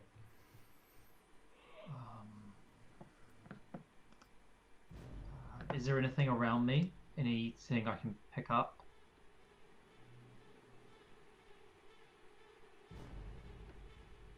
Nope. Like, What I'm about just trying to think. Am I sort of? If I was to take off my helmet, am I in? No, you're fine. You can breathe. Yeah. All right, I want to chuck my helmet at it, or chuck it towards it, try and distract it and get around it. Yeah, it flies through it. The And helmet as flies it does, through. I'm gonna try and scoot around. Make a power check for me.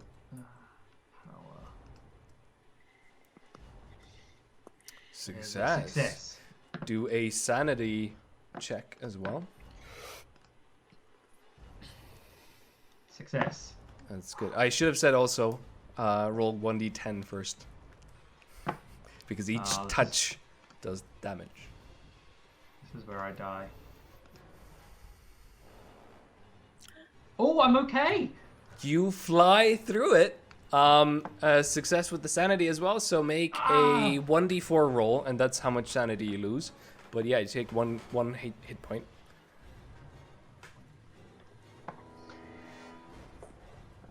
Another one. 62. There you go. One more sanity loss. But yeah, you're in the aft or the lower decks now. You can see the ladder that leads to the cockpit above.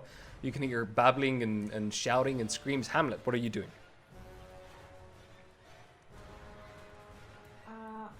I mean, if the thing comes towards me, I'll probably move away, but otherwise I might just take in the situation and be like, it should have been me.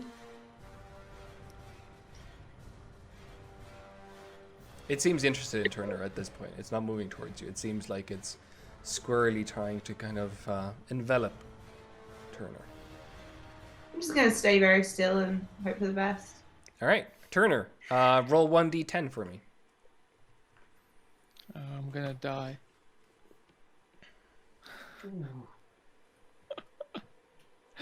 at -4 HP if that's what I was rolling.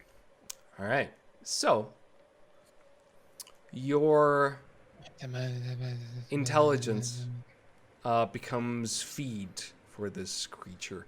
As it moves through you, your cellular kind of code, whatever is in there, gets unraveled and destroyed, up to your DNA.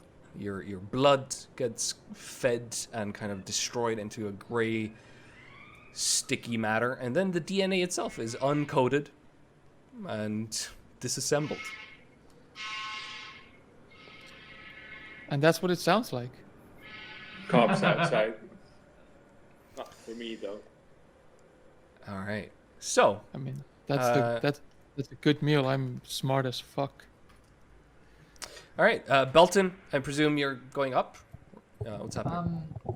There's a how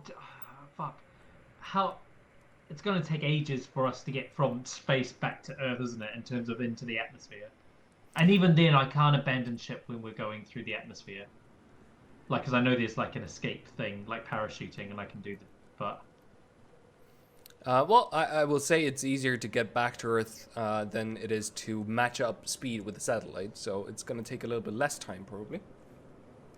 Well, no, in terms of I know we can abandon ship, we can abort, but But not from probably orbit. not. We were not from orbit, obviously, but we're Yeah. heading back towards Earth at this moment. Yeah, okay, I'll climb up. All right, yeah, you see a very dead Turner in her kind of orange jumpsuit. You can see Hamlet, who's against one of the shuttle doors there, and you see Macmillan, who's unconscious in front of the stick, and you see the derivative, who's just finished levitating above Turner.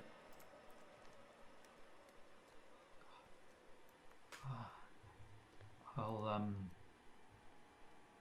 creep out and go along sort of the side of the cabin, like just try not to make any noise. Like, so with the ship travel, well, no, I have no idea. I'm going to go to the controls and make sure that we are heading back to Earth as quickly as possible. All right, do you have spacecraft piloting skills of any kind? I thought I did, but I don't. I have pilot aeroplane, pilot spacesuit. Yep. It should have been me. Okay, knowing that, sorry, I thought I did have that skill, but I don't. So I'm going to see Macmillan, and I'm just going to kick him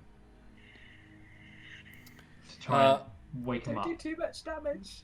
I'm gonna say make a first aid test, which I believe you should have somewhere.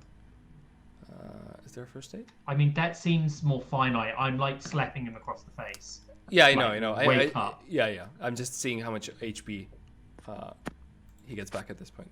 So yeah, Okay. make a first aid. Let's see. Yeah, I've only got a 10. All right, so yeah, sure. You don't get any hit points back, but as Belton is screaming and kicking you, Macmillan, you regain consciousness.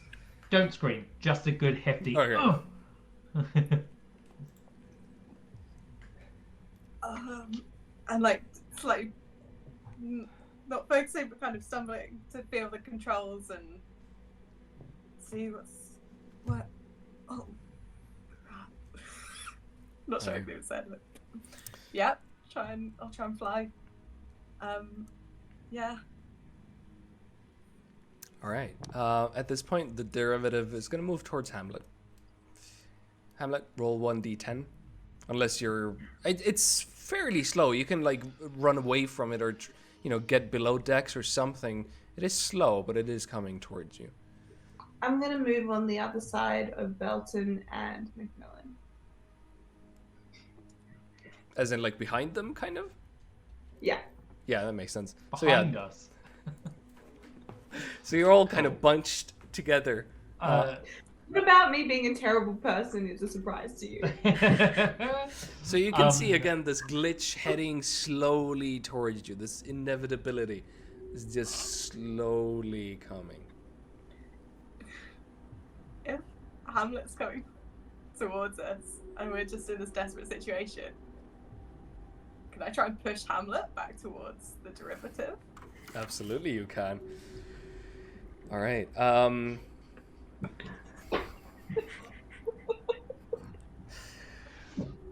I'm gonna say just because I'm not sure how exactly that works.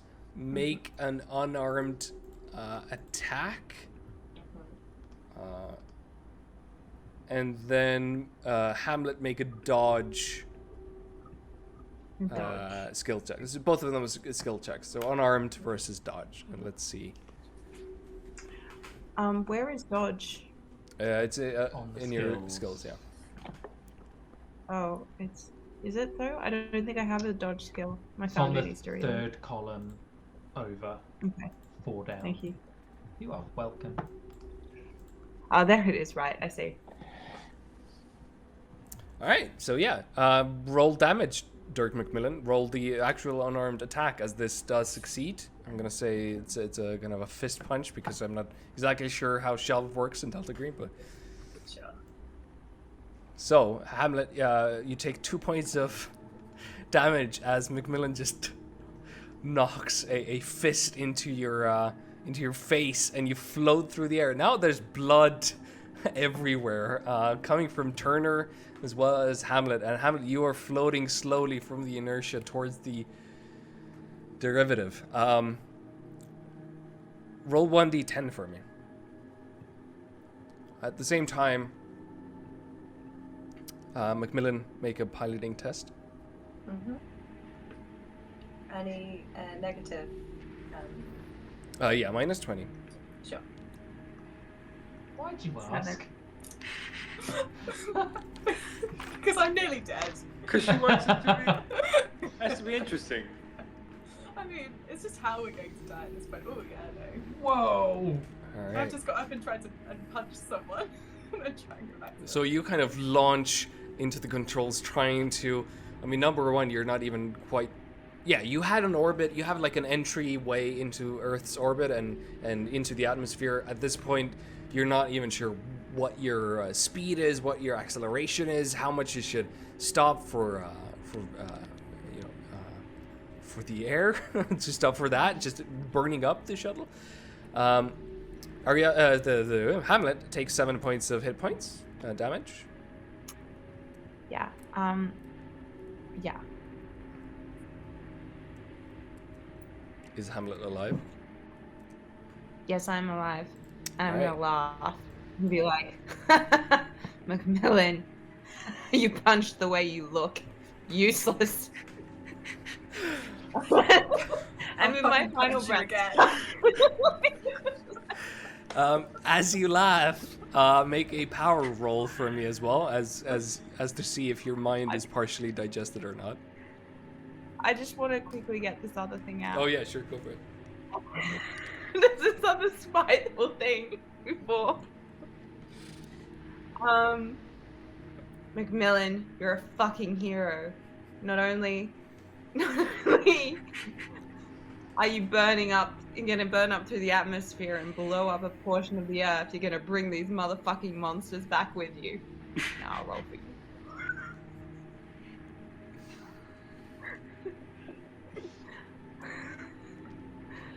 Ah, roleplay's so fun. Okay, 44.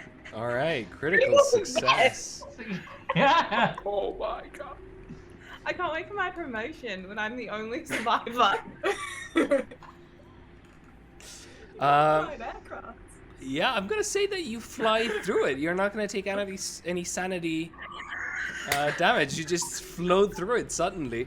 As you're getting closer and closer to Earth, I'm gonna say both you, Macmillan and Hamlet, Belton, all of you look, and as you get closer to the gravity well of Earth, you see the derivative itself flatten, almost like the gravity itself is forcing or smoothing out whatever this creature is in space. But you are way off course. Your entry hasn't been calculated. I'm gonna say, Macmillan, make one last piloting spacecraft roll. And if that fails, you're gonna burn up an atmosphere. And if you succeed, you're gonna land and possibly, depending on what happens, still die. Can I using my pilot aeroplane skills like aid in any way? Or my military science air? No, I don't think it's fair though, is it, Handler? If there's anything I can do, I'll do. All right, make a military science air for me to try and calculate stuff. We're not even in the air. We're in space. Shut up, Hamlet! I critically failed. So yeah, you're really sure that you know what the entry should be. You have calculated this. You pass this over. Left. You pass this over to Macmillan. Macmillan, make it with a minus 20 again. Okay. Just a minus 20. Yeah, because I don't think you. Wait, let me just check if you can go lower than that. No. Okay. Left. Yeah, it's a distraction. It's I don't think it doubles, so minus 20. Okay, here we go. Gonna get 40. Below 40. Still. Yes! Oh, He's fucking great at this. so The only thing good. he can do, he's got no friends, he's got no family, he never gets laid. This is what he can do. So you manage to somehow right the shuttle in a way that it won't burn up, but you are taking massive amounts of G's. The shuttle itself is heating up very strongly. I'm gonna say just everybody, everybody roll Constitution. I was gonna say, strap myself in, but maybe not. I'd roll, but my DNA is spliced up into some sort of alien being, so. Wow, alright. Everybody succeeds. Oh, So everybody wow. takes 1 point of hit point damage. Does Instead someone of the die from 1d6. So, just Macmillan- things are going alright. He's holding the equipment, which is really, his one true love was flying. Oh my god. And he sees that maybe they're entering and it's gonna be okay. And he has a little smile and then he dies. He leans forward and it's like embracing the steering equipment. 20 seconds. Against it. Oh my god. 15 seconds. Guidance is Fucking And Hamlet's the only one who's gonna survive. Belton as well? Is Belton alive? I'm fine. Belton's fine. I will say as well at this point, as everybody's dying around you, those who are alive make sanity tests.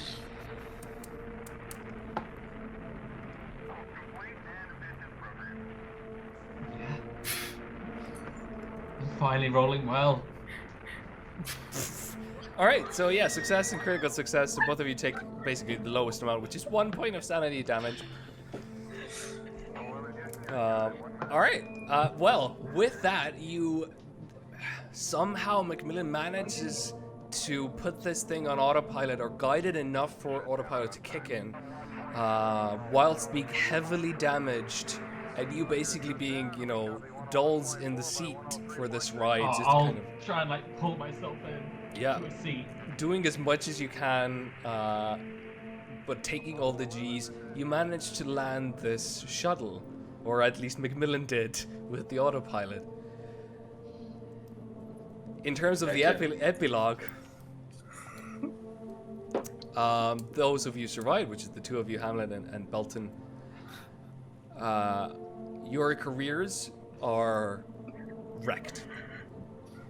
You are grounded. There's hearings. There's blame pinned on Scalzo, on Woolrich, as well as the two of you on this kind of a strange, who the fuck organized this fiasco? Like how did this happen? Like all of this is pinned on you equally as on Woolrich and Scalzo. Any disorders that you picked up remain with you. Who knows how therapy goes? Scalzo specifically is disgraced and it takes the brunt of the blame for the mission failure. Retires from NASA, gets a desk job at Boeing. Woolrich, you will meet up with Woolrich at some point, and Woolrich will be like, oh, yeah, like I have all the information. Give me a couple of days, and we're gonna blow this thing out. We're gonna blow this whole thing wide open. 2 days after that, he is discovered dead on a accident, in a car accident on a highway, alone. The rest of you, whatever you wish to do, your careers are ruined. How do I go sleeping with Dan? Oh no, Dan and I, we move far away. We move to like the other side of the planet, and you Estonia. never hear from Bolton again. Oh, what a shame. I'd probably take up drinking. Let's be real. Well, Bolton too. either way, after a couple of years, wherever you've settled into new careers, there is a He's an phone art call. teacher. Sure. There's a phone call at some point which you pick up, and you hear from the other end, who doesn't identify you, but the person tells you, "Look, I understand all the things you've seen must be difficult. The things you've been through, clearly difficult. I've read the reports. But what you saw was just a glimpse. There is a world of horror out there, and you, the survivors, can help save others from it. It will mean ugly work, uglier choices. It will mean working in secrecy and without much help. But it will mean saving lives and maybe humanity itself. Are you in?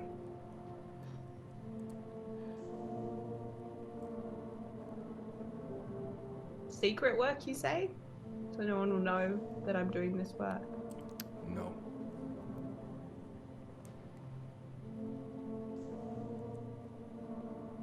I've got a lot on my plate with the drinking and not having any close friends or ones.